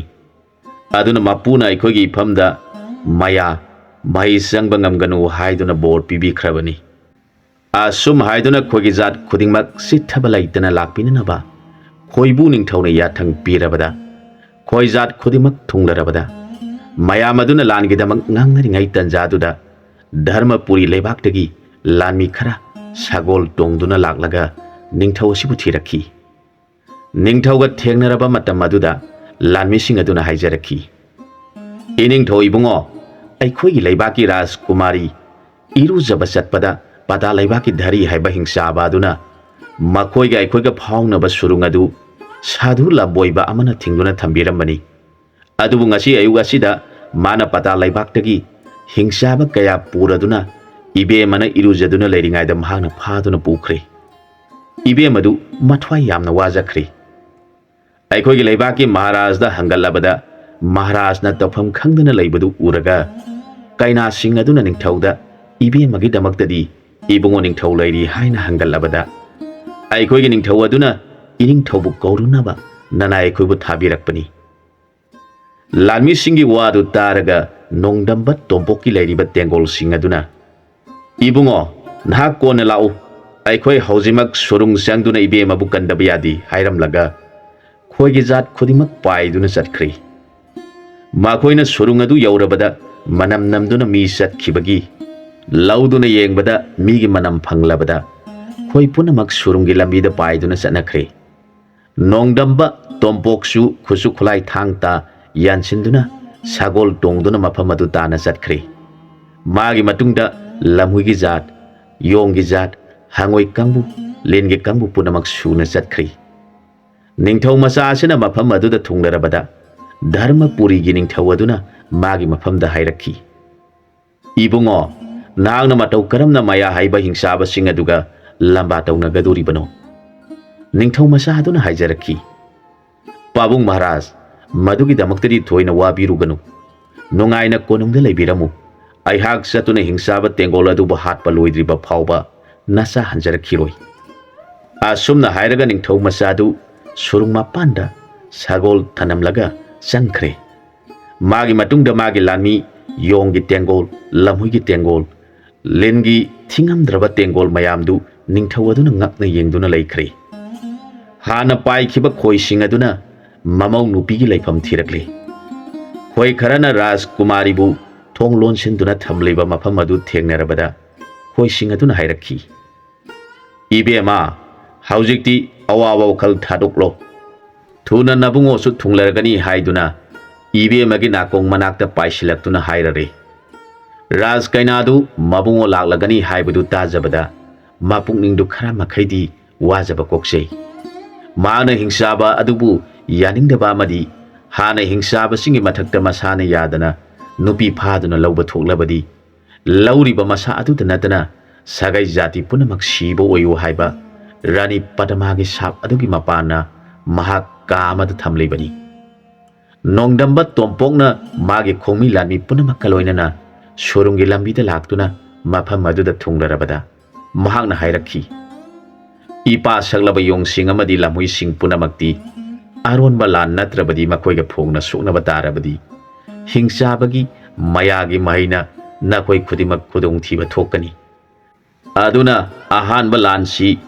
ꯈꯣꯏꯁꯤꯡ ꯑꯃꯁꯨꯡ ꯂꯤꯟꯁꯤꯡꯅ ꯃꯄꯨꯡ ꯑꯣꯏꯅ ꯁꯣꯛꯅꯕ ꯍꯧꯕꯤꯔꯣ ꯍꯥꯏꯖꯔꯛꯈꯤ ꯈꯣꯏ ꯍꯥꯏꯕ ꯄꯨꯝꯅꯃꯛꯅ ꯍꯤꯡꯆꯥꯕꯁꯤꯡ ꯂꯩꯕ ꯈꯨꯗꯤꯡꯃꯛꯄꯨ ꯆꯪꯗꯨꯅ ꯊꯤꯔꯗꯨꯅ ꯆꯤꯛꯄ ꯍꯧꯔꯛꯂꯦ ꯈꯣꯏꯁꯤꯡꯅ ꯌꯣꯝꯁꯤꯟꯗꯨꯅ ꯍꯤꯡꯆꯥꯕꯁꯤꯡ ꯆꯤꯛꯂꯕꯗ ꯍꯤꯡꯆꯥꯕꯁꯤꯡ ꯄꯨꯝꯅꯃꯛ ꯀꯔꯤ ꯃꯇꯧ ꯀꯧꯕꯒꯦ ꯃꯐꯝ ꯈꯪꯗꯅ ꯈꯣꯏꯁꯤꯡꯅ ꯆꯤꯛꯂꯤꯕ ꯑꯁꯤꯕꯨ ꯀꯗꯥꯏꯗꯒꯤ ꯀꯔꯝ ꯇꯧꯅ ꯂꯥꯛꯂꯤꯕꯅꯣ ꯑꯩꯈꯣꯏꯒꯤ ꯏꯕꯨꯡꯉꯣ ꯙꯔꯤ ꯀꯧꯕ ꯖꯨꯕ꯭ꯔꯥꯖ ꯑꯁꯤꯅ ꯁꯨꯔꯨꯡꯒꯤ ꯊꯣꯡ ꯑꯗꯨ ꯊꯤꯡꯂꯝꯗꯕꯅ ꯄ꯭ꯔꯤꯊꯤꯕꯤꯗ ꯂꯩꯕ ꯈꯣꯏꯁꯤꯡ ꯄꯨꯝꯅꯃꯛ ꯁꯨꯔꯨꯡ ꯑꯗꯨꯗ ꯄꯥꯏꯁꯤꯜꯂꯛꯂ ꯃꯥꯜꯂꯦ ꯈꯣꯏꯅ ꯆꯤꯛꯄꯒꯤ ꯆꯩꯅꯥ ꯐꯪꯂꯕ ꯍꯤꯡꯆꯥꯕꯁꯤꯡ ꯑꯗꯨꯒꯤ ꯃꯊꯛꯇ ꯂꯤꯟꯁꯤꯡ ꯑꯗꯨꯅ ꯇꯨꯃꯤꯟ ꯆꯤꯛꯇꯨꯅ ꯍꯤꯡꯆꯥꯕ ꯀꯌꯥꯃꯔꯨꯝ ꯁꯤꯔꯕꯗ ꯍꯤꯡꯆꯥꯕꯒꯤ ꯅꯤꯡꯊꯧ ꯒꯤꯔꯤ ꯀꯧꯕ ꯑꯁꯤꯅ ꯃꯆꯥꯅꯤꯄꯥ ꯙꯔꯤꯕꯨ ꯌꯦꯡꯂꯗꯨꯅ ꯍꯥꯏꯔꯛꯈꯤ ꯅꯍꯥꯛꯅ ꯅꯤꯡꯒꯣꯏ ꯉꯝꯕꯤꯕꯨ ꯄꯨꯔꯛꯄ ꯁꯨꯔꯨꯡꯒꯤ ꯊꯣꯡ ꯑꯗꯨ ꯍꯥꯡꯗꯨꯅ ꯊꯅꯝꯂ ꯃꯥꯜꯂꯦ ꯑꯗꯨꯅ ꯈꯣꯏꯁꯤꯡ ꯑꯁꯤ ꯁꯨꯔꯨꯡꯒꯤ ꯂꯝꯕꯤ ꯑꯗꯨꯗ ꯂꯣꯏꯅ ꯄꯥꯏꯁꯤꯜꯂꯛꯄ ꯑꯣꯏꯕ ꯇꯥꯔꯦ ꯃꯇꯧ ꯀꯔꯝ ꯇꯧꯔꯒ ꯈꯣꯏꯁꯤꯡ ꯑꯁꯤ ꯄꯥꯏꯊꯣꯛꯍꯟꯒꯅꯤ ꯈꯣꯏꯁꯤꯡ ꯑꯁꯤꯁꯨ ꯑꯉꯛꯄꯒꯤ ꯃꯑꯣꯡꯗ ꯌꯥꯝꯈ꯭ꯔꯦ꯫ ꯃꯗꯨꯗ ꯍꯤꯡꯆꯥꯕ ꯙꯔꯤꯅ ꯍꯤꯡꯆꯥꯕ ꯂꯥꯟꯃꯤ ꯇꯦꯡꯒꯣꯜ ꯑꯃ ꯁꯨꯔꯨꯡꯒꯤ ꯊꯣꯡ ꯑꯗꯨ ꯊꯤꯡꯂꯨꯅꯕ ꯊꯥꯔꯛꯈꯤ꯫ ꯊꯣꯡ ꯑꯗꯨꯒꯤ ꯃꯅꯥꯛꯇ ꯁꯪꯗꯨꯅ ꯂꯩꯔꯤꯕ ꯈꯣꯏ ꯂꯥꯟꯃꯤꯁꯤꯡ ꯑꯗꯨꯅ ꯂꯥꯛꯂꯤꯕ ꯍꯤꯡꯆꯥꯕꯁꯤꯡ ꯑꯗꯨꯕꯨ ꯆꯤꯛꯂꯕꯗ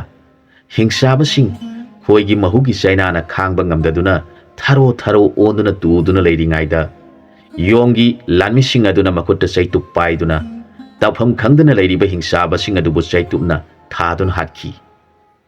ꯃꯈꯣꯏ ꯄꯨꯝꯅꯃꯛ ꯍꯥꯠꯂꯕꯗ ꯂꯝꯍꯨꯏꯁꯤꯡ ꯑꯗꯨꯅ ꯍꯤꯡꯆꯥꯕꯁꯤꯡ ꯑꯗꯨꯒꯤ ꯑꯁꯤꯕ ꯍꯛꯆꯥꯡꯁꯤꯡ ꯑꯗꯨ ꯆꯤꯛꯇꯨꯅ ꯆꯥꯊꯣꯛꯏ꯫ ꯑꯁꯨꯝꯅ ꯍꯤꯡꯆꯥꯕ ꯑꯃꯠꯇ ꯍꯦꯟꯗꯣꯛꯍꯟꯗꯅ ꯍꯥꯠꯂꯕꯗ ꯊꯣꯡ ꯊꯤꯡꯂꯨ ꯁꯣ ꯊꯥꯈꯤꯕ ꯍꯤꯡꯆꯥꯕ ꯈꯨꯗꯤꯡꯃꯛ ꯑꯃꯠꯇ ꯍꯜꯂꯛꯇ꯭ꯔꯕꯗ ꯒꯤꯔꯤ ꯃꯄꯥ ꯃꯆꯥꯅ ꯈꯜꯂꯤ, ꯆꯠꯈꯤꯕ ꯍꯤꯡꯆꯥꯕ ꯑꯃꯠꯇ ꯍꯜꯂꯛꯇ꯭ꯔꯤꯕꯁꯤꯕꯨ ꯀꯔꯤꯒꯤꯅꯣ? ꯃꯈꯣꯏ ꯈꯨꯗꯤꯡꯃꯛ ꯁꯨꯔꯨꯡꯒꯤ ꯃꯄꯥꯟꯗ ꯊꯣꯛꯈꯤꯗꯨꯅ ꯑꯍꯥꯡꯕ ꯄ꯭ꯔꯤꯊꯤꯕꯤꯗ ꯊꯣꯛꯈꯤꯕꯗꯒꯤ ꯅꯨꯡꯉꯥꯏꯔꯗꯨꯅ ꯍꯜꯂꯛꯇꯕ ꯑꯣꯏꯔꯤꯕ ꯖꯥꯠꯂꯥ? ꯑꯁꯨꯝꯅ ꯈꯣꯏꯁꯤꯡꯅ ꯑꯉꯛꯄ ꯃꯑꯣꯡꯗ ꯄꯥꯏꯔꯛꯇꯨꯅ ꯍꯤꯡꯆꯥꯕꯒꯤ ꯂꯩꯕꯥꯛ ꯑꯗꯨ ꯍꯤꯡꯆꯥꯕ ꯍꯥꯏꯕ ꯈꯨꯗꯤꯡꯃꯛ ꯑꯉꯥꯡ ꯐꯥꯎꯕ ꯆꯤꯛꯂꯕꯗ ꯍꯤꯡꯆꯥꯕꯁꯤꯡ ꯇꯧꯐꯝ ꯈꯪꯗ꯭ꯔꯕꯗ ꯒꯤꯔꯤ ꯀꯧꯕ ꯍꯤꯡꯆꯥꯕꯒꯤ ꯅꯤꯡꯊꯧꯅ ꯃꯖꯥ ꯏꯕꯨꯡꯉꯣ ꯙꯔꯤ ꯌꯦꯡꯂꯗꯨꯅ ꯍꯥꯏꯔꯛꯈꯤ, ꯍꯧꯖꯤꯛ ꯅꯍꯥꯛ ꯀꯔꯤ ꯇꯧꯔꯤ? ꯈꯣꯡꯃꯤ ꯂꯥꯟꯃꯤ ꯊꯥꯗꯣꯛꯇꯨꯅ ꯁꯣꯛꯅꯍꯟꯕꯅꯗꯤ ꯂꯥꯟꯁꯤ ꯑꯣꯏꯕ ꯌꯥꯔꯔꯣꯏ꯫ ꯍꯟꯗꯛꯀꯤ ꯑꯁꯤꯗꯤ ꯑꯉꯛꯄꯒꯤ ꯃꯑꯣꯡꯅꯤ꯫ ꯑꯃꯨꯛꯇ ꯑꯁꯤꯒꯨꯝꯕ ꯂꯥꯟ ꯑꯃꯠꯇ ꯊꯦꯡꯅꯈꯤꯗ꯭ꯔꯤ꯫ ꯄꯥꯡꯒꯜ ꯊꯣꯛꯅ ꯁꯛꯇꯤ ꯄꯨꯊꯣꯛꯇꯨꯅ ꯁꯣꯛꯅꯕ ꯌꯥꯕ ꯂꯥꯟ ꯑꯣꯏꯗꯕꯅ ꯅꯍꯥꯛ ꯂꯥꯟ ꯑꯁꯤ ꯇꯥꯔꯛꯂꯤꯕ ꯈꯣꯌꯥꯝ ꯑꯁꯤ ꯃꯌꯥꯒꯤ ꯁꯛꯇꯤꯅ ꯃꯈꯣꯏ ꯄꯨꯝꯅꯃꯛ ꯁꯨꯔꯨꯡꯒꯤ ꯂꯝꯕꯤꯗ ꯄꯥꯏꯊꯣꯛꯍꯟꯈꯣ ꯍꯥꯏꯔꯛꯈꯤ꯫ ꯅꯤꯡꯊꯧ ꯒꯤꯔꯤꯒꯤ ꯌꯥꯊꯪ ꯐꯪꯂꯕꯗ ꯙꯔꯤ ꯀꯧꯕ ꯍꯤꯡꯆꯥꯕꯅ ꯊꯣꯔꯛꯂꯦ꯫ ꯃꯍꯥꯛꯅ ꯈꯜꯂꯤ, ꯃꯇꯧ ꯀꯔꯝꯅ ꯌꯥꯝꯈ꯭ꯔꯕ ꯃꯁꯤꯡ ꯊꯤꯉꯝꯗ꯭ꯔꯕ ꯈꯣꯌꯥꯝ ꯑꯁꯤꯕꯨ ꯁꯨꯔꯨꯡꯗ ꯇꯥꯟꯊꯣꯛꯈꯤꯒꯅꯤ? ꯑꯗꯨꯅꯗꯤ ꯑꯩ ꯏꯁꯥ ꯑꯁꯤ ꯃꯩꯈꯨ ꯑꯣꯏꯗꯨꯅ ꯃꯩꯈꯨ ꯀꯥꯍꯟꯗꯨꯅ ꯈꯣꯌꯥꯝ ꯑꯁꯤ ꯇꯥꯟꯊꯣꯛꯈ꯭ꯔꯒꯦ ꯈꯟꯗꯨꯅ ꯃꯁꯥ ꯑꯗꯨꯅ ꯃꯩꯈꯨ ꯃꯄꯩ ꯃꯄꯩ ꯑꯣꯟꯗꯨꯅ ꯈꯣꯌꯥꯝ ꯇꯥꯟꯊꯣꯛꯄ ꯍꯧꯔꯛꯂꯦ꯫ ꯈꯣꯏ ꯄꯨꯝꯅꯃꯛꯇꯨ ꯍꯤꯡꯆꯥꯕꯒꯤ ꯃꯌꯥꯒꯤ ꯃꯩꯈꯨꯗ ꯈꯥꯡꯕ ꯉꯝꯗ꯭ꯔꯕꯗ ꯃꯈꯣꯏ ꯃꯌꯥꯝꯅ ꯈꯣꯏꯒꯤ ꯅꯤꯡꯊꯧ ꯈꯣꯏꯕꯨ ꯅꯤꯡꯊꯧꯗ ꯆꯪꯖꯗꯨꯅ ꯍꯪꯒꯠꯆꯔꯛꯈꯤ, ꯏꯅꯤꯡꯊꯧ ꯏꯕꯨꯡꯉꯣ, ꯅꯅꯥꯏ ꯑꯩꯈꯣꯏ ꯄꯨꯝꯅꯃꯛ ꯍꯤꯡꯆꯥꯕꯒꯤ ꯃꯌꯥꯒꯤ ꯃꯩꯈꯨꯅ ꯂꯩꯕ ꯌꯥꯗ꯭ꯔꯦ꯫ ꯋꯥꯗꯨ ꯇꯥꯕꯗ ꯈꯣꯏꯕꯨ ꯅꯤꯡꯊꯧꯅ ꯍꯪꯉꯣꯏ ꯄꯣꯔꯥꯕꯤ ꯄꯟꯗꯤꯠꯇ ꯌꯦꯡꯂꯒ, ꯃꯔꯨꯞ ꯀꯔꯝ ꯇꯧꯒꯅꯤ? ꯈꯣꯏ ꯑꯩꯈꯣꯏꯁꯨ ꯍꯤꯡꯆꯥꯕꯒꯤ ꯃꯌꯥ ꯆꯪꯕ ꯉꯝꯗꯕꯅꯤ ꯈꯟꯗꯨꯅ ꯆꯥꯎꯊꯣꯛꯆꯔꯨꯕꯅꯤ꯫ ꯑꯗꯨꯕꯨ ꯍꯟꯗꯛꯀꯤ ꯍꯤꯡꯆꯥꯕ ꯑꯁꯤꯒꯤ ꯃꯌꯥꯒꯤ ꯃꯩꯈꯨ ꯑꯁꯤꯗꯤ ꯈꯣꯏ ꯑꯩꯈꯣꯏ ꯎꯄꯥꯏ ꯂꯩꯇ꯭ꯔꯦ꯫ ꯈꯣꯏꯕꯨ ꯅꯤꯡꯊꯧꯒꯤ ꯋꯥꯗꯨ ꯇꯥꯔꯒ ꯍꯪꯉꯣꯏ ꯄꯟꯗꯤꯠ ꯑꯗꯨꯅ ꯍꯥꯏꯔꯛꯈꯤ, ꯃꯔꯨꯞ ꯀꯔꯤꯃꯇ ꯋꯥꯕꯤꯒꯅꯨ꯫ ꯑꯩꯍꯥꯛ ꯍꯤꯡꯆꯥꯕꯒꯤ ꯃꯌꯥꯒꯤ ꯃꯩꯈꯨ ꯑꯁꯤ ꯆꯤꯡꯁꯤꯟꯗꯨꯅ ꯃꯩꯈꯨ ꯃꯨꯊꯠꯄ ꯉꯝꯕ꯭ꯔꯥ ꯌꯦꯡꯂꯒꯦ ꯍꯥꯏꯔꯝꯂꯒ ꯍꯪꯉꯣꯏ ꯄꯣꯔꯥꯕꯤꯅ ꯃꯆꯥ ꯃꯅꯥꯏ ꯍꯪꯉꯣꯏꯁꯤꯡꯗ ꯍꯥꯏꯔꯛꯈꯤ, ꯍꯪꯉꯣꯏ ꯅꯈꯣꯏ ꯃꯌꯥꯝ ꯅꯆꯤꯟꯗ ꯑꯩꯅ ꯄꯤꯔꯤꯕ ꯅꯥꯝ ꯑꯁꯤ ꯁꯣꯟꯗꯨꯅ ꯃꯩꯈꯨ ꯃꯄꯩꯁꯤꯡ ꯑꯁꯤꯗ ꯀꯥꯝꯁꯤꯟꯁꯤ꯫ ꯑꯩꯅ ꯃꯐꯝ ꯑꯁꯤꯗ ꯂꯩꯔꯒ ꯃꯥꯒꯤ ꯃꯩꯈꯨ ꯄꯨꯝꯅꯃꯛ ꯆꯤꯡꯁꯤꯜꯂꯒꯦ ꯍꯥꯏꯗꯨꯅ ꯌꯥꯊꯪ ꯄꯤꯈ꯭ꯔꯦ꯫ ꯍꯪꯉꯣꯏ ꯄꯣꯔꯥꯕꯤꯅ ꯃꯕꯨꯡꯉꯣ ꯃꯕꯦꯝꯃꯒꯤ ꯅꯥꯝ ꯁꯣꯜꯂꯗꯨꯅ ꯍꯤꯡꯆꯥꯕꯒꯤ ꯃꯩꯈꯨ ꯄꯨꯝꯅꯃꯛ ꯃꯨꯊꯠꯂꯕꯗ ꯍꯤꯡꯆꯥꯕ ꯙꯔꯤ ꯀꯧꯕ ꯑꯁꯤ ꯌꯥꯝꯅ ꯉꯛꯈ꯭ꯔꯦ꯫ ꯀꯔꯤ ꯃꯇꯧꯅꯣ ꯑꯩꯒꯤ ꯃꯌꯥꯒꯤ ꯃꯩꯈꯨ ꯃꯨꯊꯠꯈ꯭ꯔꯤꯕꯁꯤꯅ? ꯀꯔꯤ ꯎꯄꯥꯏ ꯇꯧꯒꯅꯤ? ꯀꯔꯝꯅ ꯈꯣꯏꯁꯤꯡ ꯑꯁꯤꯕꯨ ꯇꯥꯟꯊꯣꯛꯀꯅꯤ ꯈꯜꯂꯤꯉꯩ ꯆꯩꯔꯛꯇ ꯈꯣꯏꯕꯨ ꯅꯤꯡꯊꯧꯅ ꯁꯥꯎꯔꯗꯨꯅ ꯄꯥꯏꯁꯤꯜꯂꯛꯇꯨꯅ ꯍꯤꯡꯆꯥꯕ ꯙꯔꯤꯒꯤ ꯃꯤꯄꯥꯟꯗ ꯈꯣꯏ 30ꯗꯪꯅ ꯆꯤꯛꯄꯗ ꯙꯔꯤ ꯀꯧꯕ ꯍꯤꯡꯆꯥꯕ ꯈꯥꯡꯕ ꯉꯝꯗꯗꯨꯅ ꯆꯦꯜꯂꯦ꯫ ꯃꯍꯥꯛ ꯆꯦꯟꯕ ꯎꯕꯗ ꯂꯣꯠꯇꯨꯅ ꯂꯩꯔꯤꯕ ꯌꯣꯡꯖꯥꯎꯁꯤꯡꯅ ꯃꯈꯨꯠꯇ ꯄꯥꯏꯔꯤꯕ ꯆꯩꯇꯨꯞꯁꯤꯡꯅ ꯐꯨꯗꯨꯅ ꯙꯔꯤ ꯀꯧꯕ ꯍꯤꯡꯆꯥꯕꯗꯨ ꯍꯥꯠꯂꯦ꯫ ꯙꯔꯤ ꯀꯧꯕ ꯍꯤꯡꯆꯥꯕꯗꯨ ꯁꯤꯔꯕꯗ ꯅꯤꯡꯊꯧ ꯒꯤꯔꯤꯅ ꯈꯜꯂꯛꯈꯤ, ꯑꯩꯅ ꯉꯝꯃꯤ ꯈꯟꯗꯨꯅ ꯃꯃꯥꯡ ꯊꯛꯇ ꯂꯩꯕꯥꯛ ꯀꯌꯥꯒꯤ ꯅꯤꯡꯊꯧꯁꯤꯡꯕꯨ ꯖꯣꯏ ꯇꯧꯗꯨꯅ ꯅꯝꯗꯨꯅ ꯃꯈꯣꯏꯒꯤ ꯂꯩꯖꯕ ꯃꯔꯟ ꯃꯊꯨꯝ ꯑꯃꯗꯤ ꯂꯩꯔꯝꯕ ꯅꯨꯄꯤ ꯑꯉꯥꯡ ꯀꯌꯥꯕꯨ ꯃꯁꯥꯅ ꯌꯥꯅꯤꯡꯗꯅ ꯐꯥꯗꯨꯅ ꯂꯧꯔꯨꯕ ꯑꯗꯨꯗ ꯄꯗꯃꯥ ꯑꯃꯗꯤ ꯃꯨꯈꯤ ꯀꯧꯕꯤ ꯅꯨꯄꯤ ꯑꯅꯤꯕꯨ ꯑꯩꯒꯤ ꯔꯥꯅꯤ ꯑꯣꯏꯌꯨ ꯍꯥꯏꯔꯕꯗ ꯄꯗꯃꯥ ꯀꯧꯕꯤ ꯔꯥꯅꯤ ꯑꯗꯨꯅ ꯁꯥꯎꯔꯗꯨꯅ ꯑꯩ ꯑꯃꯗꯤ ꯑꯩꯒꯤ ꯕꯪꯁ ꯄꯨꯝꯅꯃꯛꯇ ꯁꯥꯞ ꯑꯃ ꯇꯧꯈꯤ꯫ ꯃꯇꯨꯡꯗ ꯃꯁꯥꯅ ꯌꯥꯗꯕ ꯅꯨꯄꯤ ꯍꯦꯛ ꯐꯥꯕ ꯃꯇꯝꯗ ꯅꯍꯥꯛꯀꯤ ꯖꯥꯠ ꯈꯨꯗꯤꯡꯃꯛ ꯇꯨꯝꯅ ꯁꯤꯕ ꯑꯣꯏꯔꯣ ꯍꯥꯏꯈꯤꯕꯗꯨ ꯅꯤꯡꯁꯤꯡꯂꯛꯇꯨꯅ ꯍꯟꯗꯛ ꯑꯩꯒꯤ ꯏꯆꯥ ꯖꯨꯕ꯭ꯔꯥꯖꯅ ꯅꯤꯡꯒꯣꯏ ꯉꯝꯕꯤ ꯀꯧꯕꯤ ꯔꯥꯖ ꯀꯩꯅꯥ ꯑꯁꯤꯕꯨ ꯃꯁꯥꯅ ꯌꯥꯗꯅ ꯐꯥꯔꯨꯔꯤꯕ ꯑꯁꯤꯗꯤ ꯑꯩꯈꯣꯏꯒꯤ ꯖꯥꯠ ꯑꯃꯠꯇ ꯂꯦꯝꯍꯧꯔꯔꯣꯏ꯫ ꯀꯔꯝ ꯇꯧꯒꯅꯤ? ꯑꯗꯨꯅꯗꯤ ꯑꯩꯅ ꯐꯥꯗꯨꯅ ꯂꯧꯔꯛꯄ ꯃꯨꯈꯤ ꯀꯧꯕꯤ ꯏꯕꯦꯝꯃꯅ ꯄꯣꯛꯄ ꯑꯩꯒꯤ ꯏꯆꯥ ꯃꯌꯥꯄꯥꯜ ꯑꯁꯤ ꯂꯥꯟ ꯁꯣꯛꯅꯍꯜꯂꯒꯦ꯫ ꯃꯍꯥꯛꯇꯤ ꯃꯤꯒꯤ ꯃꯍꯩꯁꯨ ꯍꯩꯕ ꯍꯤꯡꯁꯥꯕꯒꯤ ꯃꯍꯩꯁꯨ ꯍꯩꯔꯕꯅꯤ ꯃꯃꯥꯁꯨ ꯃꯤꯅꯤ ꯃꯍꯥꯛꯄꯨ ꯁꯣꯏꯗꯅ ꯃꯤꯁꯤꯡꯅ ꯈꯔꯇ ꯑꯣꯏꯔꯕꯁꯨ ꯃꯤꯅꯨꯡꯁꯤ ꯐꯥꯎꯒꯅꯤ ꯃꯆꯥ ꯃꯌꯥꯄꯥꯜ ꯌꯦꯡꯂꯗꯨꯅ ꯍꯥꯏꯔꯛꯈꯤ ꯏꯄꯥꯒꯤ ꯃꯌꯥꯄꯥꯜ ꯅꯍꯥꯛ ꯍꯧꯖꯤꯛ ꯐꯥꯎꯕ ꯀꯔꯤ ꯌꯦꯡꯗꯨꯅ ꯂꯩꯔꯤ ꯅꯌꯥꯝꯕ ꯖꯣꯕ꯭ꯔꯥꯖ ꯂꯥꯟꯐꯝꯗ ꯇꯨꯈ꯭ꯔꯦ ꯅꯍꯥꯛꯅ ꯂꯥꯟ ꯆꯠꯇ꯭ꯔꯕꯁꯨ ꯑꯩꯈꯣꯏꯕꯨ ꯃꯈꯣꯏꯅ ꯌꯦꯡꯕꯤꯒꯗꯕ ꯅꯠꯇꯦ ꯑꯗꯨꯅ ꯍꯤꯡꯁꯥꯕ ꯑꯩꯈꯣꯏꯗꯤ ꯆꯦꯟꯗꯨꯅ ꯁꯤꯕ ꯇꯥꯔꯕꯗꯤ ꯇꯥꯏꯕꯪꯅ ꯊꯤꯅ ꯅꯣꯛꯅꯍꯧꯔꯒꯅꯤ ꯂꯥꯟ ꯆꯠꯂꯨ ꯃꯄꯥꯒꯤ ꯋꯥꯗꯨ ꯇꯥꯔꯒ ꯃꯌꯥꯄꯥꯜ ꯂꯥꯟꯒꯤꯗꯃꯛ ꯊꯣꯔꯛꯂꯦ ꯃꯍꯥꯛꯅ ꯂꯥꯟ ꯊꯣꯛꯂꯛꯄꯗꯨ ꯎꯕꯗ ꯂꯣꯠꯇꯨꯅ ꯂꯩꯔꯤꯕ ꯂꯤꯟꯁꯤꯡ ꯑꯗꯨꯅ ꯍꯟꯗꯛꯀꯤ ꯑꯁꯤꯃꯗꯤ ꯑꯩꯈꯣꯏꯒꯤ ꯁꯔꯨꯛ ꯑꯣꯏꯔꯁꯤ ꯍꯥꯏꯗꯨꯅ ꯃꯈꯣꯏ ꯄꯨꯝꯅꯃꯛ ꯃꯥꯕꯨ ꯁꯦꯟꯅꯗꯨꯅ ꯂꯩꯈ꯭ꯔꯦ ꯃꯇꯝ ꯑꯁꯤꯗ ꯃꯌꯥꯄꯥꯜ ꯀꯧꯕ ꯑꯁꯤꯅ ꯂꯥꯎꯔꯛꯈꯤ ꯍꯥꯏ ꯍꯥꯏ ꯑꯩꯈꯣꯏꯒꯤ ꯂꯩꯕꯥꯛꯇ ꯍꯨꯔꯥꯟꯗꯨꯅ ꯂꯥꯟ ꯂꯥꯛꯂꯤꯕ ꯅꯍꯥꯛ ꯀꯅꯥꯅꯣ ꯐꯣꯡꯅ ꯆꯣꯡꯊꯣꯔꯛꯇꯨꯅ ꯂꯝꯕꯥ ꯇꯧꯁꯤ ꯍꯥꯏꯔꯛꯂꯕꯗ ꯅꯣꯡꯗꯝꯕ ꯇꯣꯝꯄꯣꯛꯅ ꯊꯣꯛꯂꯛꯇꯨꯅ ꯍꯥꯏꯔꯛꯈꯤ ꯍꯦ ꯑꯉꯥꯡ ꯅꯍꯥꯛꯅ ꯀꯔꯤꯒꯤꯗꯃꯛ ꯅꯇꯤꯛ ꯅꯄꯥ ꯆꯥꯗꯅ ꯂꯥꯟ ꯑꯁꯤꯗ ꯊꯣꯛꯂꯛꯇꯨꯅ ꯀꯔꯤꯒꯤ ꯑꯀꯟꯕ ꯋꯥꯍꯩꯁꯤꯡ ꯑꯗꯨ ꯍꯥꯏꯔꯤꯕꯅꯣ ꯑꯩꯍꯥꯛꯇꯤ ꯆꯦꯟꯕ ꯌꯥꯗ꯭ꯔꯕ ꯑꯇꯇꯥꯏ ꯑꯣꯏꯔꯕ ꯃꯤꯁꯛ ꯑꯃꯅꯤ ꯑꯗꯨꯅ ꯅꯍꯥꯛ ꯍꯤꯡꯁꯥꯕ ꯑꯣꯏꯔꯕꯁꯨ ꯑꯉꯥꯡ ꯑꯣꯏꯃꯜꯂꯤ ꯑꯗꯨꯅ ꯅꯪꯅ ꯑꯩꯒꯤ ꯃꯥꯡꯗ ꯂꯦꯞꯀꯅꯨ ꯆꯠꯊꯣꯛꯈ꯭ꯔꯣ ꯅꯈꯣꯏꯒꯤ ꯑꯀꯟ ꯑꯊꯧꯁꯤꯡꯗꯨ ꯊꯥꯗꯣꯔꯛꯎ ꯍꯥꯏꯔꯛꯈꯤ ꯋꯥꯍꯩ ꯑꯗꯨ ꯇꯥꯔꯒ ꯍꯤꯡꯁꯥꯕꯒꯤ ꯃꯆꯥꯗꯨꯅ ꯈꯜꯂꯤ ꯃꯍꯥꯛ ꯑꯁꯤ ꯙꯔꯃ ꯃꯁꯛ ꯈꯪꯕ ꯃꯤꯅꯤ ꯑꯗꯨꯅ ꯄꯥꯞ ꯆꯦꯜꯂꯕ ꯏꯄꯥ ꯑꯃꯗꯤ ꯏꯃꯥꯅ ꯄꯣꯛꯂꯕ ꯑꯩꯍꯥꯛ ꯑꯁꯤꯒꯨꯝꯕ ꯙꯔꯃ ꯃꯁꯛ ꯈꯪꯕ ꯅꯤꯄꯥ ꯑꯁꯤꯒꯤ ꯃꯈꯨꯠꯇ ꯁꯤꯖꯔꯕꯗꯤ ꯑꯩꯍꯥꯛ ꯁꯣꯏꯗꯅ ꯁꯔꯒ ꯐꯪꯒꯅꯤ ꯑꯁꯨꯝꯅ ꯈꯟꯗꯨꯅ ꯑꯀꯟꯕ ꯆꯤꯟꯒꯤ ꯂꯥꯟ ꯍꯧꯔꯛꯂꯦ ꯃꯍꯥꯛꯅ ꯍꯥꯏꯔꯛꯈꯤ ꯑꯩꯍꯥꯛ ꯑꯉꯥꯡ ꯑꯣꯏꯖꯔꯕꯁꯨ ꯑꯩꯒꯤ ꯂꯩꯕꯥꯛꯀꯤ ꯑꯃꯗꯤ ꯏꯄꯥꯒꯤ ꯁꯟꯃꯥꯟ ꯉꯥꯛꯅꯅꯕꯒꯤꯗꯃꯛ ꯂꯥꯟ ꯑꯁꯤ ꯊꯣꯔꯛꯂꯤꯕꯅꯤ ꯑꯗꯨꯅ ꯅꯍꯥꯛ ꯆꯦꯛꯁꯤꯜꯂꯨ ꯅꯊ꯭ꯋꯥꯏ ꯀꯟꯖꯅꯕ ꯍꯣꯠꯅꯖꯧ ꯃꯥꯅ ꯃꯌꯥ ꯂꯥꯟ ꯍꯧꯔꯛꯂꯦ ꯃꯌꯥꯗ ꯃꯩ ꯍꯧꯍꯟꯗꯨꯅ ꯀꯥꯝꯕ ꯍꯧꯔꯛꯂꯦ ꯃꯃꯥꯡꯗ ꯂꯩꯕ ꯈꯨꯗꯤꯡꯃꯛ ꯈꯥꯡꯕ ꯉꯝꯗꯗꯨꯅ ꯆꯦꯟꯅꯕ ꯍꯧꯔꯛꯂꯦ ꯃꯥꯒꯤ ꯃꯌꯥꯒꯤ ꯂꯥꯟ ꯑꯁꯤꯗ ꯅꯣꯡꯗꯝꯕ ꯇꯣꯝꯄꯣꯛ ꯈꯥꯡꯕ ꯋꯥꯔꯦ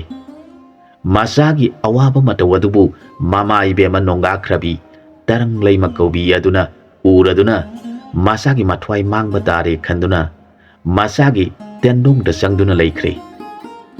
ꯃꯇꯝ ꯑꯗꯨꯗ ꯍꯤꯡꯁꯥꯕꯅ ꯃꯥꯒꯤ ꯃꯌꯥꯒꯤ ꯁꯛꯇꯤꯅ ꯑꯁꯨꯝ ꯇꯛꯁꯤꯜꯂꯛꯂꯕ ꯃꯇꯝꯗ ꯑꯁꯥꯎꯕ ꯐꯥꯎꯔꯕ ꯅꯤꯡꯊꯧ ꯅꯣꯡꯗꯝꯕꯅ ꯇꯧꯐꯝ ꯈꯪꯗꯗꯨꯅ ꯃꯥꯒꯤ ꯇꯥ ꯑꯗꯨ ꯂꯪꯂꯒꯦ ꯈꯜꯂꯛꯂꯦ ꯃꯥꯅ ꯇꯥ ꯑꯗꯨ ꯍꯦꯛ ꯄꯥꯏꯈꯠꯄꯒ ꯃꯥꯒꯤ ꯇꯦꯟꯗꯣꯡꯗ ꯆꯪꯗꯨꯅ ꯂꯩꯔꯤꯕ ꯃꯃꯥ ꯑꯗꯨꯅ ꯃꯆꯥꯒꯤ ꯇꯥꯒꯤ ꯇꯥꯗꯣꯟꯗ ꯇꯣꯡꯗꯨꯅ ꯃꯔꯩ ꯑꯗꯨꯅ ꯏꯁꯤꯡ ꯄꯦꯔꯦ ꯑꯣꯏꯗꯨꯅ ꯃꯥꯅ ꯀꯥꯝꯂꯛꯂꯤꯕ ꯃꯩꯁꯤꯡ ꯑꯗꯨ ꯃꯨꯊꯠꯇꯨꯅ ꯇꯥꯅ ꯍꯥꯏꯖꯤꯜꯂꯛꯇꯨꯅ ꯃꯌꯥꯄꯥꯜ ꯀꯧꯕ ꯍꯤꯡꯁꯥꯕꯒꯤ ꯊꯕꯥꯛꯇ ꯄꯥꯟꯗꯨꯅ ꯍꯤꯡꯁꯥꯕ ꯑꯣꯏꯔꯕ ꯑꯉꯥꯡ ꯑꯗꯨꯅ ꯂꯩꯃꯥꯏ ꯊꯛꯇ ꯇꯨꯔꯕ ꯃꯇꯝꯗ ꯍꯤꯡꯁꯥꯕꯅ ꯃꯈꯨꯠ ꯑꯅꯤ ꯂꯣꯟꯅꯖꯔꯗꯨꯅ ꯂꯩꯔꯤꯉꯩ ꯃꯇꯝꯗ ꯅꯤꯡꯊꯧ ꯊꯨꯅ ꯆꯦꯟꯁꯤꯜꯂꯛꯇꯨꯅ ꯃꯥꯒꯤ ꯊꯋꯥꯏ ꯃꯥꯡꯗ꯭ꯔꯤꯉꯩꯗ ꯇꯥ ꯑꯗꯨꯕꯨ ꯍꯤꯡꯁꯥꯕꯗꯒꯤ ꯁꯠꯂꯤ ꯍꯤꯡꯁꯥꯕ ꯑꯉꯥꯡ ꯑꯗꯨꯅ ꯃꯈꯨꯠ ꯂꯣꯟꯅꯖꯔꯒ ꯅꯤꯡꯊꯧ ꯑꯗꯨꯗ ꯈꯨꯔꯨꯝꯖꯈꯤ ꯃꯥꯒꯤ ꯃꯇꯧ ꯑꯗꯨ ꯎꯔꯒ ꯅꯤꯡꯊꯧ ꯑꯗꯨꯒꯤ ꯊꯃꯣꯏꯗ ꯅꯨꯡꯉꯥꯏꯇꯕ ꯐꯥꯎꯈꯤ ꯀꯣꯅꯨꯡ ꯑꯗꯨꯗ ꯍꯤꯡꯁꯥꯕ ꯂꯥꯟꯃꯤꯁꯤꯡ ꯆꯦꯟꯁꯤꯟꯈꯤꯗꯨꯅ ꯒꯤꯔꯤ ꯀꯧꯕ ꯍꯤꯡꯁꯥꯕ ꯅꯤꯡꯊꯧꯗ ꯃꯖꯥ ꯏꯕꯨꯡꯉꯣ ꯃꯌꯥꯄꯥꯜ ꯁꯤꯔꯦ ꯍꯥꯏꯕ ꯄꯥꯎ ꯇꯝꯂꯕꯗ ꯒꯤꯔꯤ ꯀꯧꯕ ꯍꯤꯡꯁꯥꯕꯗꯨ ꯑꯋꯥꯕꯒꯤ ꯃꯁꯛ ꯑꯣꯏꯗꯨꯅ ꯂꯩꯈꯤ ꯍꯤꯡꯁꯥꯕꯅ ꯂꯥꯟ ꯊꯣꯛꯂꯛꯇ꯭ꯔꯕꯗ ꯅꯣꯡꯗꯝꯕꯅ ꯈꯣꯏꯁꯤꯡ ꯌꯦꯡꯂꯗꯨꯅ ꯀꯣꯅꯨꯡꯗ ꯂꯩꯔꯤꯕ ꯍꯤꯡꯁꯥꯕ ꯄꯨꯝꯅꯃꯛ ꯆꯤꯛꯄꯤꯔꯨꯔꯣ ꯍꯥꯏꯔꯛꯈꯤ ꯈꯣꯏꯁꯤꯡ ꯑꯗꯨꯅ ꯂꯩꯔꯤꯕ ꯍꯤꯡꯁꯥꯕꯁꯤꯡ ꯑꯗꯨꯕꯨ ꯆꯤꯛꯄ ꯍꯧꯔꯛꯂꯕꯗ ꯒꯤꯔꯤ ꯀꯧꯕ ꯍꯤꯡꯁꯥꯕꯅ ꯑꯩꯅ ꯏꯆꯥꯁꯤꯡ ꯄꯨꯝꯅꯃꯛ ꯃꯊꯪ ꯃꯊꯪ ꯁꯤꯔꯕ ꯐꯥꯎꯕ ꯂꯣꯠꯇꯨꯅ ꯂꯩꯔꯕꯗꯤ ꯑꯩꯒꯤ ꯃꯤꯡꯆꯠ ꯃꯥꯡꯂꯒꯅꯤ ꯑꯗꯨꯅ ꯑꯔꯣꯏꯕ ꯑꯣꯏꯅ ꯍꯤꯡꯁꯥꯕꯁꯤꯡ ꯑꯁꯤ ꯄꯨꯗꯨꯅ ꯂꯥꯟ ꯇꯧꯔꯒꯦ ꯈꯟꯗꯨꯅ ꯍꯤꯡꯁꯥꯕꯁꯤꯡꯗ ꯍꯥꯏꯔꯛꯈꯤ ꯅꯈꯣꯏ ꯈꯨꯗꯤꯡꯃꯛ ꯃꯌꯨꯡꯒꯤ ꯎꯇꯣꯡ ꯑꯃꯃꯝ ꯄꯥꯏꯗꯨꯅ ꯄꯥꯏꯔꯛꯂꯤꯕ ꯈꯣꯏꯁꯤꯡ ꯆꯪꯗꯅꯕ ꯇꯧꯔꯒ ꯑꯔꯣꯏꯕ ꯂꯥꯟ ꯁꯣꯛꯅꯔꯁꯤ ꯍꯥꯏꯔꯛꯈꯤ ꯃꯗꯨꯗ ꯍꯤꯡꯁꯥꯕꯁꯤꯡ ꯑꯗꯨꯅ ꯃꯌꯨꯡꯒꯤ ꯎꯇꯣꯡ ꯑꯃꯃꯝ ꯄꯥꯏꯗꯨꯅ ꯂꯥꯟ ꯊꯣꯛꯂꯛꯂꯦ ꯍꯤꯡꯁꯥꯕ ꯇꯦꯡꯒꯣꯜ ꯑꯗꯨ ꯌꯦꯡꯕꯗ ꯑꯉꯛꯄꯒꯤ ꯃꯁꯛ ꯑꯣꯏꯈ꯭ꯔꯦ ꯃꯈꯣꯏ ꯃꯌꯥꯝꯗꯨꯅ ꯊꯣꯛꯂꯛꯄ ꯃꯥꯏꯀꯩ ꯑꯗꯨꯃ ꯄꯨꯝꯃꯝ ꯃꯝꯃꯤ ꯃꯈꯣꯏꯒꯤ ꯃꯔꯛꯇ ꯆꯥꯎꯈ꯭ꯔꯕ ꯌꯣꯠꯀꯤ ꯌꯣꯠꯆꯩ ꯄꯥꯏꯕ ꯍꯤꯡꯁꯥꯕ ꯒꯤꯔꯤꯅ ꯂꯥꯛꯄꯗꯨ ꯎꯔꯒ ꯅꯣꯡꯗꯝꯕ ꯅꯤꯡꯊꯧꯅ ꯈꯜꯂꯤ ꯍꯟꯗꯛ ꯂꯥꯛꯂꯤꯕ ꯑꯁꯤꯗꯤ ꯃꯒꯨꯟ ꯂꯩꯈ꯭ꯔꯦꯗ ꯑꯩꯒꯤ ꯈꯣꯏꯒꯤ ꯇꯦꯡꯒꯣꯜꯁꯨ ꯑꯃꯠꯇ ꯆꯪꯕ ꯉꯝꯗ꯭ꯔꯦ ꯃꯈꯣꯏꯅ ꯃꯈꯨꯠꯇ ꯄꯥꯏꯔꯤꯕ ꯃꯌꯨꯡꯒꯤ ꯎꯇꯣꯡꯁꯤꯡ ꯑꯁꯤꯒꯤ ꯃꯇꯦꯡꯅ ꯀꯔꯝ ꯇꯧꯒꯅꯤ? ꯒꯤꯔꯤ ꯍꯥꯏꯔꯤꯕ ꯍꯤꯡꯁꯥꯕꯒꯤ ꯅꯤꯡꯊꯧ ꯑꯁꯤꯁꯨ ꯃꯌꯥꯒꯤ ꯂꯥꯟꯗ ꯑꯃꯗꯤ ꯃꯄꯥꯡꯒꯜꯗ ꯃꯄꯥ ꯂꯩꯇꯅ ꯐꯥꯎꯔꯤꯕꯅꯤ꯫ ꯑꯗꯨꯕꯨ ꯃꯥꯒꯤ ꯂꯝꯆꯠ ꯐꯠꯇꯕ ꯑꯗꯨꯅ ꯃꯔꯝ ꯑꯣꯏꯔꯒ ꯄꯗꯃꯥ ꯀꯧꯕꯤ ꯔꯥꯅꯤ ꯑꯗꯨꯅ ꯃꯥ ꯑꯃꯁꯨꯡ ꯃꯥꯒꯤ ꯀꯥꯡꯂꯨꯞꯇ ꯁꯥꯞ ꯇꯧꯔꯝꯂꯒ ꯃꯅꯨꯡꯗ ꯆꯣꯡꯁꯤꯟꯗꯨꯅ ꯁꯤꯈꯤꯕ ꯃꯔꯝꯅ ꯃꯥꯒꯤ ꯑꯔꯣꯏꯕ ꯃꯇꯝ ꯑꯣꯏꯔꯛꯂꯕꯗ ꯃꯍꯥꯛꯁꯨ ꯀꯔꯤ ꯇꯧꯔꯒ ꯅꯤꯡꯊꯧ ꯑꯁꯤꯕꯨ ꯍꯥꯠꯀꯗꯒꯦ ꯍꯥꯏꯕ ꯅꯤꯡꯁꯤꯡꯕ ꯊꯣꯛꯇ꯭ꯔꯦ꯫ ꯃꯍꯥꯛꯀꯤ ꯃꯌꯥ ꯃꯍꯩ ꯄꯨꯝꯅꯃꯛ ꯅꯤꯡꯁꯤꯡꯕ ꯊꯣꯛꯇ꯭ꯔꯕꯗ ꯃꯍꯥꯛꯅ ꯇꯧꯐꯝ ꯈꯪꯗꯗꯨꯅ ꯃꯈꯨꯠꯇ ꯄꯥꯏꯔꯤꯕ ꯌꯣꯠ ꯑꯗꯨꯅ ꯊꯥꯗꯨꯅ ꯍꯥꯠꯂꯒꯦ ꯈꯟꯗꯨꯅ ꯅꯤꯡꯊꯧ ꯇꯝꯅ ꯀꯟꯅ ꯆꯦꯟꯁꯤꯜꯂꯛꯂꯦ꯫ ꯃꯗꯨ ꯎꯕꯗ ꯅꯤꯡꯊꯧ ꯃꯆꯥ ꯑꯁꯤꯅ ꯃꯥꯒꯤ ꯇꯥ ꯑꯗꯨ ꯄꯥꯏꯔꯗꯨꯅ ꯃꯍꯥꯛ ꯇꯝꯅ ꯁꯥꯄꯨ ꯀꯟꯅ ꯍꯨꯜꯂꯛꯂꯦ꯫ ꯃꯗꯨꯗ ꯇꯥꯒꯤ ꯃꯆꯤꯟ ꯑꯗꯨꯗ ꯃꯃꯥꯅ ꯏꯁꯤꯡ ꯄꯦꯔꯦ ꯃꯌꯥꯝ ꯊꯣꯛꯇꯨꯅ ꯍꯤꯡꯆꯥꯕꯁꯤꯡꯅ ꯄꯥꯏꯔꯤꯕ ꯃꯌꯨꯡꯒꯤ ꯃꯩꯁꯤꯡ ꯑꯗꯨ ꯃꯨꯊꯠꯈꯤ꯫ ꯇꯥꯅ ꯄꯥꯏꯁꯤꯜꯂꯛꯇꯨꯅ ꯒꯤꯔꯤ ꯀꯧꯕ ꯍꯤꯡꯆꯥꯕ ꯂꯥꯡꯉꯝ ꯐꯪꯉꯝꯗ꯭ꯔꯕ ꯑꯗꯨꯒꯤ ꯃꯊꯕꯥꯛꯇ ꯌꯨꯡꯈꯤ꯫ ꯇꯥꯗꯨꯅ ꯃꯊꯕꯥꯛꯇ ꯊꯥꯔꯕꯗ ꯒꯤꯔꯤ ꯀꯧꯕ ꯍꯤꯡꯆꯥꯕꯗꯨ ꯀꯟꯅ ꯂꯥꯎꯔꯝꯂꯒ ꯂꯩꯃꯥꯏ ꯊꯛꯇ ꯑꯀꯟꯕ ꯁꯕꯗꯒ ꯂꯣꯏꯅꯅ ꯇꯨꯈꯤ꯫ ꯃꯍꯥꯛꯅ ꯇꯨꯕꯗ ꯍꯤꯡꯆꯥꯕꯒꯤ ꯂꯩꯕꯥꯛꯇꯨ ꯅꯤꯛꯈꯤ꯫ ꯃꯥꯒꯤ ꯈꯣꯡꯃꯤ ꯍꯤꯡꯆꯥꯕꯁꯤꯡꯗꯨ ꯃꯈꯨꯠꯇ ꯄꯥꯏꯕ ꯃꯌꯨꯡꯒꯤ ꯃꯩꯁꯤꯡ ꯑꯗꯨ ꯃꯨꯊꯠꯈ꯭ꯔꯕꯗ ꯇꯧꯐꯝ ꯈꯪꯗꯅ ꯆꯦꯜꯂꯦ꯫ ꯃꯗꯨꯗ ꯈꯣꯏ ꯃꯌꯥꯝ ꯑꯗꯨꯅ ꯌꯣꯝꯗꯨꯅ ꯃꯈꯣꯏ ꯈꯨꯗꯤꯡꯃꯛ ꯆꯤꯛꯂꯦ꯫ ꯇꯧꯐꯝ ꯈꯪꯗ꯭ꯔꯕ ꯍꯤꯡꯆꯥꯕꯁꯤꯡꯗꯨ ꯌꯣꯡ ꯃꯌꯥꯝꯅ ꯃꯈꯨꯠꯇ ꯆꯩ ꯄꯥꯏꯔꯗꯨꯅ ꯇꯥꯟꯗꯨꯅ ꯍꯥꯠꯂꯦ꯫ ꯂꯝꯍꯨꯏꯁꯤꯡ ꯑꯗꯨꯅ ꯍꯔꯥꯎꯕꯒ ꯂꯣꯏꯅꯅ ꯍꯤꯡꯆꯥꯕꯁꯤꯡꯒꯤ ꯁꯥꯗꯣꯡ ꯐꯛꯇꯨꯅ ꯆꯥꯔꯤ꯫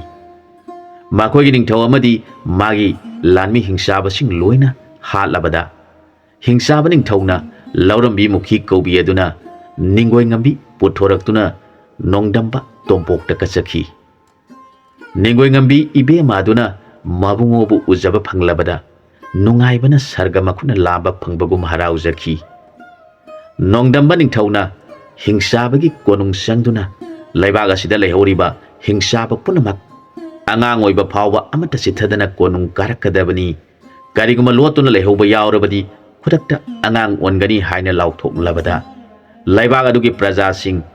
ꯁꯤꯍꯧꯗꯕ ꯄꯨꯝꯅꯃꯛ ꯀꯣꯅꯨꯡꯗ ꯂꯣꯏꯅ ꯀꯥꯔꯛꯈꯤ꯫ ꯃꯌꯥꯝ ꯑꯗꯨꯒꯤ ꯃꯅꯨꯡꯗꯒꯤ ꯑꯉꯥꯡ ꯅꯤꯄꯥ ꯃꯆꯥ ꯑꯃ ꯈꯜꯂꯗꯨꯅ ꯅꯤꯡꯊꯧ ꯍꯥꯞꯄꯤꯔꯦ꯫ ꯑꯗꯨꯒ ꯑꯁꯨꯝꯅ ꯍꯥꯏꯔꯛꯈꯤ, ꯅꯈꯣꯏꯗꯤ ꯉꯁꯤꯗꯒꯤ ꯁꯨꯔꯨꯡꯒꯤ ꯂꯝꯕꯤ ꯑꯁꯤꯗ ꯑꯃꯨꯛ ꯍꯟꯅ ꯐꯥꯎꯔꯛꯄ ꯌꯥꯔꯔꯣꯏ꯫ ꯁꯨꯔꯨꯡ ꯑꯁꯤ ꯑꯩꯅ ꯐꯨꯟꯖꯤꯜꯂꯒꯅꯤ꯫ ꯅꯈꯣꯏ ꯇꯥꯏꯕꯪ ꯃꯤꯒ ꯁꯝꯅꯕ ꯌꯥꯕ ꯅꯠꯇꯦ ꯍꯥꯏꯔꯝꯂꯒ